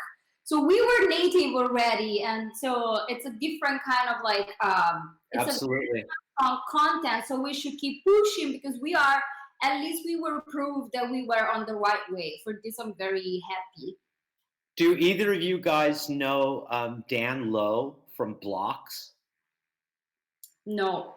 So Dan Lowe from Blocks, BLOXX, is working together with the Guggenheim for doing digitally native exhibitions for the Guggenheim, also with blockchain-based provenance stuff. Might be something that you guys, both as art people, might want to look up. He's kind of like a heavyweight in the institutional space, but a total like punk rock dude. But does circulates with the hoi polloi and the business people of the art world, which is also always good to have as the as a bridge. There's always a need for moving new arts into the institutional spaces that are relevant, like the Guggenheim. So yeah, that's another little tip that I would throw in your direction. Okay. I can hook you up with his contacts as well when you ping me. Yep. Great, thank you. Awesome. Cool. So Fanny, all right, guys. You've been up all night, right? Okay, so I woke up at 3, but now I'm just gonna have a nap. Okay. See you tomorrow. We'll be in touch over the weekend. All right. Bye, guys. Bye, everybody. Okay. Thank you. Bye. Bye. Daniel, you can also